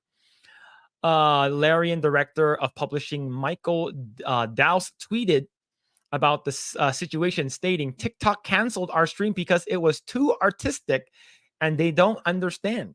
Well, here's the thing. TikTok deleted my video because I kept saying big giant chungus penis. I Really? posted a Oh. video of me saying it, and then I had my stream up, so I kept echoing over and over and over again. And TikTok banned it. Of course, Because of they're the gonna echo. remove bear sex. The Druid Halsin and Vampiric Rogue Asterion are two of the several potential companions for players to choose from in Baldur's Gate 3. Unlike many similar RPGs, Baldur's Gate 3 allows players to create their character or complete the adventure as one of the pre-made followers. Many of the companions, including Halsin and Asterion, are also romanceable in Baldur's Gate. It's unclear whether the bear sex scene occurs only with Halsin or Asterion. Oh, sorry, Halsin and Asterion, or if other characters are as open-minded as the thieving vampire. Baldur's Gate 3 release date for PC and PlayStation 5. The scene also fades to black with a censored screen, something most sexual encounters in Baldur's Gate 3 lengthy early access do. Larian released the first fifth of the story in 2020, nearly 20 years since Baldur's Gate 2 came out. During the game's awards in 2022, Larian finally unveiled a new trailer and a full version release for summer 2023, which is, you said, in the month or so, or a Yeah. couple months, like 2 months. Yeah. Yeah. It's at the bottom. August 3 at the bottom of the Oh article. shit! Yeah, next month. Yeah. Let's see. Along with the release announcement, Larian revealed that the voice actor and Critical Role DM Matt Mercer would take over as the voice of Minsk from the legendary Jim Cummings. Baldur's Gate 3 launches on PC on August 3rd, and it's with its PlayStation 5 release set for September 6th. A version for Xbox Series X and S is still in development. Man, so bear sex. I think we might have to stream that. Yeah. It's there's co-op, and the fun part is we're both not acquainted with D&D and these Mhm. types of RPGs, so we're gonna keep screwing up somewhere along the way with our decisions and with our gameplay. So there's gonna be Yeah. a lot of highlights if we do it. Yep. All right. Let's go ahead and read some comments. Let's see. All right, so over here. Yeah, right here. Man on man bear loving. True. Laugh out loud gross. Yep. Tender consensual sex with a Canadian. Oh shit. Yep. Sensual consensual. That's good to know. Yep. Weird. Yep. True. Philip only cares about if the bear is a man. These accusations, they're getting worse and worse. Let's see.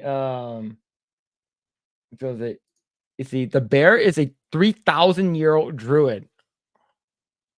So you're having sex with a bear that's literally belongs in a museum. Man.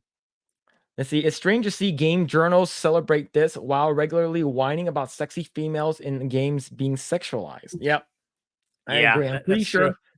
I'm pretty sure if like they were to release something similar to Witcher, like right now, they'd be like, "Oh, why are all the women so sexy? Why can't they look more ugly?" Right? It's like they're too Uh, sexy. Here's the thing. I'm pretty sure there are in this game. It's just that it wasn't shown yet. But when people start playing it and people start uploading them on YouTube, that's when they're gonna start writing about that Yeah. kind of stuff. Or when the game when they finally gets like a review copy or something like that, so they can, the quick journal Yeah. review, so they can play it all in easy mode or something. Yeah, I hope Kotaku doesn't get one again, so they can bitch about the game some more, and we can make content out of them. Yep, I would love to do that. See, Marley said, "Does a bear shit in the woods?" Yes, they do. Yes, they do. Okay, love you guys. Gotta go and figure this out. Can't see, but watching on my TV. Oh, no worries, no worries, no worries. Uh, will Baldur's Gate have a regular woman to Yeah, romance as well? most likely. Like there, I can see that. Given that they're going over the top with the bear thing, they're pushing the boundaries again with sex scene in video games. Because once BioWare, before Witcher, it was BioWare that was trying to do that with Mass Effect 1. But Mhm. Mass Effect 1 ended up being on Fox News. They kept pointing it out that they became afraid of making sex scenes in their games. Yeah, Who then cares, Steve man? yeah, yeah, it was around 2008 when Mass Effect first came out. It wasn't even that bad. It was just like a side boob of Shepard or the female character, and that's it. It wasn't Oh, really that bad. now I gotta play Mass Effect. Yeah, Let's it's a good see. Mass Effect's a good game. The trilogy. Let's see. Sailor Mercury said, "God, I'm sick to death of Matt Mercer. They shoved that mediocre voice actor in literally everything."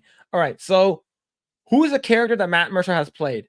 I don't know. I heard of this name multiple times. I don't know what character he Yeah, plays. I'm pretty sure I know. I just forgot that Matt Mercer Yeah, he voice sounds act very, very familiar. voices. What? Let's Okay, see. what video games did you cover? Let's see. Why you look that up? I'm gonna read this one. Okay, I'm so trying to wrap my head around this. Is there really an animal sex, or is this code talk? There is an actual animal sex scene. So Yeah, basically, yeah, a actual. druid transforms into a bear, and you can romance the bear, which is sort of weird. Okay. He's the voice of Yusuke in Persona 5. The painter. Oh, the deep voice guy that talks like Yeah, this. Oh, yeah. okay. All right, I know who he is now. Let's see. Lost Cell says, I knew Philip would be into the bear sex if it was.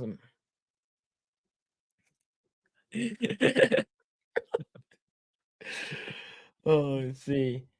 He sucked as Ganondorf in Tears of the Kingdom. I switched to Japanese. Oh, okay. He was I didn't play Tears of the Kingdom, but okay. Yeah, usually Japanese voices are pretty damn good. They have more emotion. Usually, not all the time. Yeah. Let's see. See, Moon Boy J confuses me. He is a bear, beaver, and a cow. Let's see. In all of my years playing D&D, I never even put together sex and wild shape. There are some perverted D&D players out. Yeah, man. There are some people who are into vor, which I found out what that meant late last year. I had no idea what that meant until I'm like, what? People are into that? Yeah. So the internet's weird. Internet's definitely weird. Let's see.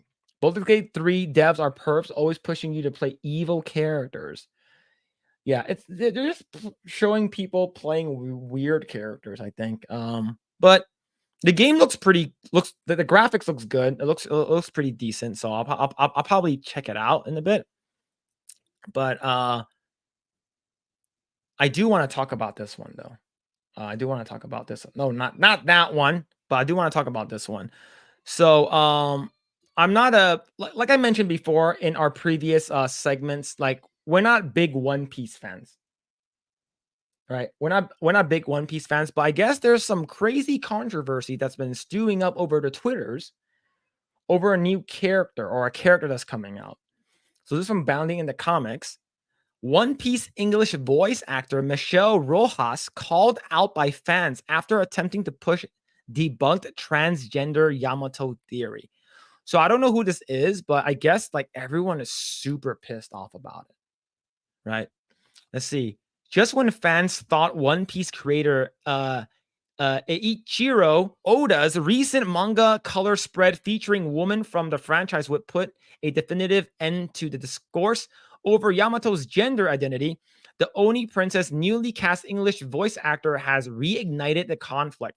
Yeah, so I believe some people thought that uh this was a transgender character that Oda made in One Piece. Okay, yeah, yeah. I think I read somewhere. I read that somewhere, or I think you mentioned it that it was Yeah. resolved already. Let's see. According to Western Twitter activists, because Yamato is a tomboy who uses male pronouns or bokugo in Japanese, the Oni princess must be a transgender man. Man, I'm so glad the wokeness has not gotten into manga. Yeah. I'm so glad it hasn't gotten into it. But the thing is it yet or it will not get into it? Right? We shall see. Let's see. However, this read of her character ignores the fact that her use of male pronouns is based in both her being forcibly raised as a boy by her abusive father, Emperor Kaido of the Beasts, to fulfill his desire for a son, as well as her wish to follow the footsteps of her hero, Kozuki Oden. Wait, so she's biologically female, but it's because that she was, I guess, in a way groomed to be more of a male because her father wanted a boy. That's not transgender. Yeah. It's not. Oh my god, dude. These people on Twitter are fucking crazy.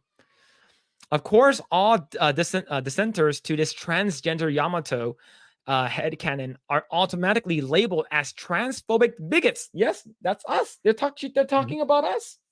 Mm-hmm. Yep. Let's see. As noted above, after months of debate among fans, the matter of whether Yamato identifies as a man or a woman was eventually put to rest by series mangaka Eiichiro Oda himself twice. The first came out from Yamato's Vivre card, an official profile written with approval from Oda, wherein the heroine was specifically labeled as a woman. Right there it is. Yamato, gender female, birthday November 3rd, age 23, bust size triple D. All right, that's pretty good. The next incident came roughly 2 years later in 2023 when he concluded that the young warrior in a cover illustration specifically highlighting the series' female character.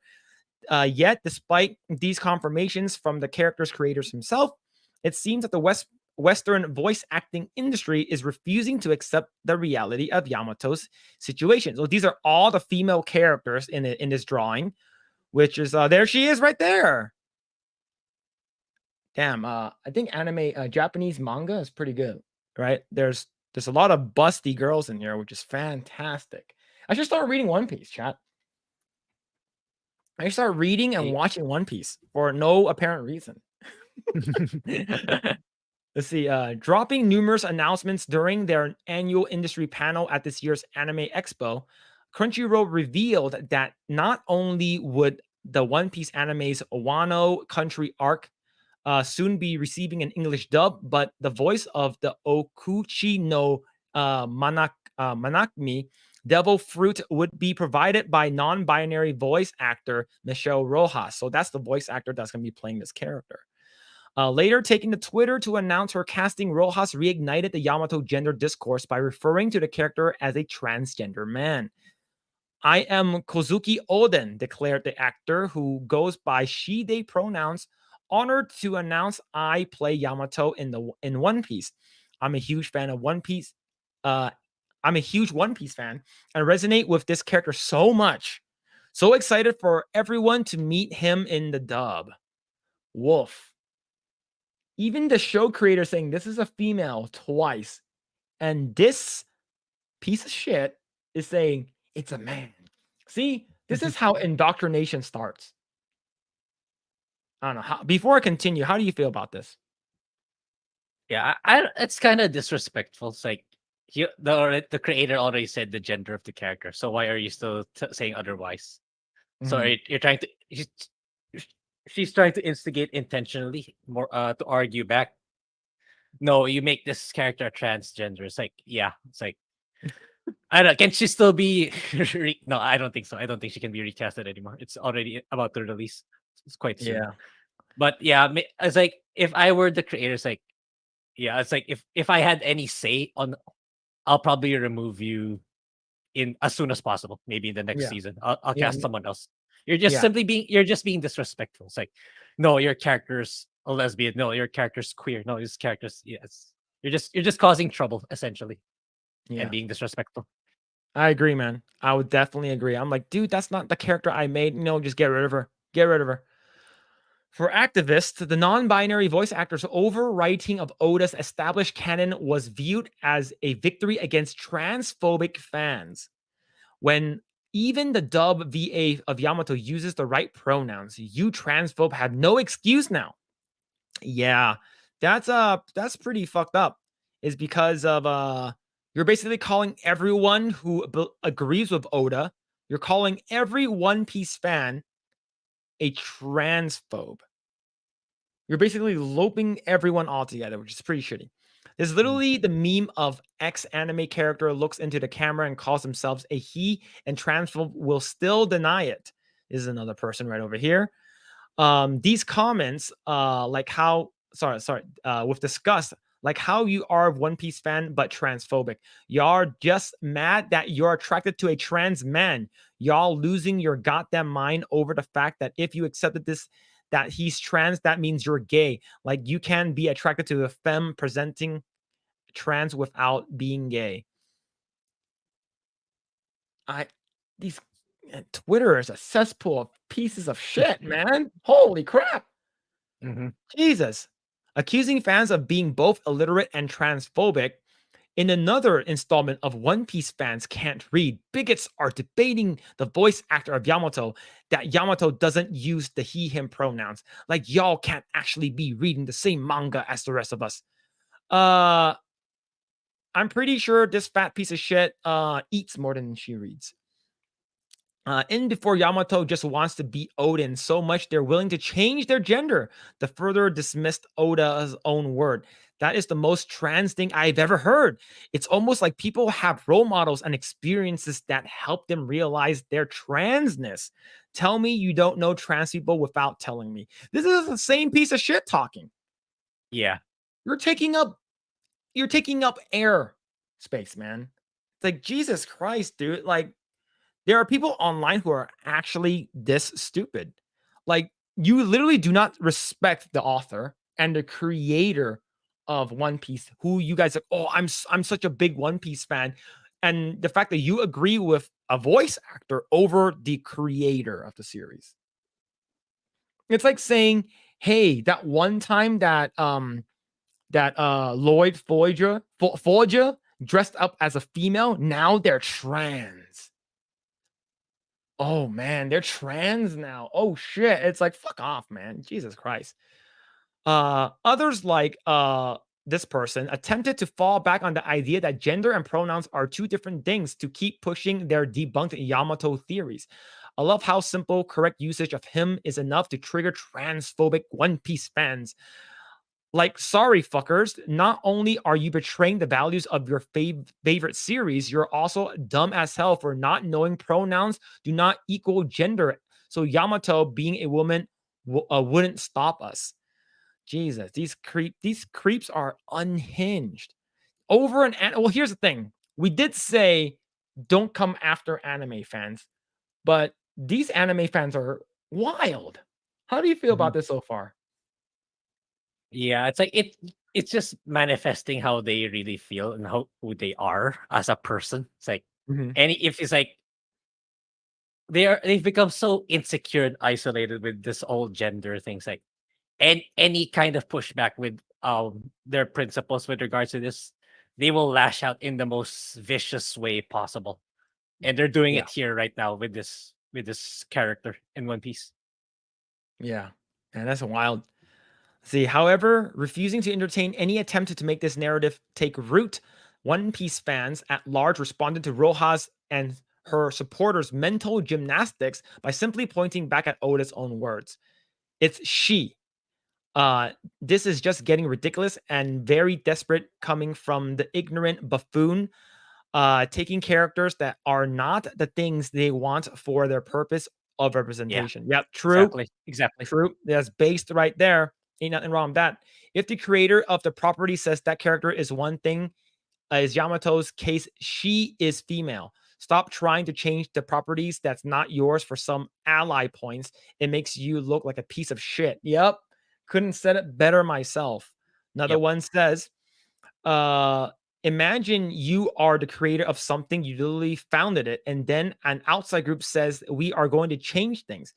And even after you, the creator, comes out and says, no, you're wrong about that, they continue. They still insist on being correct. Narcissistic psychopaths, Yeah. all of them. Yeah. Yeah. Yep. I love it. I love it. Oda has made it very clear on multiple occasions that people clearly ignored so they could keep their headcanons. I would suggest actually researching your character before playing the part. Laugh my ass off. You are very underqualified Yeah, for the job. I have a question with regards to that tweet. Did she make Mhm. a follow up tweet after that, or was I that don't the only know. tweet? Did she reply or something? I'm sure she got a pushback from people. People replied, and did she put no? If like, yeah, I mean, because she can still frame it that it's just like, oh, sorry, I forgot it. She can still frame it in such a way that she was just being incompetent. But if she replies, then you cannot deny that she's literally opposing the creator, Oda. Yeah. Man, it's like, oh, that one time that Goku dressed up as a woman. Now Goku's a Look at the trans. trans. Jesus Christ, dude. Jesus, man. Okay, there's another one over here. There are actually important and well-written trans characters in One Piece. Oda himself explicitly goes out of his way to confirm them too. But because Yamato is popular, they ignore all context and canon information that makes it clear she simply isn't just one of she just simply isn't one of them. Yeah, I just if it's like a side character that nobody fucking cares about, like Mr. Yeah. Satan or something like that from Dragon Ball Z. Like I can see them like being like, I don't fucking care, you know. But if like Vegeta all of a sudden becomes trans, or fucking Naruto all of a sudden becomes trans, now it's like, oh yes, it's a win for us. That's a big dub. Jesus, man, it's crazy. All right, I'm gonna read one more Twitter comment. This just goes to show that even a creator's word doesn't mean anything to these people. Yet, strangely, it's the end of the conversation when it comes to Bridget, despite the creator contradicting himself a lot. The entire ideology is incoherent and has colonization in its DNA. Jesus Christ, man. There are some people who are crazy. There's some people who are crazy. Yeah, let's see. I'm going to read over here, right? Let's see. Then they noted the drawing the comparison between Guilty Gear creator Daisuke sexuality swapping for the aforementioned character. The entire ideology is incoherent colonization of DNA. Yeah, man. As of writing, neither Rojas, Oda, Toei, Crunchyroll, nor Shueisha have offered a public comment on this reignited discourse. Yeah, I'm pretty sure Oda's like, fuck it. I'm not gonna say Yeah. shit. I already said my Yeah, piece. yeah. It's Rojas that I'm curious if she made a follow up tweet or if she replied to the people who said Oda already said she's a she. Then if she replied, no, he's a he, then you're blatantly defying Oda. Then you should be removed from that position. You don't deserve it. Yeah. True, true. All right, I'm gonna read a couple more comments and we'll quickly go over one more article because this one is actually pretty funny. All right, let's see. All right, so I'm not sure if Mermaid's still in the chat. I believe I did get a message from her on Discord, so it is Yeah, I working. did too. Yeah, I did too. It But is I working. haven't checked. Yeah. Yeah, okay. All right. Let's see. Go on, go on. So see. All right. Lost Tales. I know Lost Tales is a One Piece fan, so if I recall, she's been a character. She's been a character for a while. In her backstory, she had nothing growing up, other than an evil dad that abused her. She saw Odin defying him, in his last days. Oh, I see. Let's see. I don't even think she was being forced to be a male. I don't remember that. Any One Piece fans in here know if this is actually true. Japanese don't care about the message. Agreed. They don't fucking care about that shit. Mhm. They make all the boobs bigger. That makes me want to read it more. The funny part is One Piece as a whole pirate crew that's full of trans women. I don't see why they're yeah, it's because they're not the fan favorite, right? Like, let's say if Zoro or Luffy or some of the main characters like Nami becomes like trans, like they change or something like that, then they would be super super on board with it. But it's just they're not the main like popular characters. She was inspired by Odin because of the way that he fought back against Kaido when no one else would. So she wanted to be like him as a kid, pretends to be Superman or Spider-Man. Oh, yeah. There it is. There it is. Yeah, definitely do remember that. Let's see. The English dub in industry is cancer. Too many woke activists. That's why I switched to subs. The subs is always the way to go, in my opinion. Yeah, I always go subs. I never go for English. You do get some good dubs though. I think Dragon Ball has always been good for me. Like but I grew up watching Dragon Ball in the US, so but yeah. I do watch sub Dragon Ball though. See, also I only know this much because I definitely follow One Piece for the bitches. Yo, what's going on, Max Drummer? Hope you're doing well, dude. Hail to you. Let's see. Yep, lots of lurkers tonight. Nah, it's cool, man. Don't point them out. It's cool. Don't worry about it. Just drop a like. Just chill and just watch us Asian bigots talk about weird shit. See, Alan Boss says Phil's favorite characters are all trans. Yeah. Okay, let's go. Moving on. Let's see. They are planting the seeds with that. That's where it begins. Yes. They definitely are trying to input their stuff secretly, but no, they're so secret, not secret gay agenda. Even Disney's doing it, right? Let's see. Was this Mr. Satan is the most important characters in DBZ? I would say he's pretty important, actually. Just thinking about it, I know he's one of those characters that nobody really cares about, but he's pretty important. He beat Cell. It wasn't Gohan. Mr. Satan was the one who killed Cell. If it wasn't for Mr. Satan, Goku wouldn't have defeated Kid Buu, right? So yeah, he's pretty important, right? Majin Buu and Kid Buu would have destroyed the Earth. Yeah, you're actually right though. Mr. Satan is important, even though he's like a throwaway character. See, I'm on Japanese Twitter side of this situation. The boy, let me tell you, they are saying worse things in response. They are super protective. Damn. Yep. I see, of course, Crunchyroll Funimation protect their dumb VAs unless they're conservative like Vic, and then they publicly fire them for no reason. Yeah, it sucks, dude. I'm not a One Piece fan. Yet you're more of a One Piece fan than I am. You know more than I do. Yeah, I know nothing. I know Luffy. He can stretch, and Nami. Yeah, That's it. yeah. He's important for helping defeat Boo. Yep, there it is. There it is. Let's see. They see the best part that Japan is seen is what the LGBTQ has done to the West and the good research to combat it all. Yeah, I think there are some characters that are like trans that are done correctly. Like one character that's actually really good is that's not from Japan but from Asia is what's it called again? Alice in Borderlands. There's actually a trans character in there that actually has a really good story. You know, like of course originally like, oh, she's sort of hot, and then you find out you're like, oh shit. But it has a good story, right? You didn't know that story until way later, but that doesn't define who that character is, right? That character was a badass to begin with. Another one to see. Max Ramos said, doing good. Just got COVID. Good to see you. Oh man, hope you're doing well, dude. Yeah, hope you recover soon. Hope you're doing well. I see. 3/4 of the Dragon Ball dialogue.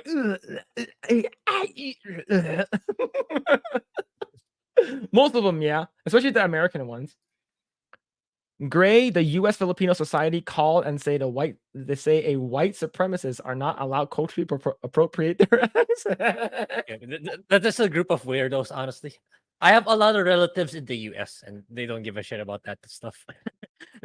I mean, there's always gonna be that isolated few, regardless of what race you are. Like it's gonna be, they're always gonna go woke until they learn the hard way that it never works. Yeah. Let's see. Let's go read one more. It's Alan Boss says the trans garbage has nothing to do with the story in Alice in Borderlands. Yeah, exactly. Exactly. Right? Like there's actually one character that's trans, and she was fighting against this guy, this bald guy with like a bat. And they were fighting on glass, and she's barefoot because they were at a beach. And she beats the shit out of him. And then like you find out, oh, it's trans. Okay, cool. Moving on. That was it. They didn't fucking dive into it. They didn't like, oh, this person is super, super fucking important. They didn't do any of that shit. And Alice in Borderlands was freaking amazing. All right, one more. Phillip, these accusations, slander. Also, Phillip, hey, man, that trans butt kind of good. All right. All right, we're good. We're good now. All right, let's go. We're already at 4 hours. Let's do one more. I know we're at I know Grae is like, shit, man. You've been going on for a long time. But Okay. All right, we'll do one more. So Grae, do you remember there are 2 articles that we read? One of them was like, how dare you bring back Cammy? Her costume was really, really cool, and you brought back her shitty ass Oh, costume. Oh, why did you use Megan Fox? Why did you try to sexualize Diablo 4? Well, she's back. This is bad. My God. Okay, Stacey Henley is back, and this is from who the this time? Gamer. So this is about Geralt. Okay, don't learn the wrong lessons from Henry Cavill being a Witcher fan. So let's see what she has to say. Season 3 of Netflix The Witcher is Henry Cavill's last, but future adaptations shouldn't focus on his fandom. Basically, in short, she's saying that you shouldn't, like, just because he's a nerd, like, you shouldn't have to follow that shit. I'm like, well, before I read further on, what do you think about the title? I am curious what her arguments are more than the title, because like that alone is absurd already. Everybody knows that, because like everyone knows Henry Cavill's the only one who respected the source material. That's what happened. That's what went down on the Netflix. So I'm curious to see what her arguments are, and I it would make me happier if she's being a hypocrite in one of those arguments. All right. Because because like, okay, I'll say more when I see it. All right, let's continue reading this. All right, get away, get out of here. Let's see. Making a fantasy series is hard. It might look easy after the floodgates were opened by the Lord of the Rings and the Game of Thrones became cultural. Sorry, and then Game of Thrones became a cultural phenomenon, but it's very difficult. No shit. Well, it's definitely difficult because they can't adapt these characters like correctly, especially Geralt. Right? Let's see. Fantasy stories are inherently silly with dragons and magic and characters called loth I'm not going to pronounce that. That's too long. Yet often try to be dark and self-serious tales of sex and violence loaded with political intrigue. Netflix's adaptations of The Witcher, despite a strong enough first season, has struggled with the face of these in the face of these difficulties, and the fans seem pretty clear on why. The most of The Witcher's fans, who's by season 3 have turned against the show mostly entirely, point to Henry Cavill. The man seemed a dream casting as Geralt, not only for his movie star pedigree and impressive physique, but because he was a fan. He loves The Witcher. Every inch of every page and every pixel of every video game, and fans have taken his impending exit as a sign that things will only get worse from here. I agree. Things will get worse from here. Absolutely. Let's see. We don't know why Cavill left The Witcher. Oh, we know why. We know why. They didn't respect the source material. They shitted on Sapkowski's work. It's that simple. See, and of course he wanted to play Superman. Of course, he's got screwed too. Let's see. It may have been an ill-timed exit, thinking he was returning to Superman full-time after his cameo in Black Adam at the behest of The Rock, only for James Gunn's plans for a reboot to scuttle that. It may have been that, as a movie star, he did not want to establish himself too much as a TV actor.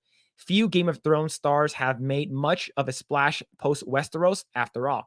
Perhaps it was because Warhammer, the one thing Cavill publicly enjoys more than The Witcher, came calling.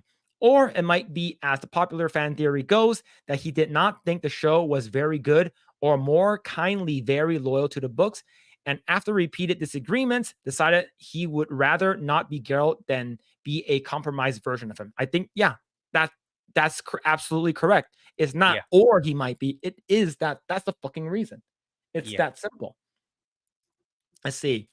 But fans who back Cavill to the hilt are misguided at best. Well, here it comes. Oh, here it comes. Firstly, while the books are popular novels, most Witcher fans entered the fandom via the games, which are actually sequels to the books and tell completely new stories. Some may have gone back to read them, but most would dismiss Cavill as a nerd if he was a scrawny guy in the pub with a beard talking about his Warhammer minis and how Season 3, Episode 4 uses an incorrect version of a spell from page 148 of the third collection of the short stories. I'm pretty sure Henry Cavill will actually say that. Like he Yeah. knows that much, right? Yeah. Yeah. Let's see. Could it also be that there is more than a love for the books behind Cavill's lack of respect for the female writers and directors on the crew, which allegedly saw him change scripts on the fly, leaving the show and other cast members directionless? Could his inability to be a team player on a project be believed himself to an expert in, despite having no writing, producing, or directing credits to his name, have been the problem? That's leading, man. You're leading people into thinking that he's a Yeah. piece of shit. Yeah. Yeah. What a shitty writer. Let's see. Cavill, the man who once said he was too scared to flirt with modern world, in the case he would be called a rapist. We shall never know. Wow. Well, he did say that. It's because he's basically Yeah. saying that it's hard to date right now. It's because of Me Too Yeah. and Time's Up, right? Yeah, I mean, especially you writing him that way already now. Mhm. What more if he does something more a little more aggressive? How are you gonna paint him at that scenario? So you Yeah. kind of proved this point. You Yeah. kind of proved this He's point actually. basically worse than Hitler if that actually happens. Yeah, yeah, exactly. All right, let's continue. Of course, the flip side of all that, we will never know how disruptive Cavill was, if at all, and whether his insistence on staying true to the lore impacted the show in any way, positively or negatively. Fantasy is hard to make, and Netflix track record on original programming is spotty. It might just be that The Witcher kind of sucks, and it might still kind of suck with Liam Hemsworth at the lead. But I hope the lesson taken from this is not what we need more fans involved. Without the fans, you Wow. have nothing. Yeah. That's exactly why the show is where it is today. Is that they kept on disrespecting the fans. I- If if Jeez. if the fans absolutely loved it, do you think there'll be bad press about it? You think The Witcher wouldn't be below expectations? That they would split the season in two for no reason, right? It's like Yeah. it could have been another early Game of Thrones. If they just stuck to the source material, then Henry Cavill's it was a home run. It was a home run, but Yep. yeah, here we are. Yep. True. Adaptations are meant to adapt. That's another word for change. It's important to respect the source material, sure, but you also have to make little different piece of art, not an impression of an existing one. We only need to look at Star Wars to see the dangers. Basically, calling out Star Wars fans. Wow. While lifelong Star Wars fans like John Favreau, J.J. Abrams, Dave Filoni gush over all the toys they get to pull out of the box in their plastic, pointless tales that add no depth to the universe besides wheel spinning cameos. Outsiders like Tony Gilroy, who, when asked about Star Wars fans, he said had no reverence for it whatsoever, can push things forward with bold adventures like Andor. Without fans, no one will watch Andor. Doesn't matter how good it is. Remember what people are saying. Andor is such a good show that no one's watching. There it is. And the fact that they actually put Andor on Hulu. Yeah, yeah, Wow. This writer's audacity, dude. I get that it's cool that the handsome movie star likes the same weird shit you do. I'm gonna slap this bitch. Weird shit? Wow. Wow, she's yeah. probably one of those girls that was in high school. It's like, oh, you like Star Wars? No thanks. She's one of those fucking fat cheerleaders that never get called on because no one wants to lift her. I'm pretty sure she's one of those people that like never, no one asked you out on prom and you stayed home. And then, oh, because those weird pieces of shit, people who like Star Wars, who like Star Trek, who collect baseball cards and whatever. Yeah, calling people who like weird shit, you do. Yep, sure. All right. So I'm going to read this again. I get that it's cool that the handsome movie star likes the same weird shit you do, but liking weird shit and being obnoxious about it is not how you make a TV show. We have too many fans milking IP dry already. Yeah, Disney Star Wars. And maybe it's best for everyone that Henry Cavill got out when he did. If you want a Witcher project loyal to the books, just read the books. There's enough fans out there who never have read it to have never had it in the first place. All right, how do you feel, man? After her letting her cook, how do you feel about this article? Yeah, she yeah, I was thinking she might even be hypocritical at some point, but no, it's like there's nothing of substance. She's just like bitching about Henry Cavill based on what she thinks. No objective reason. It's Mm, like if you like the weird shit. What's weird shit? I mean, what do you mean by that? Explain. What can you be more specific? Weird yeah. shit could be anything. Like, I don't even know what you're pertaining to. And this Henry Cavill disrespecting. Were you on set? How did you know? How did you were Mm, you there? Were you watching the production crew working on the series? I mean, you're just throwing baseless accusations at yeah. this point, like you normally do with Megan Fox and with who else with Cammy. Cammy. Yep. Yeah, Yeah, it's so crazy like how she thinks, right? It's you're saying that like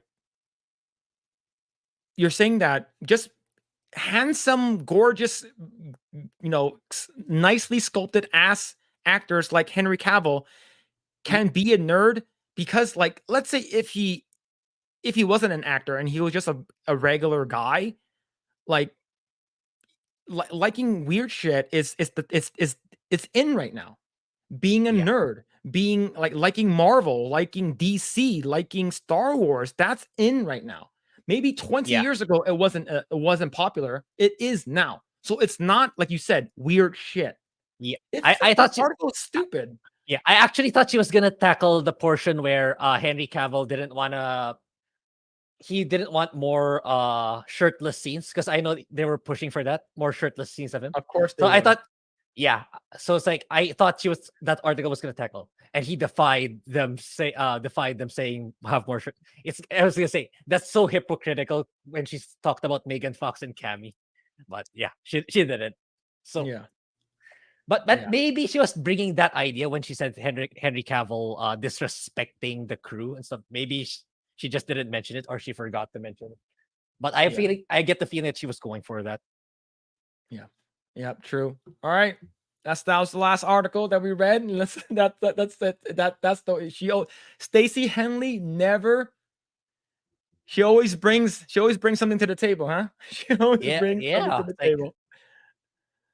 Let's see. Let's go ahead and read the article right over here. Some not articles, but the comments right over here. Let's see. Let's see. All right, let's go. That's it. Those are not her words. She's reading out of a cue card. Yeah, I believe like most of this is like, oh, things I want to tackle. I want to tackle people who are geeks and nerds. I'm gonna tackle this. I'm gonna tackle fans. I'm gonna tackle Henry Cavill. I'm gonna tackle. I'm gonna blame fandom. Like basically calling any fandom because the article that the byline says Henry's last Henry's last time as the Witcher, but the future adaptation shouldn't focus on his fandom. So basically, anyone who's a fan of a star, so let's say Gina Carano, right? Oh, you shouldn't be like, what the fuck are you talking about? Without your fans, you are nothing, right? You see, haters, yeah, Megan can pimp out a D4 if she wants. Yeah, who cares? Even though there's a lot of problems with Diablo 4, I still play it. Now, am I gonna get more of those general people? Oh, I think she's hot. I'm gonna play the game. Hell yeah, you're gonna get those people. See, Alan Voss says Henry Cavill is probably the best looking dude who's still a virgin nerd. Oh man. Well, you can ask Gina Carano. Let's see. It's weird that the fans just wanted what was in the books. Yeah, yep, people just yep, want good stuff. But yep, the thing is, look, I I do somewhat agree with her about the adaptation, about change, right? But how much are you changing? Right? I talked about this before about token changing stuff and it worked. Like I'm pretty sure DB Weiss and David Dicksucker from what's it called in Game of Thrones. Game They of changed stuff Thrones. too for Game of Thrones, and it worked until the later season. It didn't. Right? Let's see. Yep. Henry dated Gina Carano. True. True. And see, I'm pretty sure they also want him gone is because he dated Gina Carano. I don't know. That's how I feel. Let's see. The Witcher has struggled because they fucking deviated from the source material, not because the fantasy is hard. Effing morons. Yeah, true. Yep. Like, imagine if they just made the video games and books 1-to-1. I don't Yeah. think anyone would be mad. I Yeah. don't think anyone would be mad. It's because That, you're. that Yeah, go ahead. that's literally all they had to do with Halo. It's just Master Chief shooting aliens. That's all they needed to do, and they managed to fuck that up. Okay. Anyway, yeah. Yep. Let's see. This person has no idea what she's talking about for real, and she's getting paid for it. Yep. She's getting paid for it. Well, and we're making content out of it, so it's pretty fun. Yeah. But yeah, it's wild, and she like I actually purposely looked up her name on the Gamer to see what dumbass articles. I'm like, oh, Henry Cavill. I'm gonna look at this one. Right, so that's pretty funny. Yeah, yeah, he disrespected them because they sucked. True, true. Like, so here's the thing. I'm pretty sure. What's her Hisrich, which is the showrunner. The reason why they're like, oh, we gotta let Henry Cavill go, and then the crew's like, why? He doesn't want to have to do. He doesn't want to do any more nude scenes. So we have to let him go. We got to get rid of him because he doesn't want nude scenes anymore. Let's see. No agenda in this article. What a load of horseshit. Yep. Yeah, she's just a hater. I'm not the biggest Cavill fan, but at least he allegedly cares about the projects. Yeah, at least care about it. Yeah. Yeah, she's an Uber hater. True. See, if you have no customers, you have no fucking job. Fans are your customers, morons. Yes. Yeah, absolutely. Couldn't say it better myself, man. It's if you give the fans what they want, you get money. No, it's so simple. Yeah. So it's so weird. So many people nowadays don't understand that. Yeah. It's so simple. Yeah, let's see. Weird shit is the trans ideology. Yeah, trans ideology is pretty wild. Like, but for me, I'm not gonna live that way. But if you want to live that way, hey, more power to you. I don't give a fuck about how you live. As long as you don't put that shit in my dick, then I'm fine. Let's see. Lots of fake nerds right now. I think the fake nerds. I agree with you. The fake nerds are the people. It's what made fake nerds. I believe is Big Bang Theory. I think Big Bang Theory made a lot of fake nerds. It's because those aren't actual how nerds are, and they sort of make fun of them at the same time. So yeah. All right. I believe Mermaid said that she sent some memes. All right, let's I haven't checked my messages, but yeah, I got a DM from her. let's see. Do this later. Got it. Let's see. All right, we'll go ahead and look at the memes and we'll call it a night, chat. I don't know what I'm looking at, man. Yeah, I'm not sure. I'm not sure if we got the same thing, but yeah, you can show yours. Let me see if I can share a screen really quick. Present. I don't know how to present this. It might be the same. It might be the same thing. Share screen window. Yeah, there it is. I share this one right here. All right, so what's this? Yeah, Lord of it's the the same. Ring Gollum. So, who is that? I don't know who that is. Oh, Yeah. I don't know who that is. That's pretty funny. The MILF of Oh shit. Did you guys watch MILF Manor? I heard it's awful. I heard I only Az watched. loved it. I only watched Az's Magnificent. He really loved it for sure. Also, this is Sling Blade. Okay, I need more context, and probably this meme will be way more funny. Yeah. See, what's this one right here? Oh no, here comes Halbrand. Oh yeah, because that's Sauron. Oh man. Yeah, these are pretty good. These are pretty good. Yeah. Awesome. Thank you so much for sending the memes. All right. All right, cool. We're gonna call it there. I know we went a little bit longer. Thank you guys so much. I'm gonna go ahead and give shout outs again. Thank you so much, Nagy, for becoming a new member. Thank you so much, Lost Tail, for becoming new member. Hayden becoming a new member and gifting 10 Membership freaking memberships, which is crazy. and the $50. Yeah, and the 50. 50. Jeez, crazy. So that's like $100. That's $100 right there. Is $100? 10 gifts up. So yeah, it's $100 right there. Jesus Christ, man, that's crazy. See, Bruce, yeah, thank you so much for the 10. Chris the Bliss, thank you so much for the 125. I think it's pesos. And Megan Pixie, thank you so much for the 5. Thank you, everyone. We really appreciate it. Yeah, thank you guys. I really appreciate it. Grae really appreciates it as well. I think doing this is it's definitely really fun. We talk a lot of shit. Yeah. And it's a good way for us to blow off steam about a lot of stuff that's bothering us. Yeah. Right. Yeah. And yeah. Yeah, I've been as I want to make more videos similarly to how I made the Little Mermaid one because I got a really lots of good feedback there. So yeah, I'll probably try to get a part-time editor to be able to make it more frequently and faster based on because of these because of your generosity. That at least that's what I plan to do. At least test the waters a little bit. But yeah, that's what you can expect from me. And yeah, I'll be, as I mentioned, it's gonna I'm gonna make a series out of the it's gonna be called, this one is Finally Watched, where there's a lot of stuff that I failed to watch back then. So I'll be calling it Finally Watched, and then I'll be making another series. It's called Second Screening. So I'll be watching The Flash again next week. It should be out digitally by next week, and see if I think it's worse than the first time I watched it, or is it still the same, or if it's better than the first time I watched it. So that's kind of like our way of differentiating ourselves compared to the other channels. I think that's my short-term plan for now. Yeah, that's it for me. Okay, and you can find us at what's it called again? Our gaming channels are all below. You can find me on Kick. You can find me on my YouTube channel, and you can find Grae and all of this stuff below. And you can find us all there. Go ahead and follow all of our channels and Kick and YouTube and subscribe and stuff like that. We definitely do appreciate all of your generosity and your support.